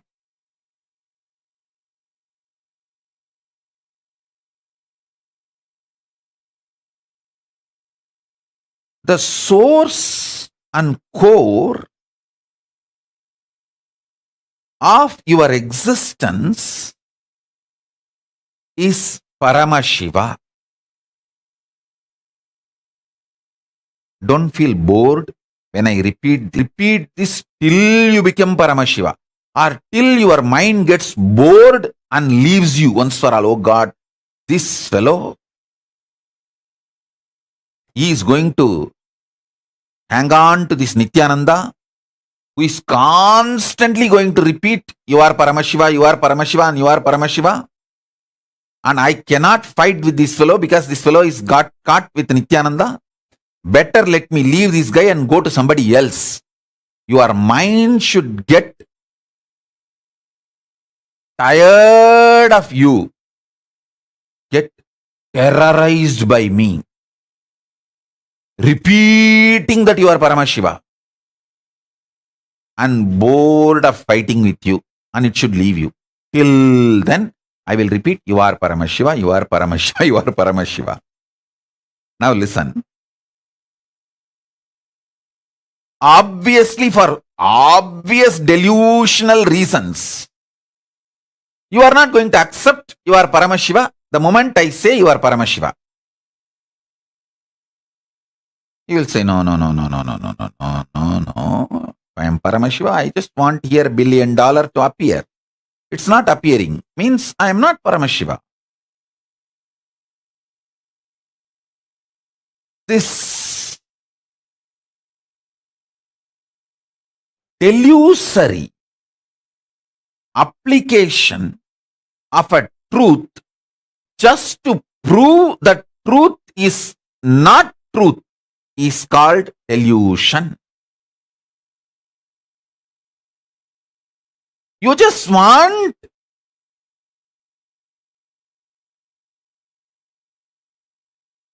the drug called mind which you took to continue its impact and effect on you. So you just want to disprove my statement that you are Paramashiva, even if suddenly $1 billion appears. Oh, if that's so, is that so? Okay, I need this, all that. If I am Paramashiva, I should manifest all of that.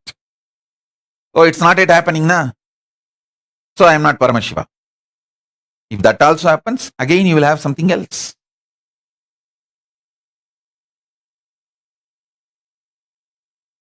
I'll tell you the right mechanism.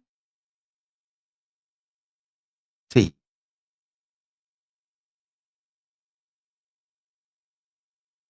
listen to this verbalization very clearly. The words I am going to utter now. When I say you are Paramashiva, the feeling you have about you, your existence, that is Paramashiva. First cognize that.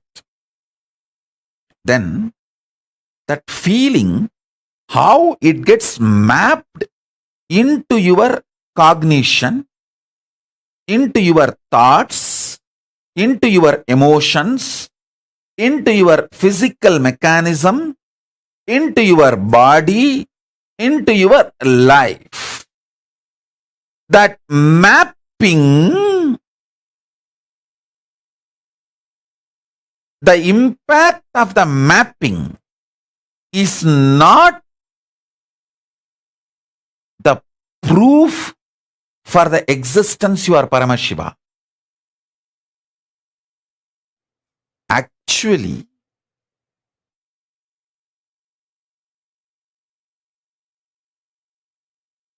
you don't give enough ferociousness to break your delusion, to map the truth into your life.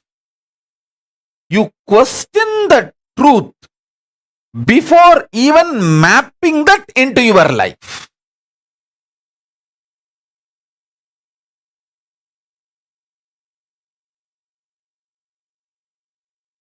Question delusion, not truth.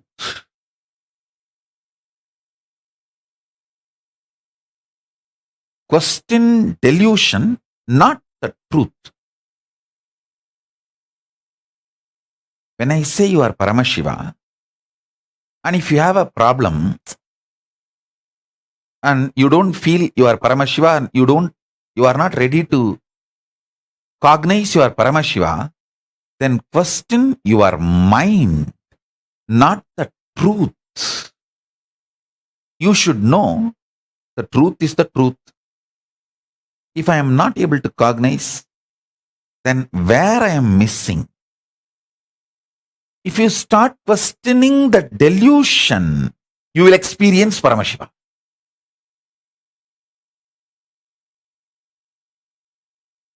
If you start questioning the truth, you will be caught in delusion. Whom you question, whom you trust is your choice. If you doubt the abusers, you will get me. If you doubt me, you will get abusers. Your independent investigation. Understand?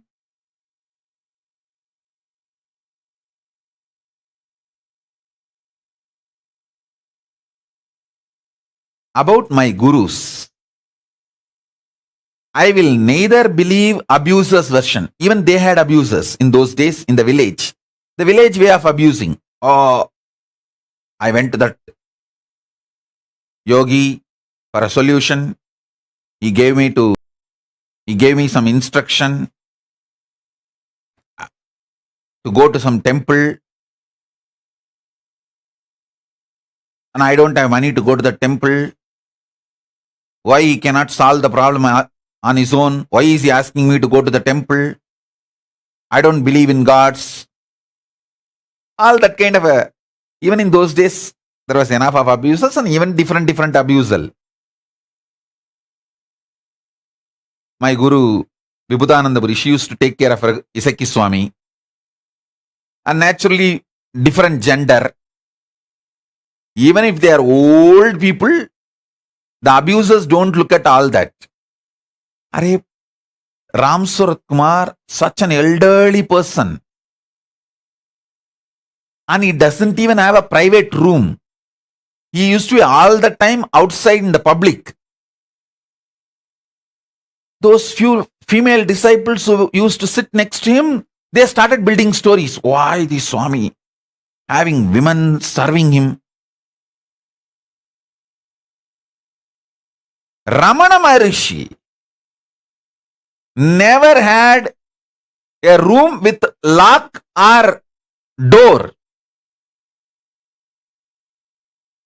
The female disciples who come to meet him, they will only meet in public and give food and go. This Mudaliyar party, all of them. Even that, how many rumors and abuses? I will never trust the abuser's version about my gurus, and I will not even trust what my mother or family tells about my gurus. You see, my mother or my family and all, they have a high respect for my gurus. They will never tell anything bad. Even the good things they tell about them will be lower than their real status. My gurus are much higher beings than even my parents can understand. My parents and family and all can understand only few good things about my gurus, what good things they have done to them. So based on that, they will give opinion. They will give their introduction. I used to cognize and I will hold only their introduction about them to me. That's all. How they introduce them to me, I will hold only that over. Many times, my friends, my family people, all of them will have a very good experience with my gurus. They will try to tell that to others and to me, even to everyone. Even those things will be like a praising those my gurus as a good people, powerful people. Some one or two qualities, good qualities of them, but not as the real identity. But I will cognize only what they tell me about them, because that is the inner mechanism of them. So I always doubted abusers, not the gurus. I always doubted the delusion, not the truth. Listen.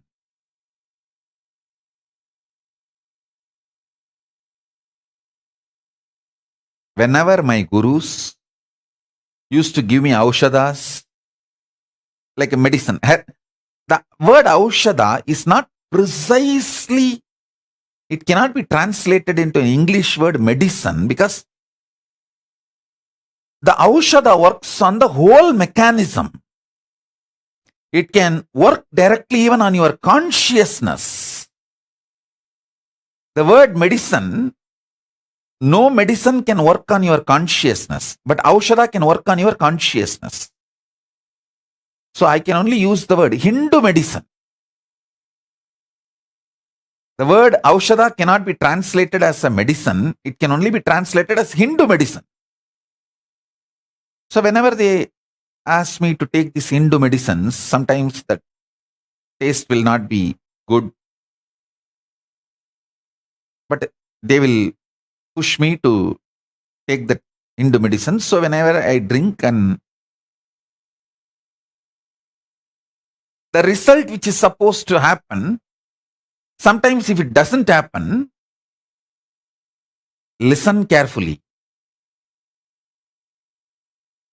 Sometimes I have cheated my gurus without drinking the medicine because of its bitterness. I'll pour this side or that side and act as if I drank. That dramas I have done. But I never ever doubted the aushada or my gurus. I will only ask, Pati, maybe you need to give a little more dosage. Only then that impact will start happening. Maybe my body needs little more dosage. Can you check the pulse and see whether the dosage is enough? That's all I'll say. Never ever doubted my guru's ability or the aushada's powerfulness. And I'm telling you, I threw tantrum many times, not once or twice, even multiple times. I'll act as if I'm pouring it in the mouth and purposely pour it on all over, or pour it in this side. And then she will laugh and tell, I have kept another one bottle. Don't worry, I have kept another one glass. She will bring. I have done that. But I never ever doubted. So understand. Let your doubts be focused on your delusion. Tell yourself very clearly, no question of doubting the ultimate truth.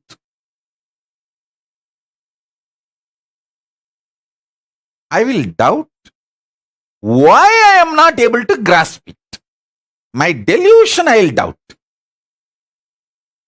but not the ultimate truth. See, one of the most beautiful things I received from my gurus, Arunagirishwara told me, Kana, சாதனை பண்ணி நீ திரும்ப தான் பரமசிவன் நினைக்கிறதுனால, அந்த மனோபலத்தினால உனக்கு சக்திகளும் நல்லதும் நடக்குதுன்னா அது வெறும் சித்திப்பா. அவரு தான் உள்ள இருக்காரு, அவரு தான் மேனிஃபெஸ்ட் பண்றாரு, அவருக்கு எப்படி வேணுமோ அப்படி மேனிஃபெஸ்ட் பண்றாரு. சில நேரத்துல ஏன் மேனிஃபெஸ்ட் ஆகுது, சில நேரத்துல மேனிஃபெஸ்ட் ஆகல. அவர் ஆனா தமிழ் வார்த்தை யூஸ் பண்ணார். அதாவது சில நேரத்துல ஏன் ஜெயமாகுது, வெளிப்படுது, சில நேரத்துல ஏன் ஜெயமாகல, சித்தி ஆகல அப்படின்னா, உன்னுடைய டெல்யூஷன், உன்னுடைய துரோபாவத்தை சந்தேகித்து சில நேரத்திலே அவர் சொல்வது சித்தியாகிறதாக உன் மனம் ஏன் கருதுகிறது, சில நேரத்தில் அவர் சொல்வது சித்தியாகவில்லை என்று ஏன் கருதுகிறதுன்னு துரோபாவத்தையும் மனத்தையும் கேள்விகள். இருப்பின் சந்தேகத்தை, இருப்பை சந்தேகிக்காதே. Let me translate. Listen. Let me translate. Listen carefully. See, whenever you do the power manifestation, you always hold the cognition, you are Paramashiva, and you start doing power manifestation. Never think because of your ability to visualize, do tapas, meditate, the power of the mind starts manifesting as powers. No, then it is just ordinary siddhi, mental powers. You are caught in a mess. No. He is actually consciously as an independent intelligence. He is inside you. He is manifesting. Sometimes he manifests, sometimes he does not manifest as you think. Means, question why your delusion is making you feel sometimes he manifests and sometimes he does not manifest. So doubt the delusion which makes you perceive sometimes he manifests, sometimes Paramashiva does not manifest. Don't doubt the existence of Paramashiva. This is the core difference between Siddhi and Shakti. Shakti means you don't doubt Paramashiva's existence. Whenever he manifests, you know he is there. Whenever he does not manifest as you want, you doubt the delusion. Why you are made to feel he is not manifesting as I want. Not that you doubt the truth of Paramashiva. This is what is Shakti. Even when you have the problem, learn to deal it rightly so it can be solved. Even when you have a delusion, learn to doubt the delusion rightly so that it can be solved. If you doubt the existence of Paramashiva, or you start believing, okay, whenever my mind is strongly able to cognize, my mental powers of the visualization capacity manifests as powers. Other times, when I am not that concentrated, focused, so I am not able to manifest. No, then you are caught in siddhi. You are caught in delusion. You are fundamentally doubting the whole system.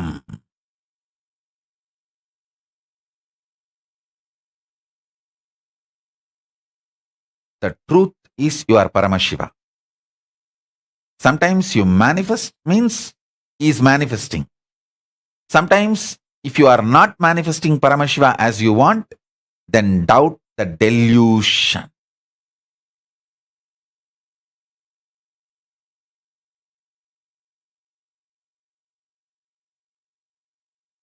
Listen.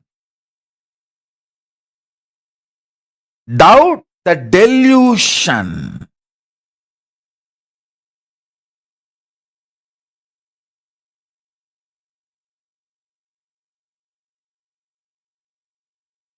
Not the truth.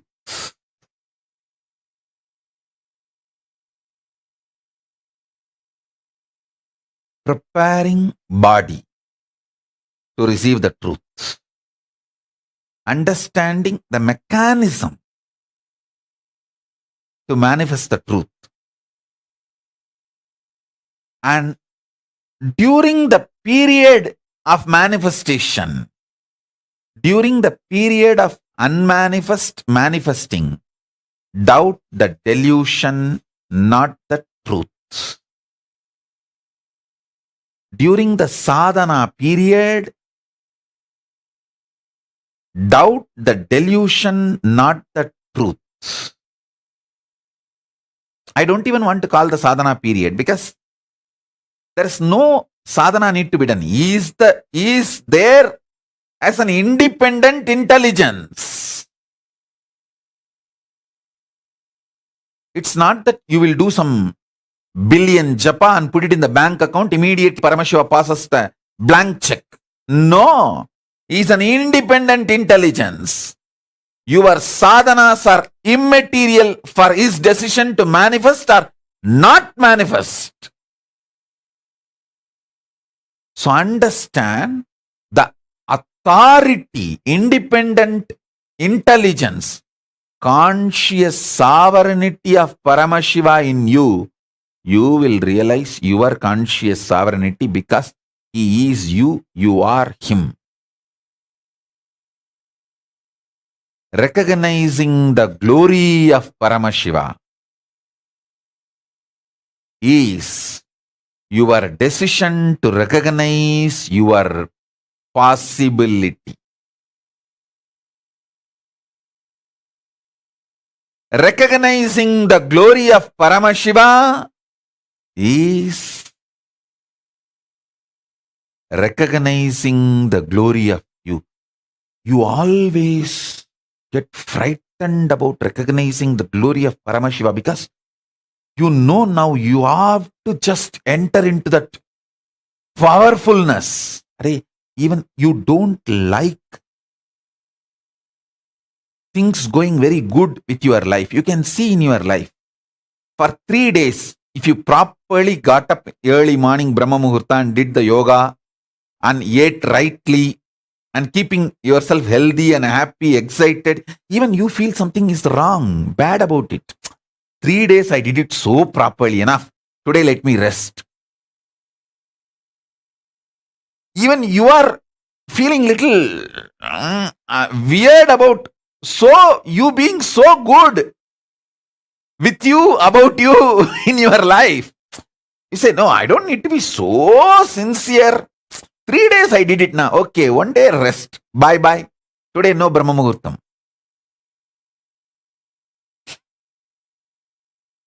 And to restart the Brahma Muhurtam again, it will take at least 1 week. If you give 1 day break.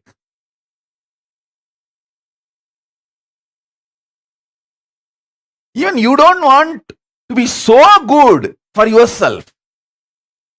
That is why whenever you have a very powerful cognition and have one breakthrough, you think, oh, I should not take it for granted. All the way I walked, from so much I have grown, I should not take that for granted and push me to the next level. That is the worst crime you do to yourself. If you had a breakthrough today, tomorrow you should have breakthrough to breakthrough. You should give a breakthrough to the breakthrough. Not that you will rest for 2 days and then again start from where you had the breakthrough. Pooh! Mediocre life.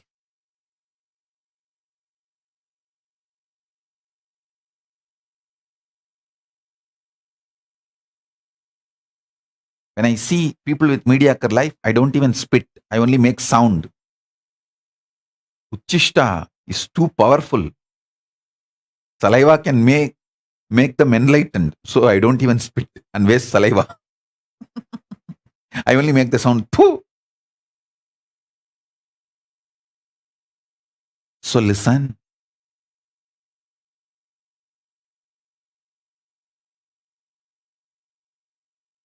Even you feeling weird to be so good to yourself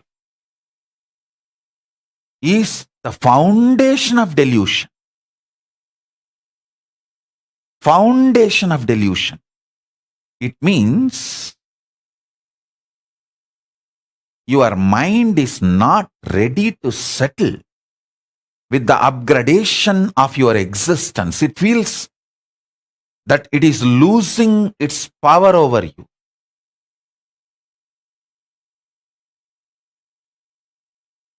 I have my joke book. One friend asks, 2 persons are standing and talking in a mall. One guy asks the other guy, I lost my wife in the mall. I don't know how to get her back. I'm searching for last 2 hours. I don't know where she is, this huge mall. The other person says, don't worry. You just talk to some pretty women. In 2 seconds, she will appear from wherever she is. You find some pretty women and talk to her. You will see she will be there in 2 seconds. Understand? Whenever you are too good and you are evolving, you are talking to some other pretty women, your mind cannot tolerate. It will simply appear and tell you, no. You can't be so good. Then what will happen to me? I am losing my power over you.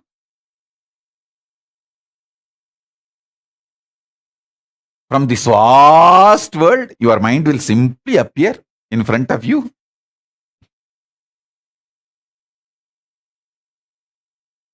Like how?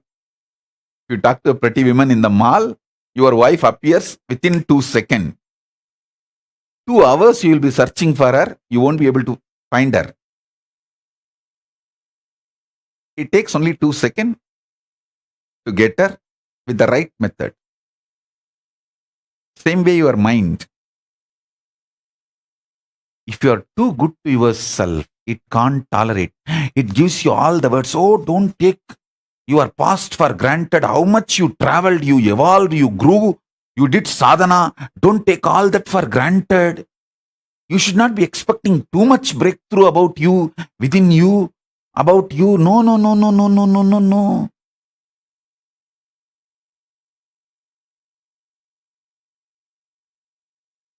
If you start from the angle of doubting the truth, your whole life will be like this, to and fro, to and fro, to and fro.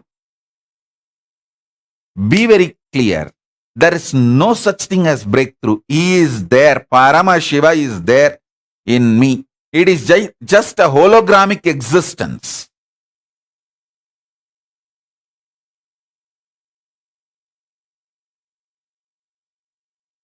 If you cut the hologram, there will be another one hologram. If you cut that hologram, there will be another one. If you cut that, there will be another one. Till the end, it is only the same hologram. Paramashiva. From Paramashiva till me, it is hologramic existence. Listen carefully. From Paramashiva to you, it is hologramic existence. Understand this.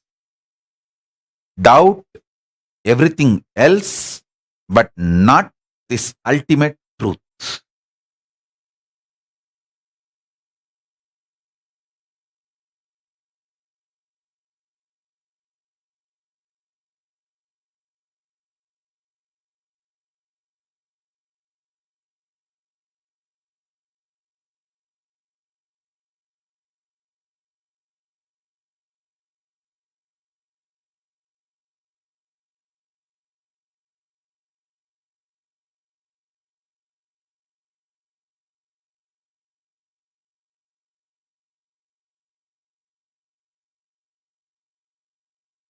If you sit in one Shaktipada and feel so ecstatic for 6-7 hours, don't feel pride about it, or don't think, oh, it is so nice. I had 3-4 hours or 6-7 hours of ecstasy. Next 2-3 days, I don't need to attend the satsang. No. It has to become, if you had a breakthrough and today you had a 6 hours of ecstasy, tomorrow you should make sure it becomes permanent in you. That's it. Breakthrough to breakthrough. Give breakthrough to breakthrough itself. If you did workout with 10 kg dumbbells today, your system is capable now, the muscles are built, so tomorrow go for the breakthrough. Because now the muscles are more stronger. You can't think, tomorrow I'll do 12. No. Muscles are stronger. So give a breakthrough to yourself.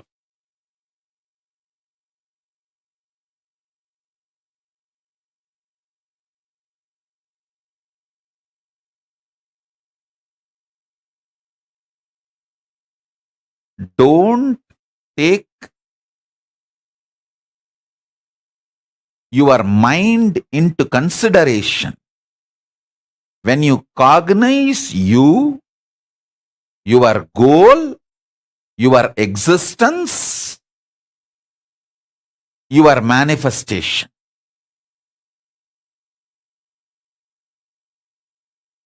Paramashiva and you are in the relationship of hologramic existence. How much ever small you feel about you, you are a smaller, maybe smaller hologram of Paramashiva, but not anything else.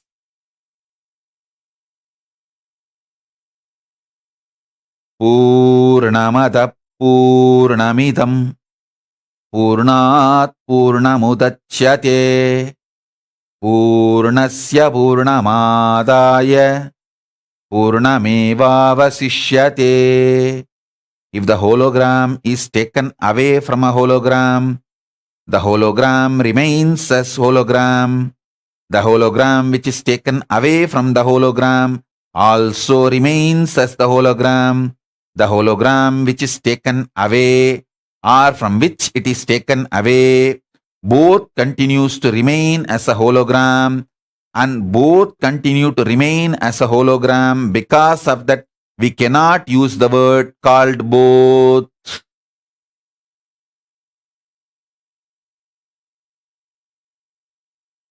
This is the left translation. Purna remains when Purna is moved from the Purna, because Purna remains as the Purna when the Purna is removed from the Purna. You cannot call that Purna is removed from the Purna, and you cannot call there are two Purnas, one Purna removed from one Purna, both Purnas remain as Purna. No.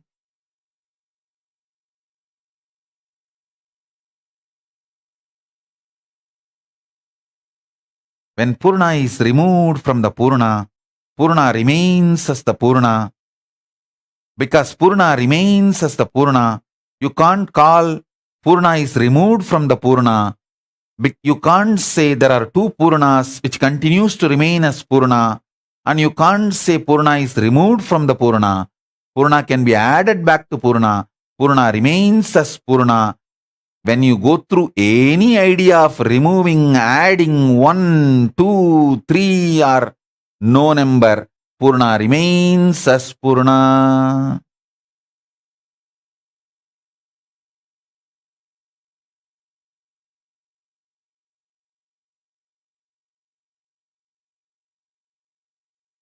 Purnamata Purnamidam Purnat Purnamudachyate Purnasya Purnamadaya Purnamevavasishyate.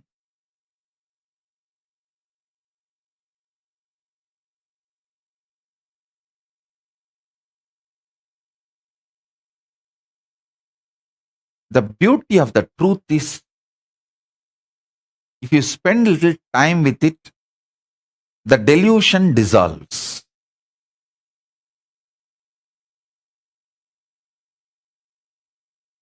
Only when you are agitated, the layers and layers of delusion covers you, forces you to take wrong decisions.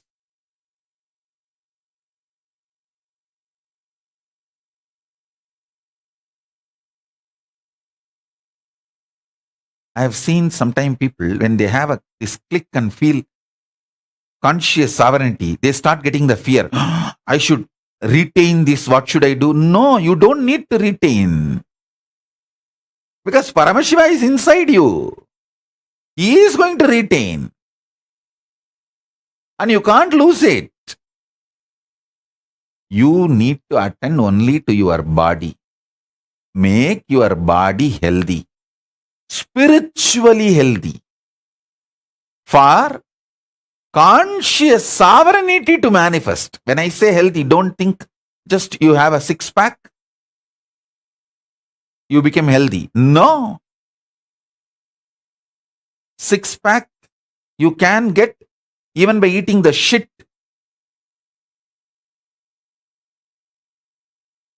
Called non-vegetarian. Actually, most of the non-vegetarian food is the shit of some animal. Many times they don't even remove the shit from intestine. Directly they cook and give. That is what is, you call it spicy.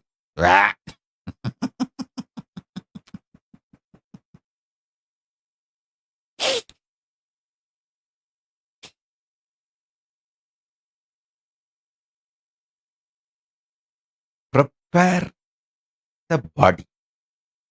The spiritually powerful body. Body to manifest conscious sovereignty. I'll give you a beautiful few lines which I directly heard from my gurus. Tinna mirandulle sikka adakkamal பெருக்காமல் உண்ணுங்கார்கருக்கி மோர்வெருக்கி நெய்யுருக்கி உண்பவர்தம் பேருரைக்கிற் போமே பிணி.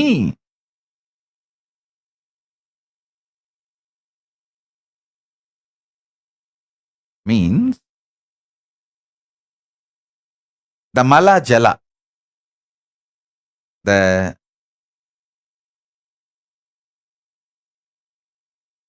cleaning the body, the mala and jala should not be controlled.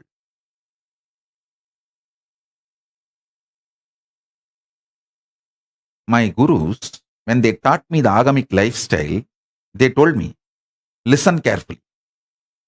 They said, even if I go for one, I should literally go for cleaning my body like a half bath. Even if I go for one, I will use 5 buckets of water to clean myself.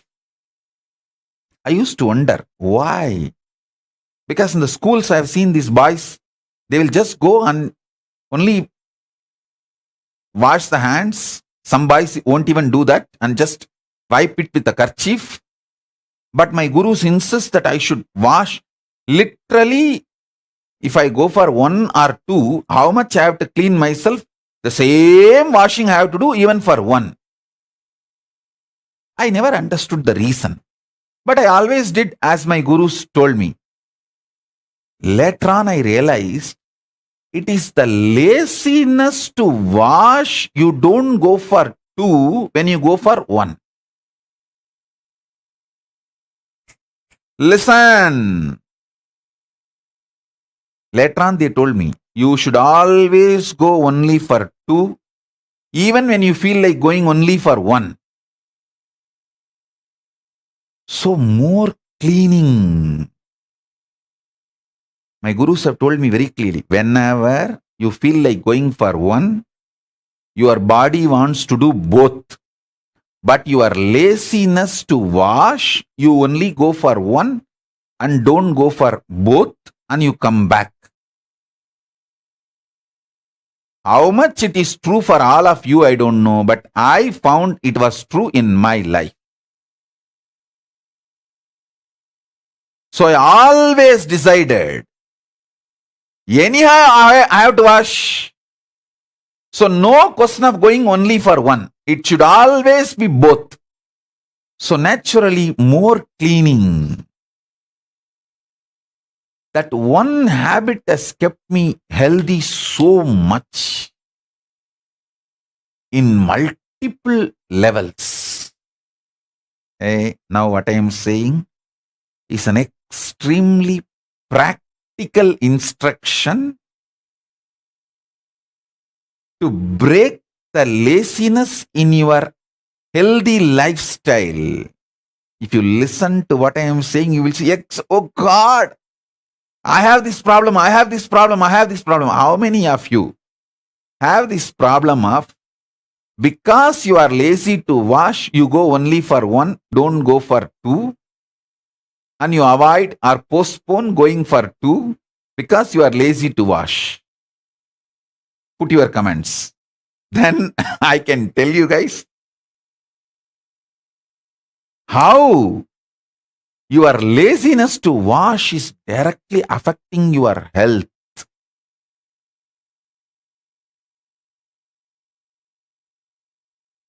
Controlling is crime. If you eat once, you should go for two, at least twice a day. That is what is the healthy body's flow.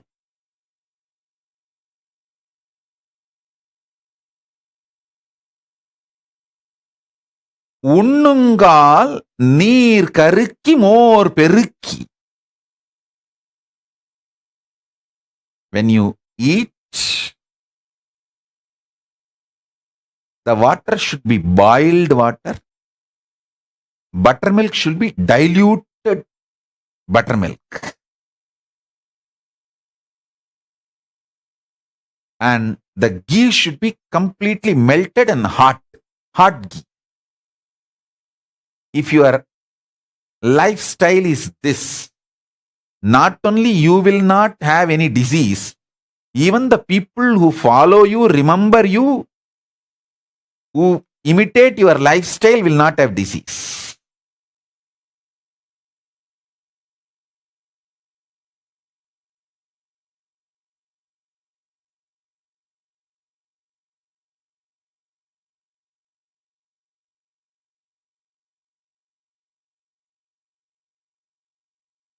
So this is from Therayar Sittar Padalgal, 1502nd verse.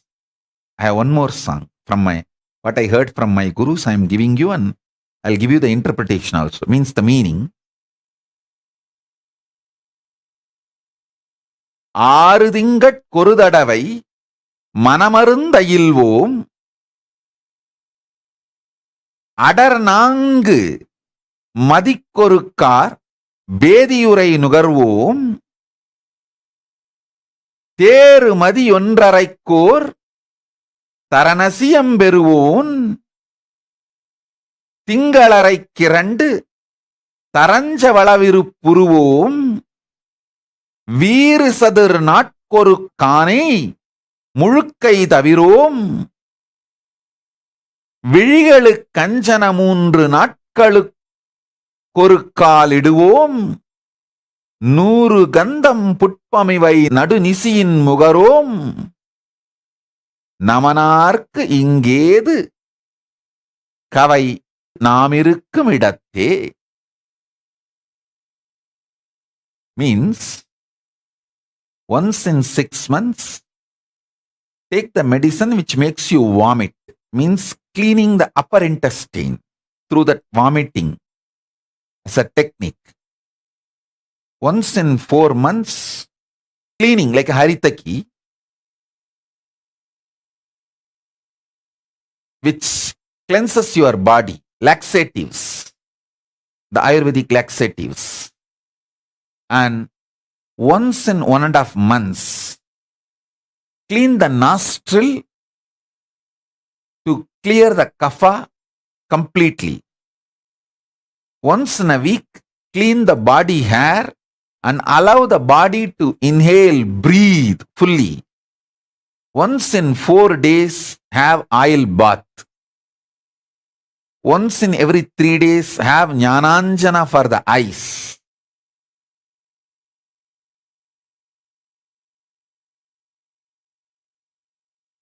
Never keep powerful smells, flowers or perfume in your bedroom during the sleep.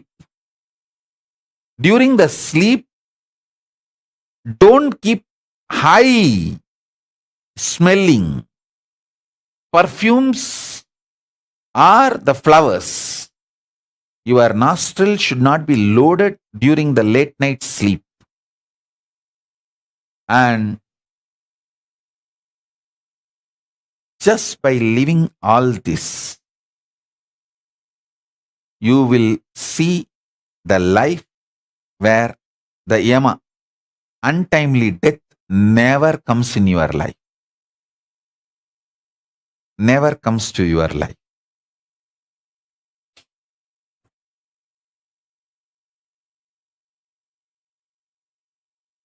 Listen.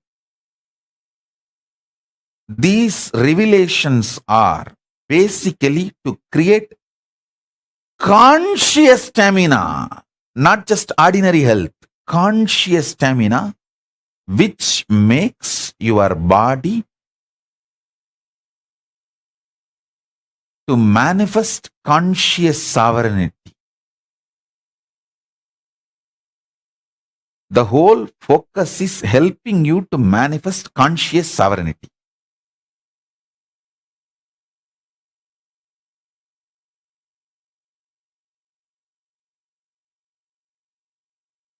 Work on the body. Understand the mechanism of the body. Understand working on the body, understanding the mechanisms of the conscious sovereignty is the priority, not working on mind.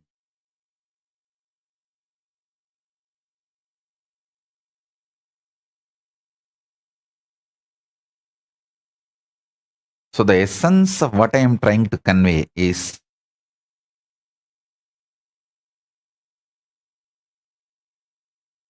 first truth. Doubt the delusion, not the truth. Doubt the abusers, not the guru. Doubt the mind, not Paramashiva.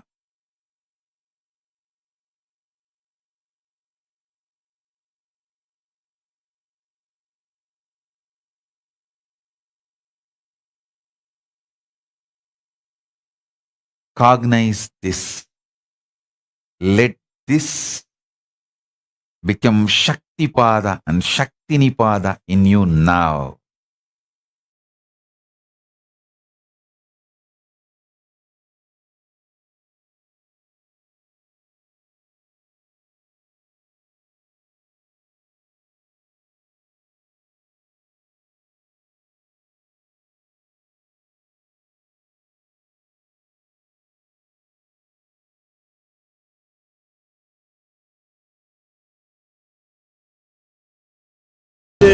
बैठे कैलाश धाम, राम ने जाकर रामेश्वर में बना दिया रामेश्वर धाम। महान महिम माहेश्वर, नम नम चरणम है हरदम। नमामि शमीशान निर्वाण रूपम, विभुं व्यापकं ब्रह्मवेदस्वरूपं, निजं निर्गुणं निर्विकल्पं निरीहं, चिदाकाशमाकाशवासं भजेऽहम्। चिदाकाशमाकाशवासं भजेऽहम्।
भस्माङ्गरागाय महेश्वरा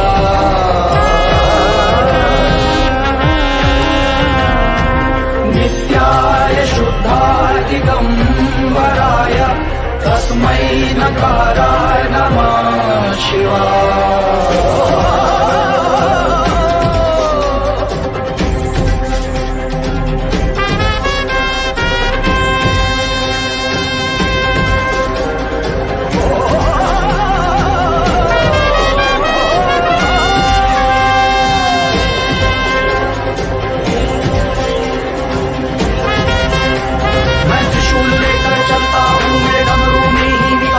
पर चंद्रभान पर है जो मेरे वहाँ सुधा नव प्रकाश है।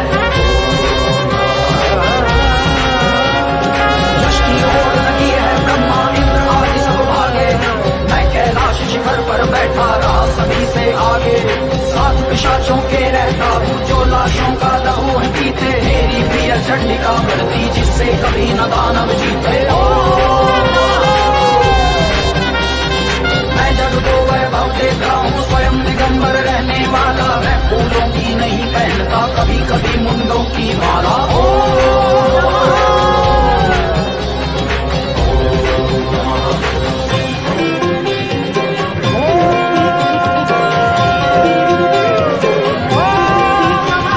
शांताकारं भुजगशयनं पद्मनाभं सुरेशं श्वधारं गगनसदृशं मेघवर्णं शुभाङ्गं लक्ष्मीकान्तं कमलदयनं योगिभिर्ध्यानगम्यं वन्दे विष्णुं भवभयहरं सर्वलोकैकनाथम्। मैं सुदर्शन चक्रधारी तीनों लोकों पे अधिपत्य है। जग है मिथ्या सब है मिथ्या, मेरा ही नाम सत्य है। ओम नमो नारायणाय जो भी श्रद्धा से कहे, मेरे संग वैकुंठ आके वो हमेशा ही रहे। मैं दशावतारी हूँ, सहस्त्र मेरे नाम है। शेषनाग है शैया मेरी, क्षीर सागर ही धाम है। युग युगांतर त्रेता द्वापर, सतयुग हो कलयुग हो। मैं निरंतर सबके अंदर, प्रेम हो या युद्ध हो।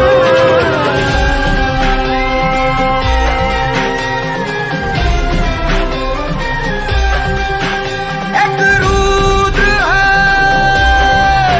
दूसरा विश्वरूप, सृष्टि चले दोनों के अनुरूप। एक शून्य है जो यम है स्वयं, दूसरा तय करे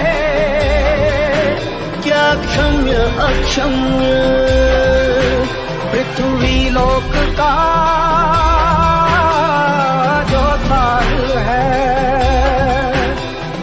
चक्र सुदर्शन का आकार है। वो भस्म पापी त्रिनेत्र से त्रिशूल करता संहार है। इनका मिलन नव निर्माण का प्रमाण है, और क्रोध ही है इनका स्वाहा।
शिव शंकर का रूप निराला, भक्तों का भय हरने वाला, भोला मेरा भोला है, भोला मेरा भोला।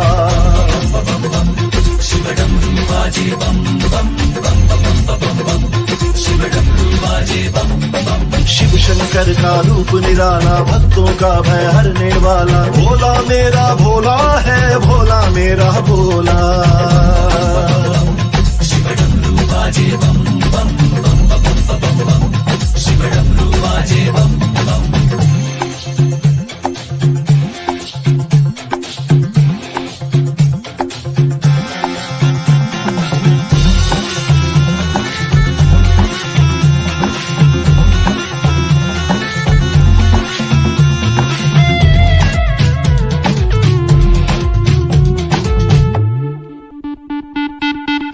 गंगाधारी की बैल सवारी, भंडारी की महिमा न्यारी।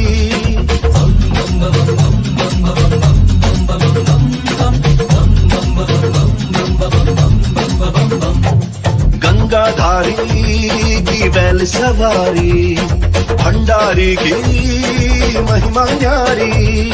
गंगाधारी बैल सवारी, भंडारी की महिमा न्यारी। गंगाधारी बैल सवारी, भंडारी की महिमा न्यारी। शिव डमरू बाजे बम बम बम बम बम बम, शिव डमरू बाजे बम बम। डमरू बाजे बाजे बाजे।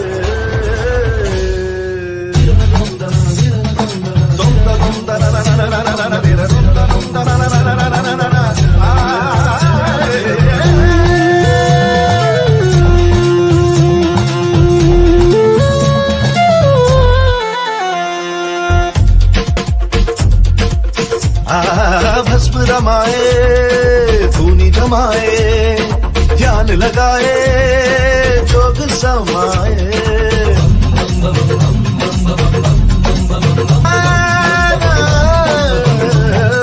भस्म रमाए, धूनी जमाए, ध्यान लगाए, जोग समाए।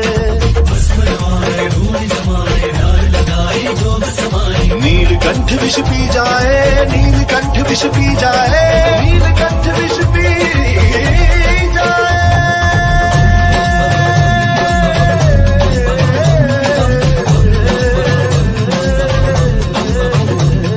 शिव शंकर का रूप निराला, भक्तों का भय हरने वाला, भोला मेरा भोला है, भोला मेरा भोला।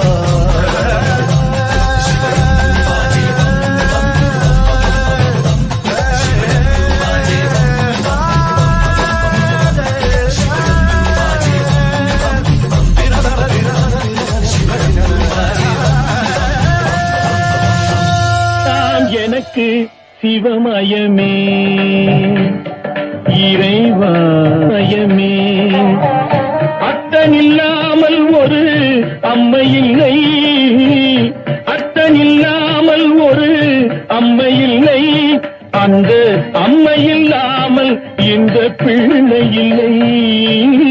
சித்தமெல்லாம் எனக்கு சிவமயமே.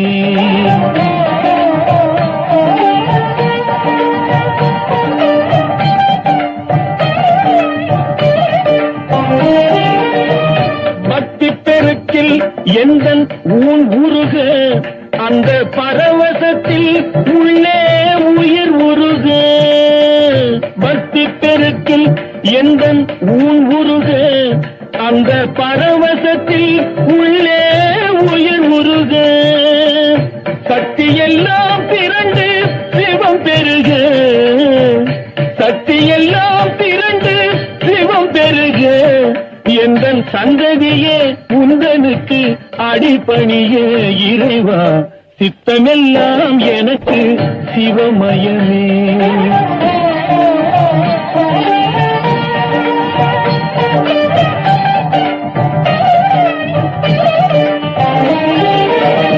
கண்ணை திறந்து வைத்த கருப்பொருளே, கோவில் கதவை திறந்தழைத்த Listen. For Paramashiva to manifest in you, you don't need to do anything. Just unclutch, he will manifest. Because he is there already. It's only the drug called your delusion, drunk by your mind, only that stops his manifestation. So when you unclutch, you relax from the mind drugged by delusion. When you just relax from that mind, that's enough. He just manifests. He gives you the powerful clicks and cognitions. Powerful cognitions. He gives his state, his space, his powers, his being, and conscious sovereignty. Everything. So just cognize. He is there. He is here now. All you need is just unclutch from whatever you know as you, unclutch from that and sit. He will manifest now in all of us as Shakti Pada and Shaktini Pada. Taka taka taka taka Nadaraja, taka dimi taka junu Nadaraja, talang taka dimi Nadaraja, dum dum taka dimi Nadaraja, taka taka taka taka Nadaraja, taka dimi taka junu Nadaraja, talang taka dimi Nadaraja. Namah Shivaya. Dum takita dum takita takadimita. Dum takita dum takita takadimita. Takita dum takita dum takadimi takita dum takita dum takadimi dum takita dum takita takadimi dum takita dum takita takadimita.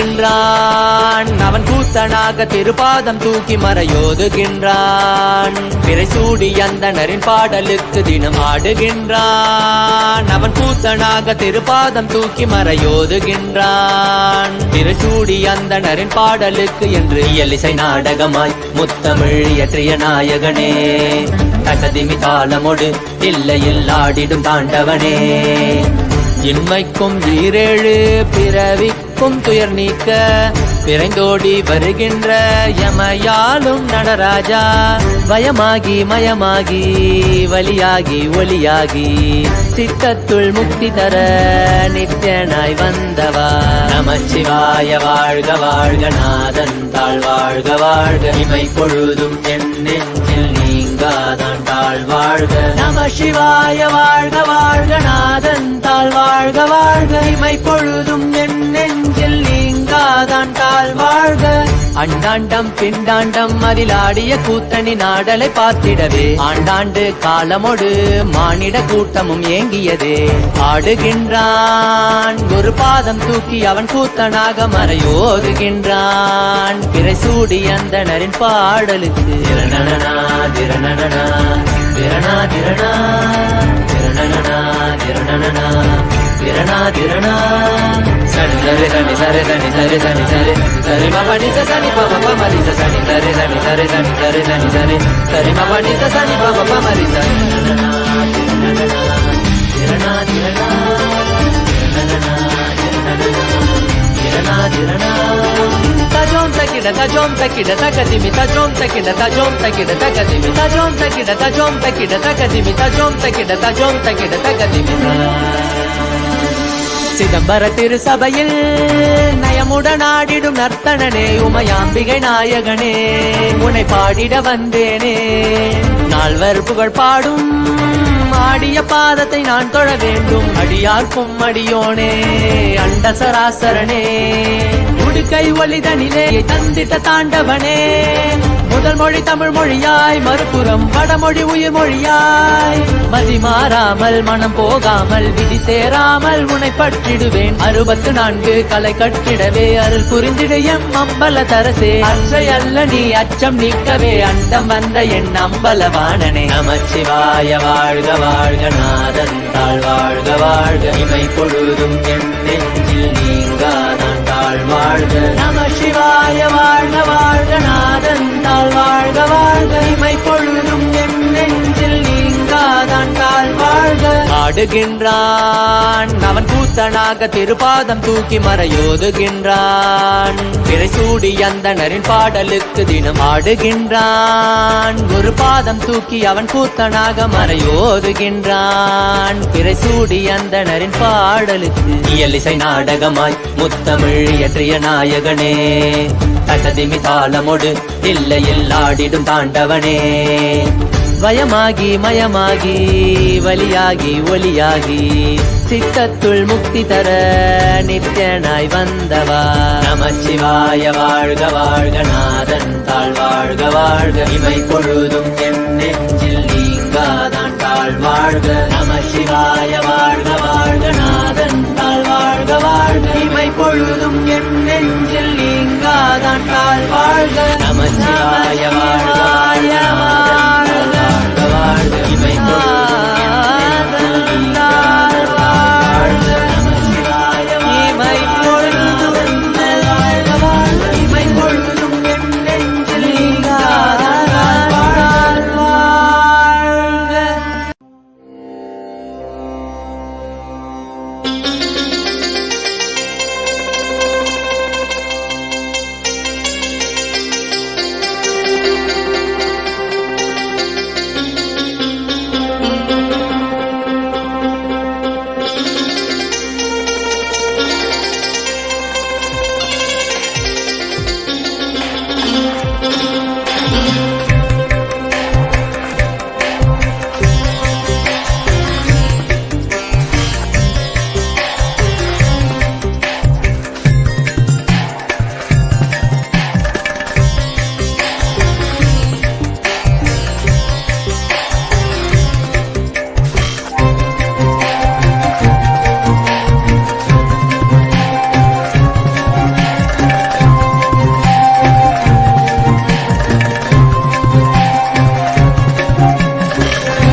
தெரியுதடி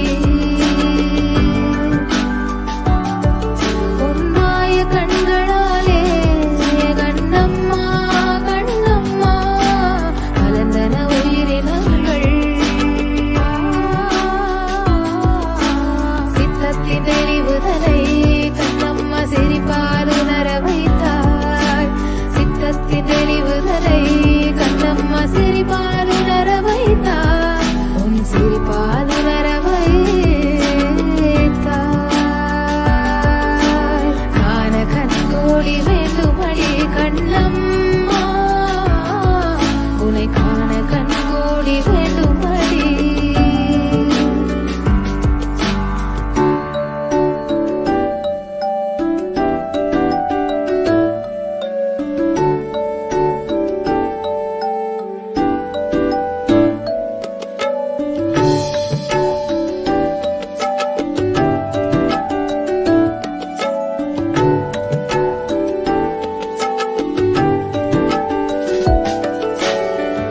பேசுவை கடைசி கண்ணம்மா கொண்ட உயிர் பேக்க வைத்தாயடி கண்ணத்தை கை வைத்து கொண்டு கண்ணம்மா கர்மத்தை கரைத்தாயடி கண்களால் கவி சொல்கிறாய் கண்ணம்மா கருணை நாயகியே நித்யானந்த மீனாட்சியே கருணை நாயகியே நித்யானந்த மீனாட்சியே நித்யேஸ்வரி நித்யானந்தேஸ்வரி நித்யேஸ்வரி நித்யானந்தேஸ்வரி காண கண்கோடி வேண்டுமடி கண்ணம்மா உன்னை காண கண்கோடி வேண்டுமடி காண கண்கோடி வேண்டுமடி கண்ணம்மா உன்னை காண கண்கோடி வேண்டுமடி சித்தத்தி தெளிவுதலை கண்ணம்மா சிரிப்பால் உணர வைத்தாய் சித்தத்தி தெளிவுதலை கண்ணம்மா சிரிப்பால் உணர வைத்தாய் சித்தத்தி தெளிவுதலை கண்ணம்மா சிரிப்பால் உணர வைத்தாய் சித்தத்தி தெளிவுதலை கண்ணம்மா சிரிப்பால் உணர வைத்தாய்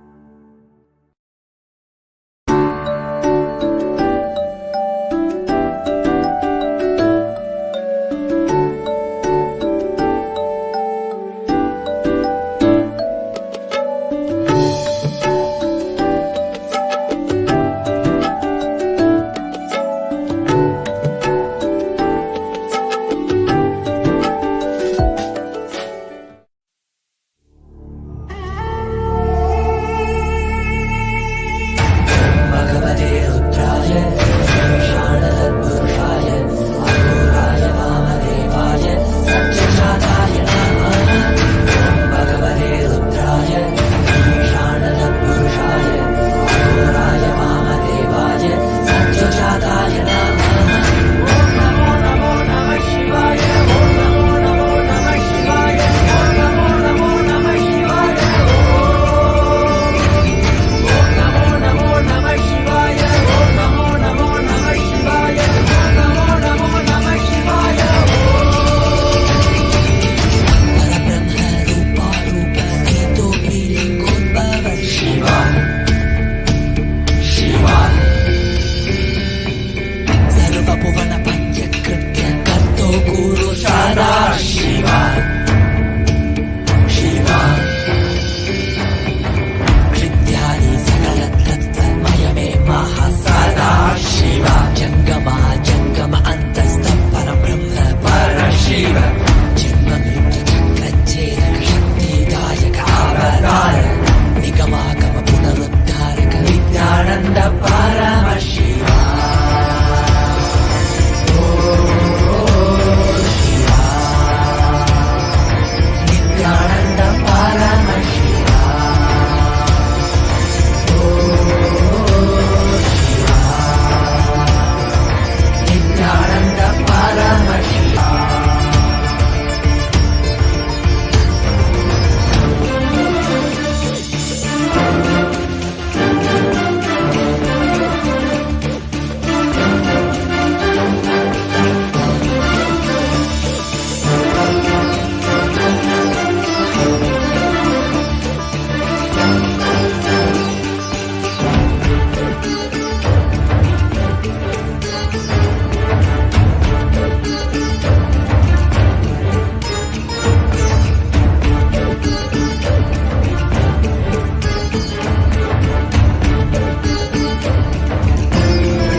सर्वव्यापिन् सर्वान्तर्यामिन् शिव निर्मल पशुपति श्री सदा शिवा सर्वव्यापिन् सर्वान्तर्यामिन् शिव निर्मल पशुपति श्री सदा शिवा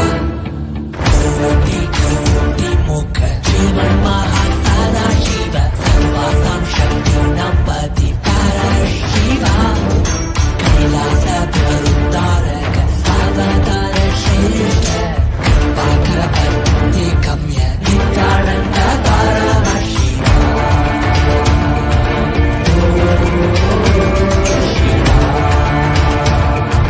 नित्यानंद परमशिवा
ಪಾವನವಾಯಿತು ನನ್ನೀ ಜನುಮವು ನಿನ್ನಯ ದರ್ಶನದಿ ನಿತ್ಯಾನಂದ ಪಾವನವಾಯಿತು ನನ್ನೀ ಜನುಮವು ನಿನ್ನಯ ದರ್ಶನದಿ ನಿತ್ಯಾನಂದ ಶಿವನಾಗಿ ಗುರುವಾಗಿ ಸದ್ಗತಿಯನ್ನು ಜಗಕ್ಕೆಲ್ಲ ಕೊಡುತ್ತಿರುವೆ ನಿತ್ಯಾನಂದನೇ ನೀ ಶಿವನಾಗಿ ಗುರುವಾಗಿ ಸದ್ಗತಿಯನ್ನು ಜಗಕ್ಕೆಲ್ಲ ಕೊಡುತ್ತಿರುವೆ ನಿತ್ಯಾನಂದನೇ ನೀ ನಿತ್ಯ ಶಿವಂ ನಿತ್ಯಾನಂದ ಶಿವಂ ನಿತ್ಯ ಶಿವಂ ನಿತ್ಯಾನಂದ ಶಿವಂ ನಿತ್ಯ ಶಿವಂ ನಿತ್ಯಾನಂದ ಶಿವಂ ನಿತ್ಯ ಶಿವಂ ನಿತ್ಯಾನಂದ ಶಿವಂ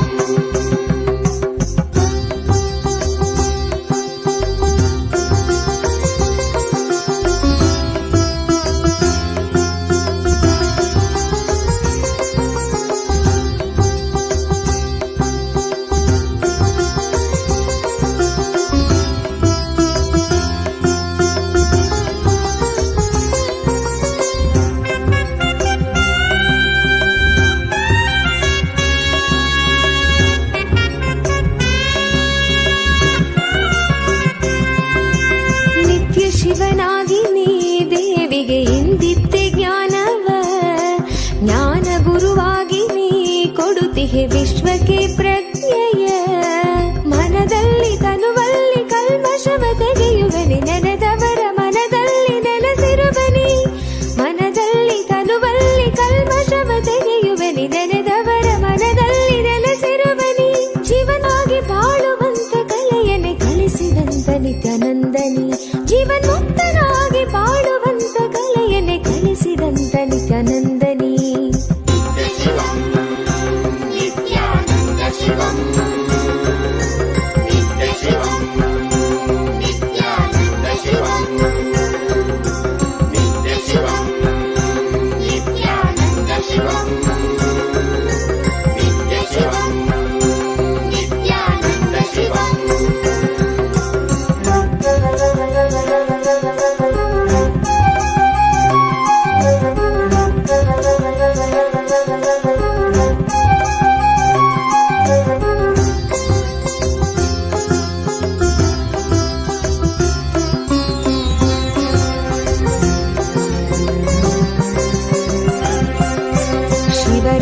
ಕಾಲವೇ ನಿತ್ಯ ಜಪವನ್ನು ಮಾಡಲು ವರವನ್ನು ನೀಡಿ ನೀನು ಅನುಗ್ರಹ ಸುರಿವೆ ನಿತ್ಯನೇನಿ.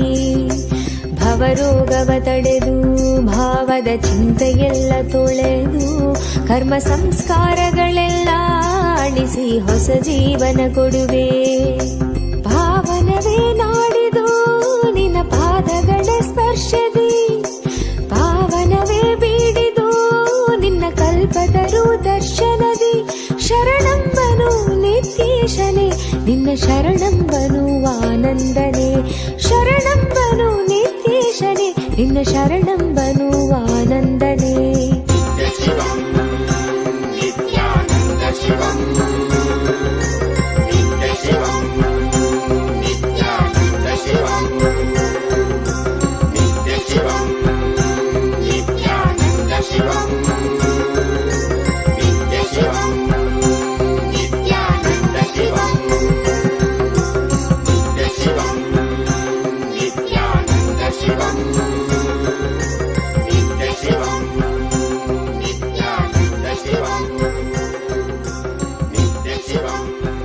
Om Om Om Om Om.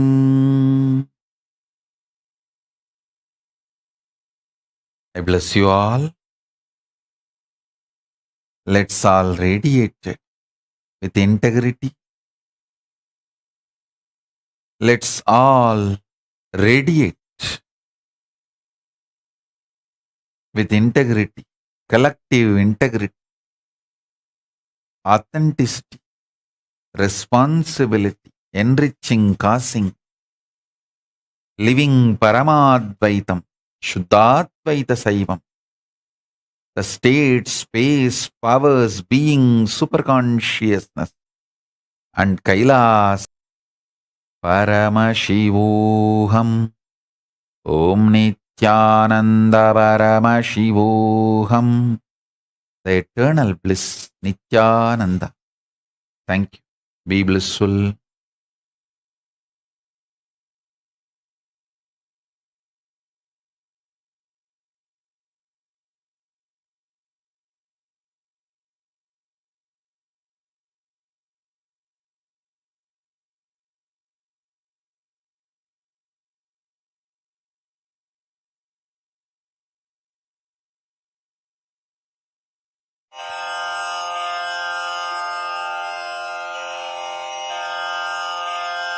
श्रीकैलासोन्नतद्वादशान्तश्यामलापीठारूढ श्रीमीनाक्षिसुन्दरेश्वरा भिन्नस्वरूप परशिवपुत्ररत्न Kumar गुरुमण्यतुल्यावतार श्रीपार्वतीस्तन्यपानलब्धदिव्यज्ञान विश्रुतसकलनिगमागमसारभूत Dravid वेद प्रवक्त्रे श्रीमदमधिगतमुक्तामय चतुरश्रयान गीयमान छत्रचामर श्रीचिह्नकाहलादि